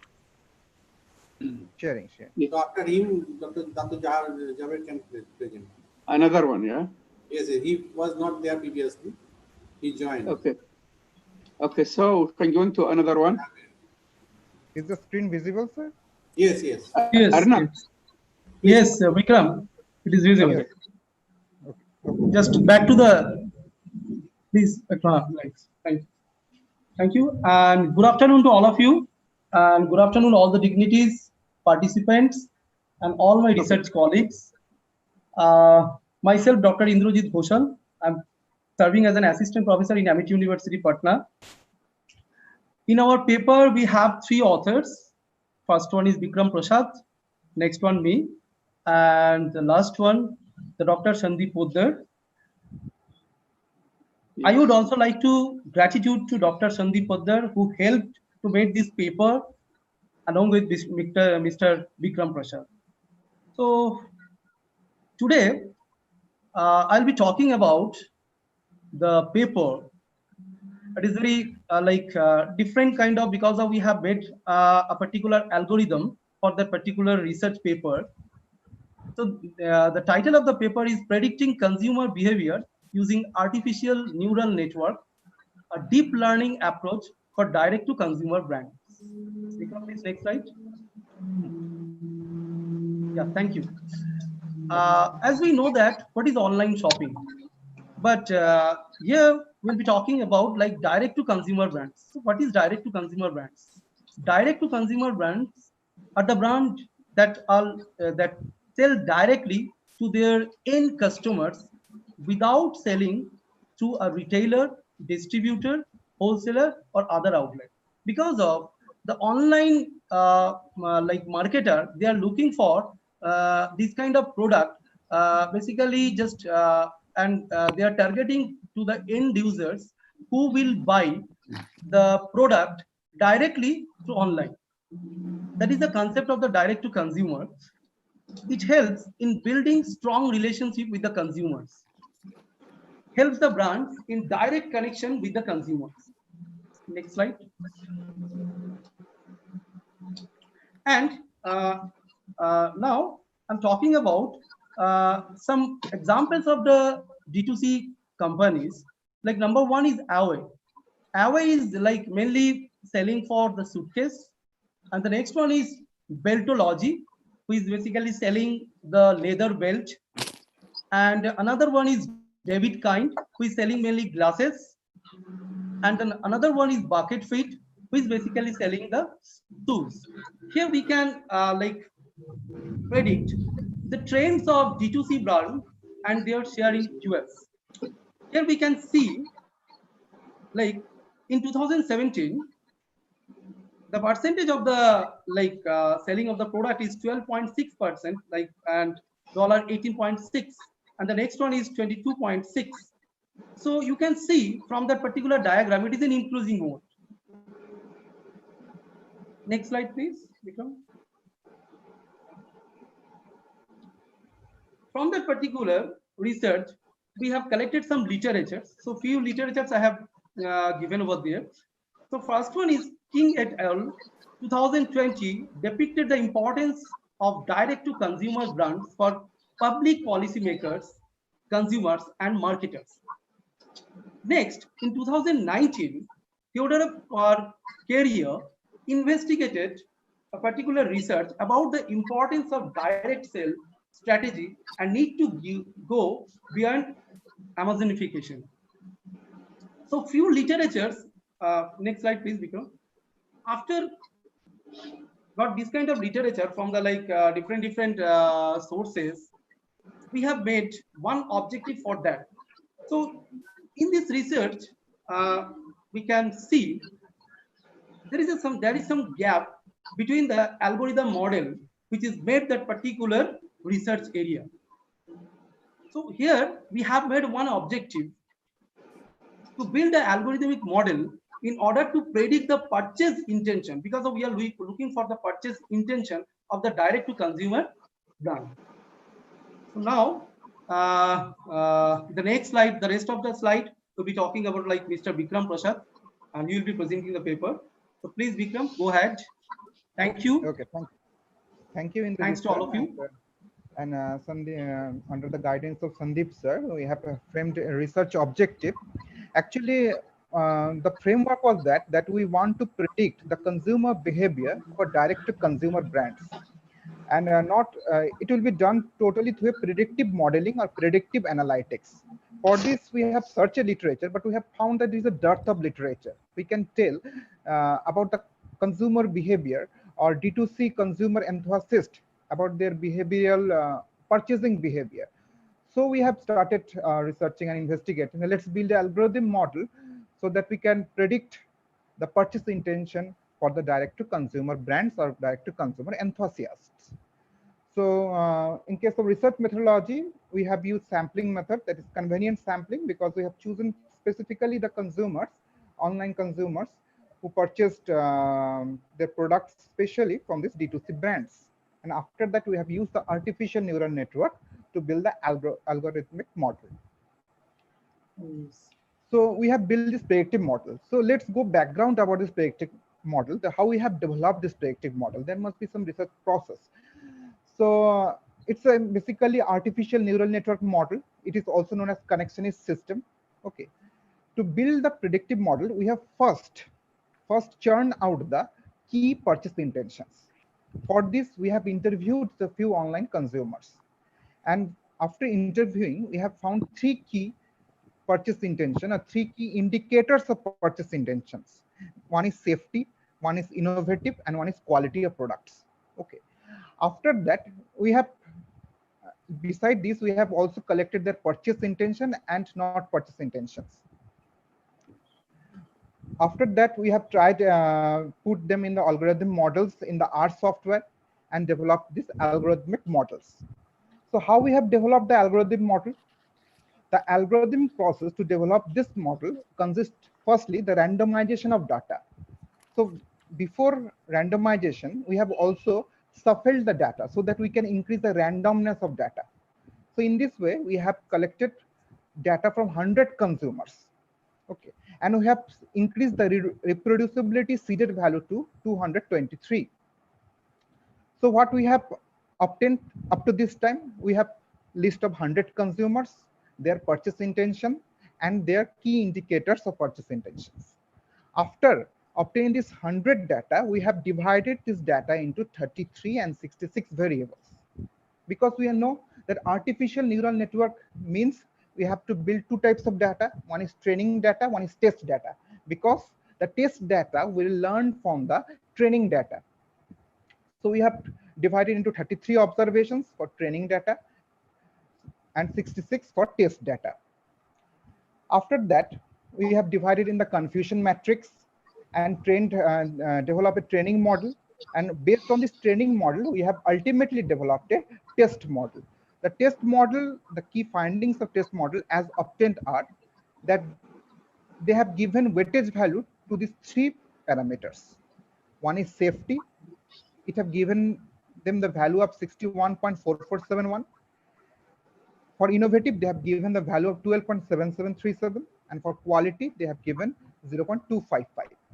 So the significance lies in this value that a startup entrepreneurs or the online D2C brands can find that the consumers are giving weightage to which factors more, that they are laying stress on safety of the products, they're laying stress on the innovative of the product, and depending on this arena, they can lay straight their marketing strategy.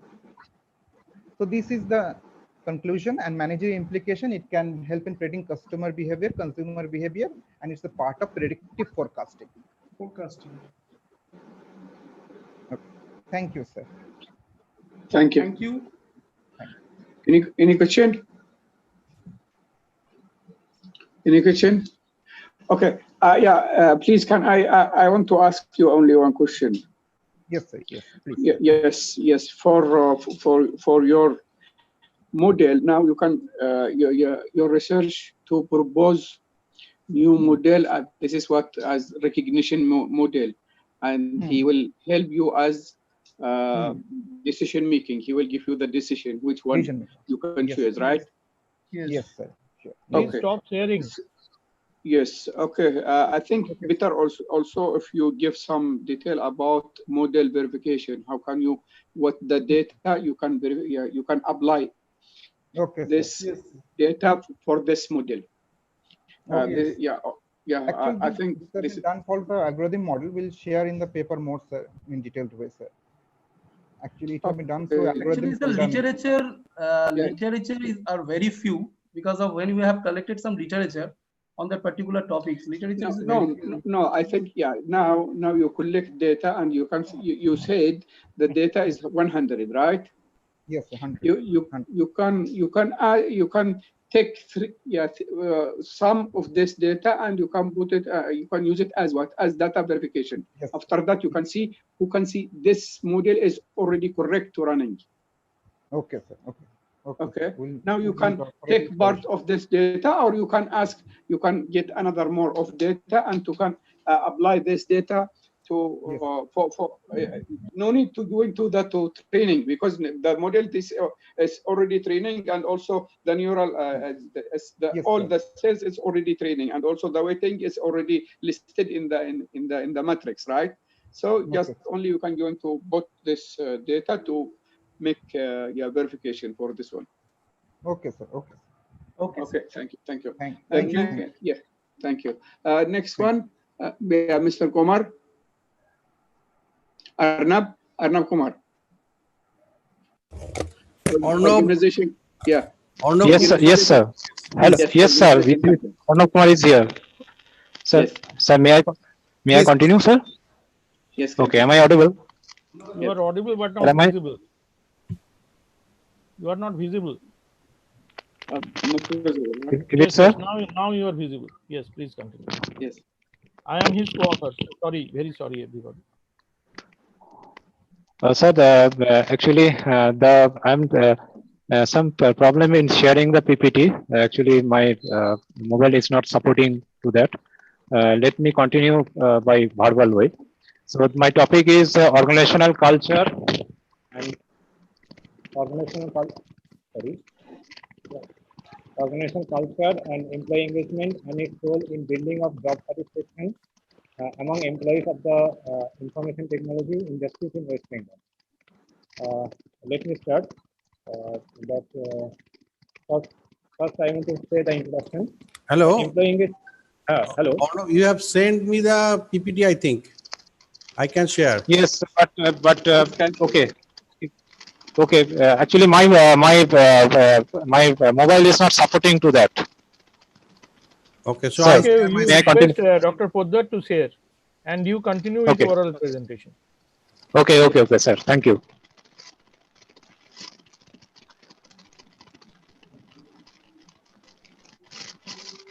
Okay, sir. Thank you. Okay. So first is the introduction. That is, employee engagement is a key of for success of any business.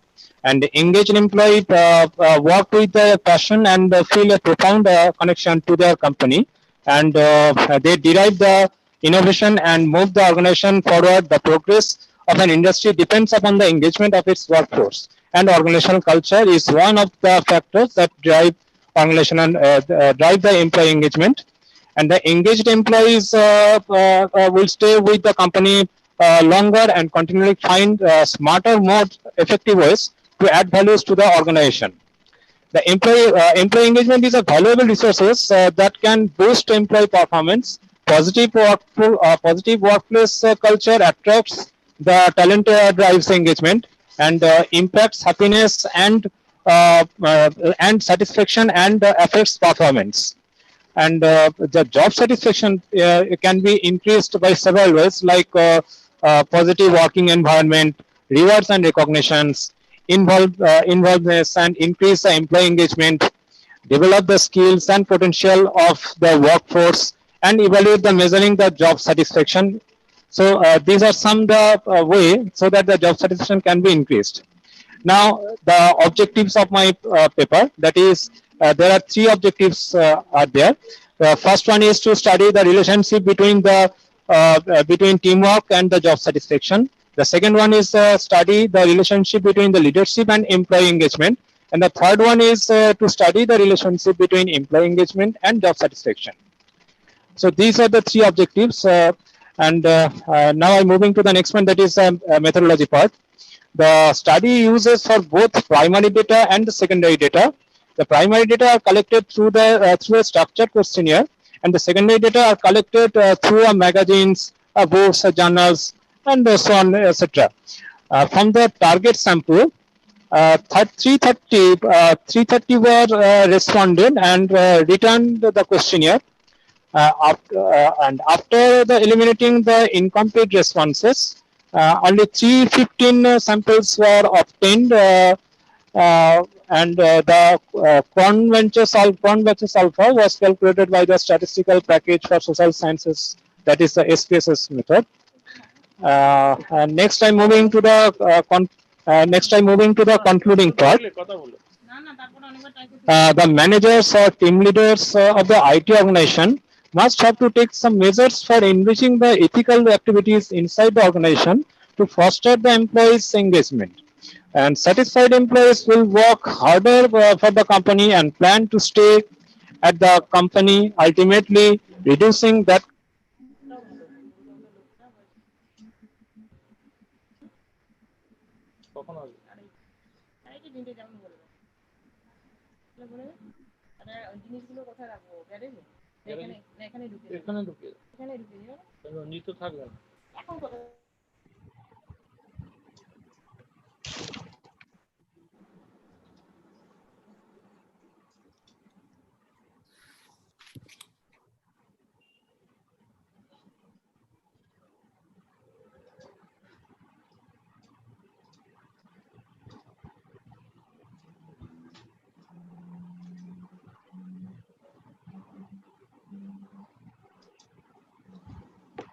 Hello.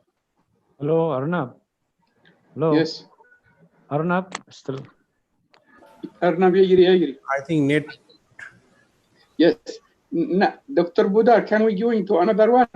Because he already in the conclusion part, I think he already. Yes, he in conclusion part. Okay, maybe. Okay, if he come, he can tell anything. So Dato Jubair is there, or Dato Yunus can proceed. Yes.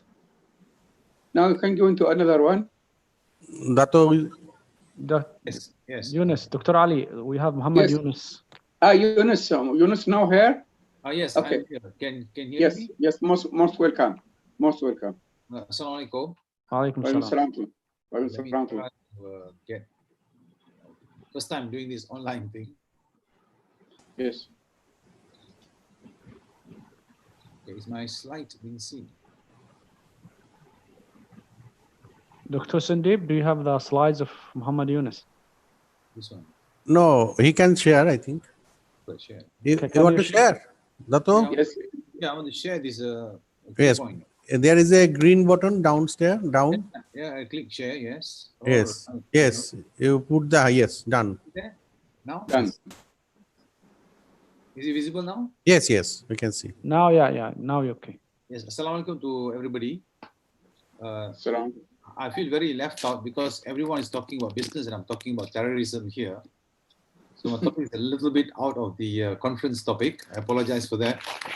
Essentially, my work, my thesis is on Malaysian Muslims' resilience to religiously based terrorism. The reason why this thesis is based, or rather directed towards Malaysian Muslims' resilience, because the religiously based terrorism that I am analyzing is those terrorism that is linked to Islam. So that's why I'm only analyzing the resilience of the Malaysian Muslims. Now, secondly, is this work, I have three hypotheses. The first hypothesis that I put forward is that the level of understanding, awareness, and vigilance among the Malaysian Muslims are low. Secondly, the sense of urgency among the Malaysian Muslims and the concern for those terrorism related to Islam is also lacking. And thirdly, the hypothesis is that there should be more effort, initiatives, programs, and resource allocations by the government to overcome this conundrum. Now, there were two methods used as usual. I used both qualitative and quantitative methods. Now, the qualitative methods were used by reviewing past studies in books, articles in journal. I also had various interviews with subject experts, and also one or two interviews with those who were involved in terrorism, but they have been rehabilitated. And the other method is by quantitative, which I did by way of a survey involving 815 respondents. All are Muslims, even though they are made up of Malays and non-Malays, but I chose 100% all to be Muslims. And it was all throughout Malaysia, from Penang to Sabah, Sarawak, meaning covered all the 13 states in Malaysia. I won't go through these percentages here. I'll go to the next slide. Now, of course, in this discussion of the resilience aspect, I had to touch on terrorism. And I think as everyone knows, there are many kinds of definitions and understanding of terrorism. And it can progress from fundamentalism right up to a level of militancy and so on. These are all together. Similarly, with resilience, most of the materials on resilience are not related to terrorism, unfortunately. So in that sense, it's quite new in Malaysia. Most of the resilience subjects, literature are related to, for example, floods, earthquakes, and so on. Now, in trying to analyze and come up with studying public resilience, I had to look at what are the prime movers so that I can come up with a working framework, because I'm hoping that at the end of doing this thesis, I can write a book about it, probably even pass it to the government to look at some of the, who are the prime movers, who are the stakeholders. And I found that these are the major stakeholders, the 10 major stakeholders: government of the day, political leaders, influencers, mainstream mass media, social media practitioners, right up to the last one, civil society proponents.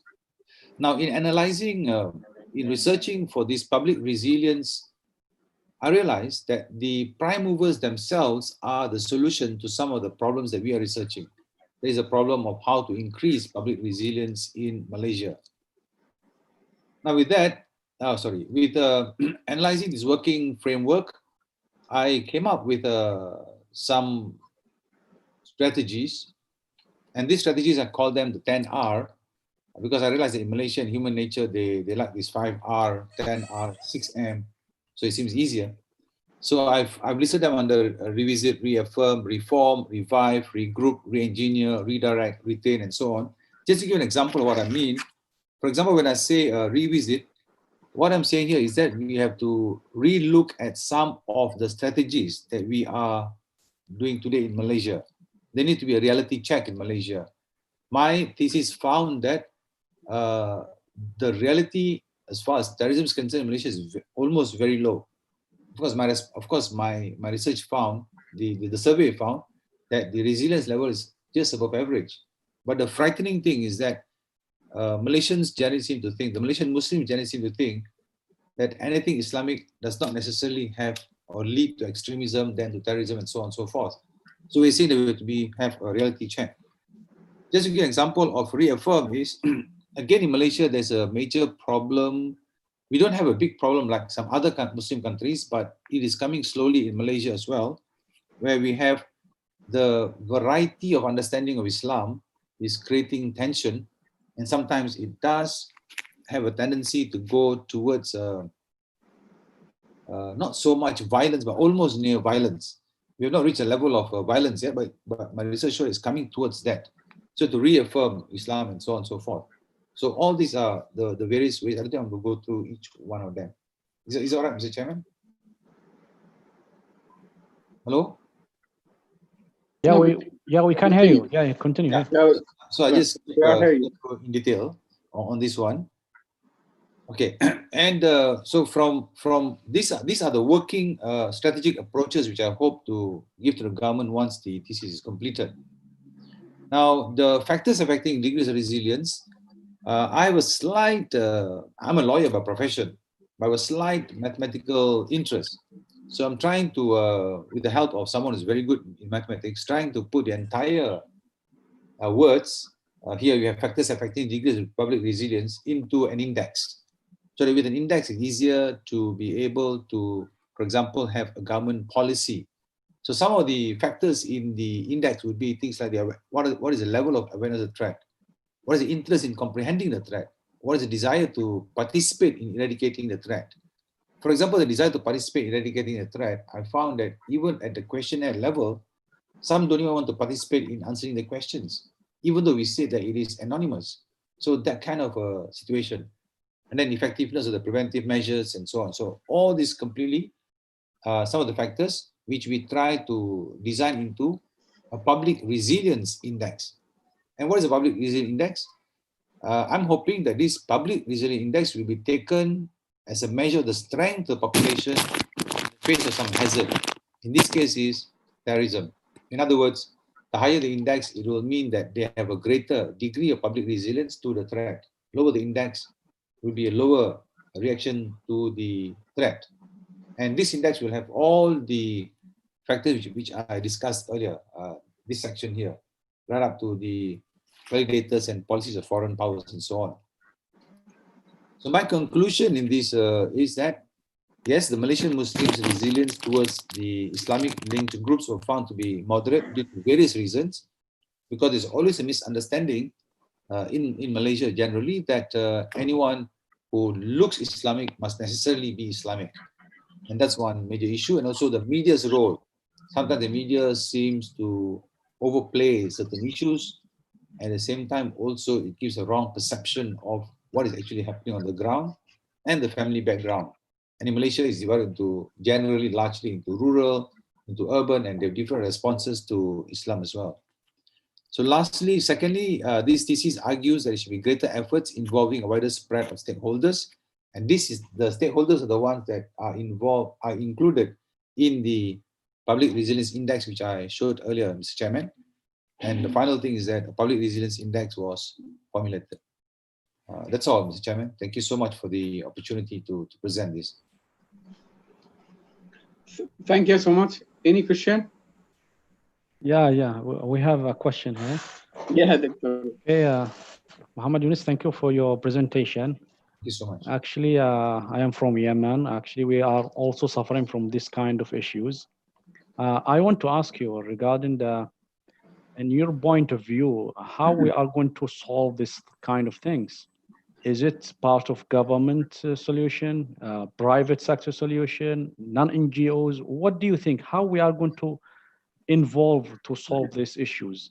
If the government is going to involve, they are going to support one point of view of this Muslim groups and point of views. How we are going to include the government to solve this kind of sensitive issues in this matter? Thank you so much. So thank you so much, sir.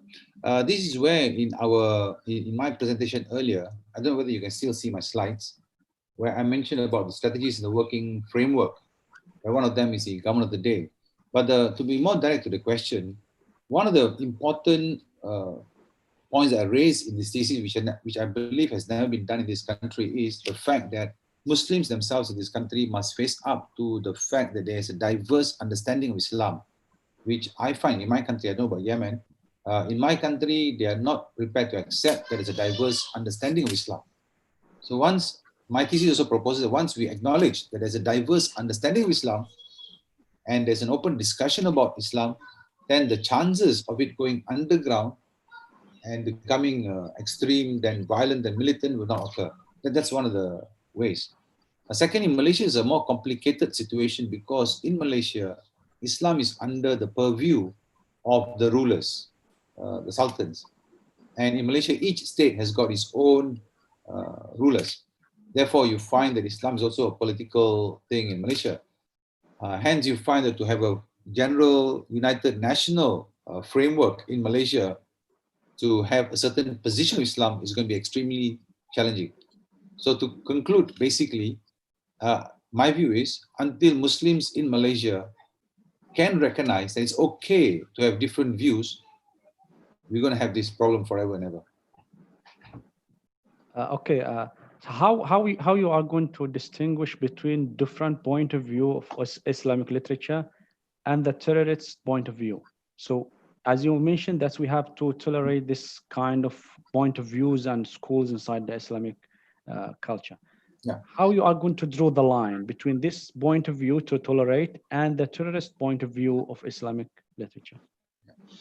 To me, it is that's a very, very, very difficult question. I personally believe that will never be answered forever until, as I said earlier, and I mentioned this out of my thesis. I mentioned the government itself. That the government itself must be brave enough to accept that there are diverse views of Islam.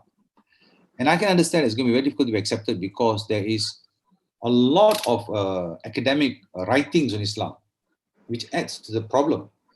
Now, basically what I'm saying is, if even the mainstream Islam is diverse and everybody can accept the diversity, then the terrorist view of Islam becomes another view. And that terrorist view of Islam can be addressed according to the criminal laws, for instance, if you like. So at least we reduce the element of religiosity in that crime. So we take away the religiosity from the terrorism.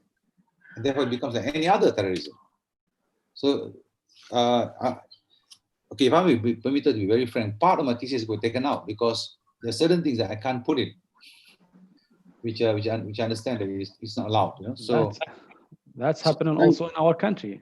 Okay, so that's happening. It's very difficult to distinguish between the terrorist point of view in Islam and the normal point of view of Islam. That's why it's very, very interesting topic that you are doing, but in the same time, it's very dangerous for yourself also, because in your thesis you are going to define, this is thesis, it's not a discussion outside, you are going to define what is the terrorist point of view of Islamic literature, and this is one of the most dangerous things that you are going to do it in your thesis.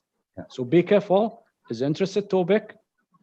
If you want to discuss with me regarding this issue, because I have also some literature regarding this kind of things, but also take care of yourself. Thank you so much, both of you. Yeah, Dr. Yunus and also Dr. Osama. Thank you. Now we will go to another. Sir, Ali sir. Yes. I think we have more 5 presenters. If Dr. Osama or you want to take break, can break. I can be with you. Yeah, okay. Break for how many? How many minutes? No, if you want to take break for tea or anything, you can go. I can run the session till now. After you return, again you take over. Yes. Okay. You can. No, one by one. Yeah. Don't go. Thank you for your feeling. Is good. I'm very hungry. Now you can run again. Okay. Both of you can go. I can continue. On time. This is the good request. So, Dr. Ali, you can take a break, and I'll be with Dr. Sandeep. Yes. Dr. Osama also, you want to take? Can take. No problem. Yeah. I'll be with you, Dr. Sandeep. Okay. Thank you. Thank you very much. Okay. Thank you. Thank you so much. Okay. Next presenter, I think Suchetana De, on preventive measures by building immunity for the pandemic COVID-19 through Ayurveda. So, yes, sir. Suchetana with Dr. Pranamdar, she has done this work on Ayurvedic aspect. So please proceed. You can share your screen. Thank you, sir.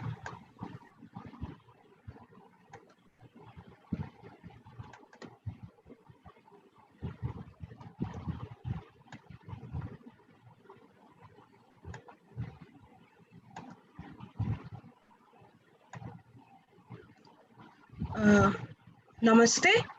I'm from India. My name is Suchetana De, and I am doing my PhD under Dr. Pranamdar, who is the former head of Department of Commerce and Management, West Bengal State University, Barasat, Kolkata, India. I would thank Lincoln University College, Malaysia for organizing this seminar. From various parts of the world, everyone is present today. I hope I'm audible, sir. Am I audible? Yes. Okay. Now, thank you. Okay. This paper is known as Preventive Measures by Building Immunity for the Pandemic COVID-19 through Ayurveda.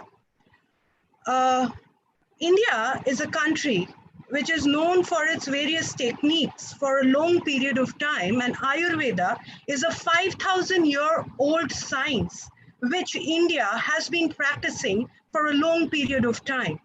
Let me give you a brief knowledge, which we all must be knowing right now, that COVID-19 pandemic has become quite irritating for all of us and locked every one of us in our houses. And this virus came from China. Now, this is spread everywhere in the world. Now, everywhere, everyone is talking about sanitizing, cleaning your hands, washing your face, etc. Nobody is talking about how we make ourselves body ready for this fight. Let me give you a brief introduction on the pandemic influenza which has occurred in the past. Avian flu took place in the year 2003, which was severe acute respiratory syndrome, well known as SARS, in the year 2013. Then came swine flu in the year 2009, which was again done, which again took place in Mexico. Then came camel flu, which again took place in Republic of Korea. And now it is again 2020, where we have this corona virus, and which is creating a lot of problem all around the world. Let me come to a little bit of history about how India has tackled these kind of diseases when it took place. The role of Ayurveda has been very much interesting in treating, preventing, and fighting these kind of diseases. Well, Janmato Dvasamma, condition devastate in human settlements, similarly infectious and communicable diseases. What happened? These are known as Shamiksha Rogas and has been treated by traditional Indian Hakims and Ved. In 1720, a plague took place in 19th century. At that time, honored Indian Vaidya, is also known as doctor in our terms, B.V. Gopalacharya of Madras, India, took the concept of Ayurveda to treat this kind of plague. Again in 1817, there was plague all around the world. 12 million deaths occurred. Another 15 million occurred in 1817 and to 1865. It troubled India, but India fought through Ayurvedic techniques. India suffered Spanish flu, which became very much devastating. A lot of people died. During that time, the Hakims and Vaidyas took care of this entire situation, the entire disease management. The preventive technique was taken place by this concept. Now, my question is, how will Ayurveda help fight these diseases? Now, there are certain ways. One is known as Pathya. Pathya means do's and don'ts. We'll wash our hand, we'll go for yoga and meditation, we'll consult doctor, we'll go for vegetarian food. Apatya, what I'm not supposed to do during these kind of situation, I will avoid crowded places, alcohol, tobacco, any kind of substance abuse, and I will not go for self-medication. There is something called immunomodulatory techniques. These techniques strengthen the human body system. These strengthen the human body system. And these are only done by an Ayurvedic Hakim or an Ayurvedic doctor. They introduce certain Indian herbs, which are known as Agastya, Haritaki, Samakshama, Tirakitu. These are all Indian herbs, Tulsi, Haldi. These are various herbs which have been prescribed by Indian Hakims, Indian Vaidyas to treat this entire scenario, to build in an immunity in the body so that we can fight these kind of diseases.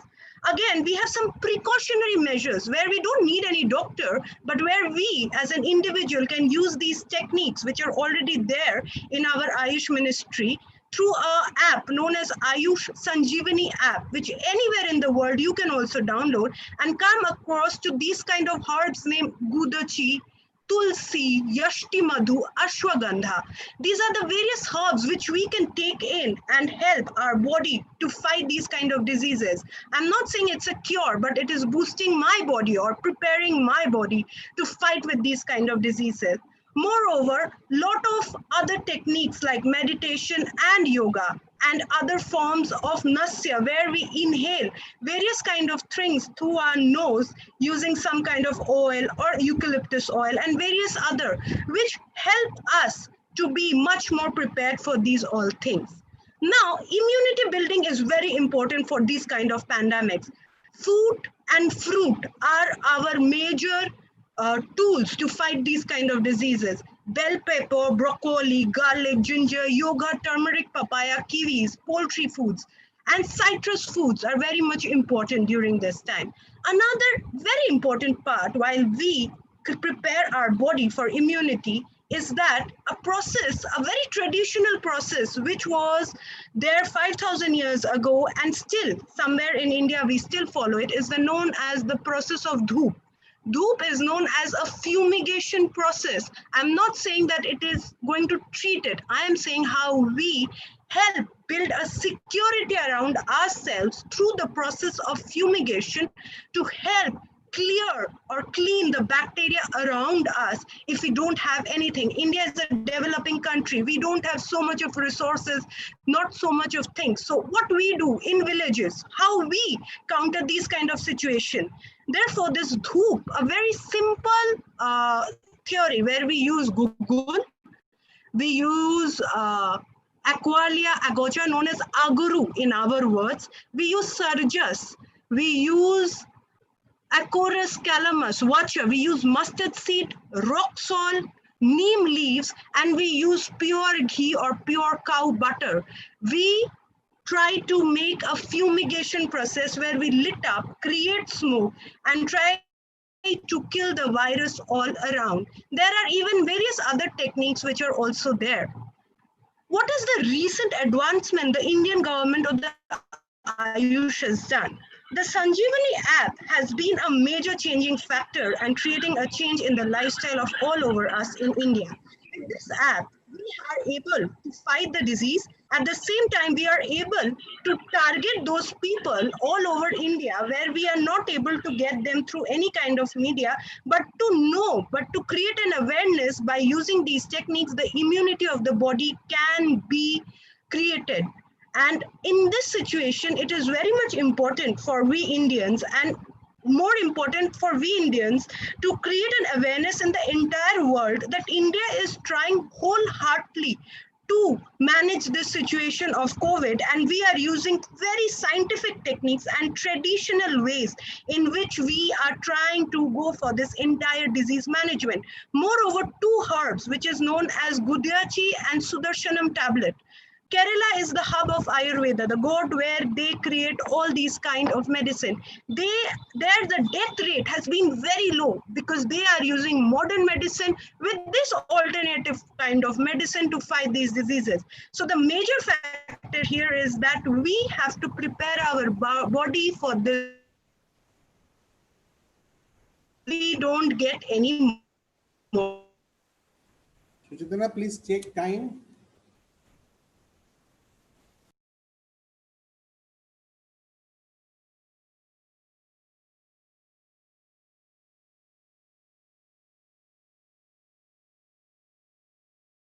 So this is the most important part, that immunity building is the most important part. And that is how we are going to counter and fight this disease till the time we don't get a proper cure or a vaccination for it. That would be all from my side. Thank you very much, and namaste, and my sincere gratitude to everyone here. And thank you, Lincoln University, for giving me this opportunity. Thank you. Any question from the audience? Anybody? Okay, if no question, now we can go. Thank you so much, Suchetana. Very good presentation. Yes. Thank you, sir. And So one question, can I ask you one question? The project was impossible. Thank you, sir. Can I ask you one question? Yes, please, sure. Yeah. From Nepal, yes. Very nice presentation, Ms. Day. Actually, this is just a suggestion.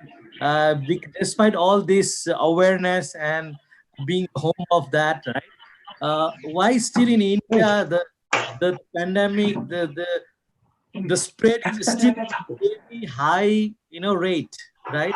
So is there anything that has been taken care, especially in the Delhi part and other part of the areas where the government is aware of these particular things? Sir, the government is absolutely aware of this. Since India is a highly populated country, And here we live in houses which are very close to each other. If we go for foreign countries, they are not so highly populated. They have houses like this. In India, if we go for rural living or the bastis or the colonies, the houses are just like this. If today I sneeze here, the next house will automatically. We don't have this social distancing house here. So this is a major problem, sir. And the government and the people are trying. It will take time, and God and hope and modern science and technology will save us, sir. Thank you so Thank much. you. Thank you. Thank you so much.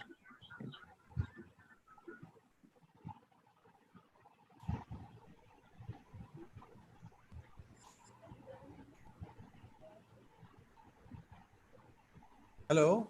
Yes. So we can thank you, Suchetana, for your nice presentation. And thank you, Professor Dhar, for guiding her. And so we can go for the next speaker now, Mr. Kollal Shaha and Dr. Pranam Dhar again, with viral marketing, evolution and journey. And Mr. Kollal is teacher of one of the college. So please, Mr. Kollal Shaha, proceed. Yes, thank you very much, sir. First, I'll share my screen.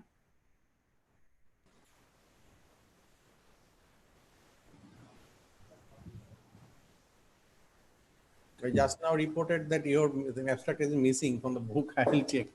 I will again. Oh, that's not an issue, sir. We'll put back and send to you. Sir will do it, no issue. It's okay, sir. It's okay, sir. I understand. For that, I give in the morning. Or Dr. Yeah. 48 hours a day. So he will do it. Yeah. No issue. It's okay, sir. Is my screen visible, sir? Not yet. Not yet. Please share your screen. I request Dr. Poddar to kindly share my screen. I'm having some problem.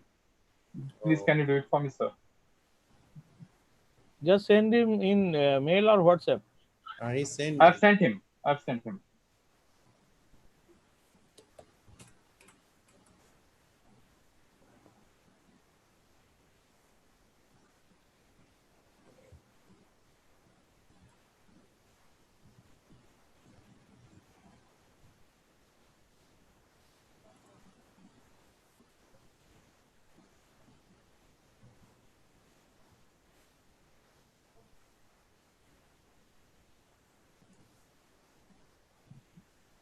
Okay.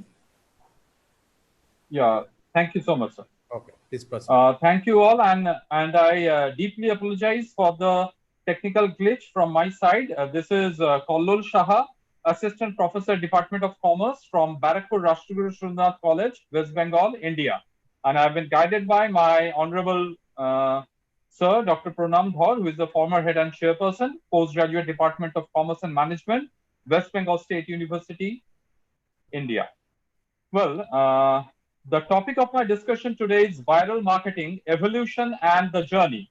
In this period of pandemic where hardly we are able to step out of our houses, viral marketing has a very special attribute and a special reason to be discussed now. So I'd like to just introduce the concept of viral marketing. The next slide, please, sir.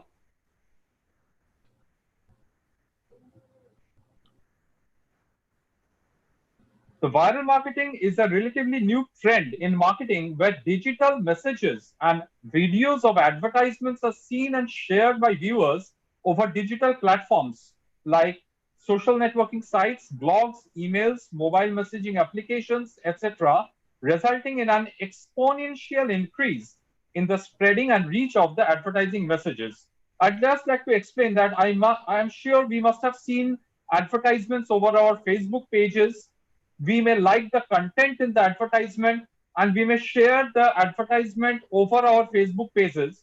And in this way, the advertisement, which has been first introduced by the company, keeps on spreading with the help of our activity. I mean, there is no extra cost on the part of the company. It just floats an advertisement on Facebook or on WhatsApp. And if we like the content of the advertisement, we keep on sharing it, making it available to others. The objective of this study, sir and madam, is to throw light on the evolution of viral marketing and to make a study on how and to what extent viral marketing campaigns are gradually becoming familiar in India as well as throughout the world. These are the two objectives. The next slide, please, sir. I have basically used extensive literature survey as my method, and more of the credit is to the personal observations which have been made over Facebook and Twitter, over video sites like YouTube, through which I myself, guided by my guide, have been able to find out the extent of viral marketing in India as well as throughout the world. Now, coming to the evolution of the viral marketing concept, computers may seem to be a thing of the recent past, but actually the viral marketing concept was available since 1989. The magazine PC User magazine, they first used the term viral marketing in order to refer to the event of rapid spreading of the use of Macintosh personal computers in place of Compaqs. Later on, it was found again in 1996, where Jeffrey Report published an article by the name "The Virus of Marketing," referring to the speed at which the marketing information spreads like a virus using the digital media. Finally, the credit of viral marketing and the effective use of viral marketing can be attributed to Tim Draper of Hotmail, who used the phrase "get your private free email" at http www.hotmail.com at the bottom of all mails, and this got transmitted unintentionally by the Hotmail users when they sent any mails. In this way, Hotmail became popular. In other words, the information that Hotmail is a mailing company and it provides a free email, that got viral all over the world, and the number of Hotmail accounts increased. And thereafter, viral marketing is gradually growing in digital platform with the use of mails, social networking sites like Facebook, Twitter, video sites, blogs, etc. The next slide, please, sir.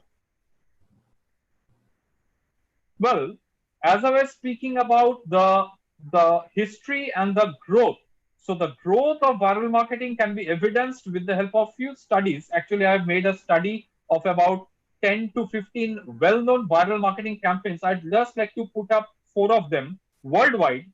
Old Spice, the man your man could smell like. This campaign was posted on YouTube, and the advertisement went viral, and the sales volume of Old Spice shot up by 125%, and that too was within a month. Dove is another company which produces soaps. The Dove Real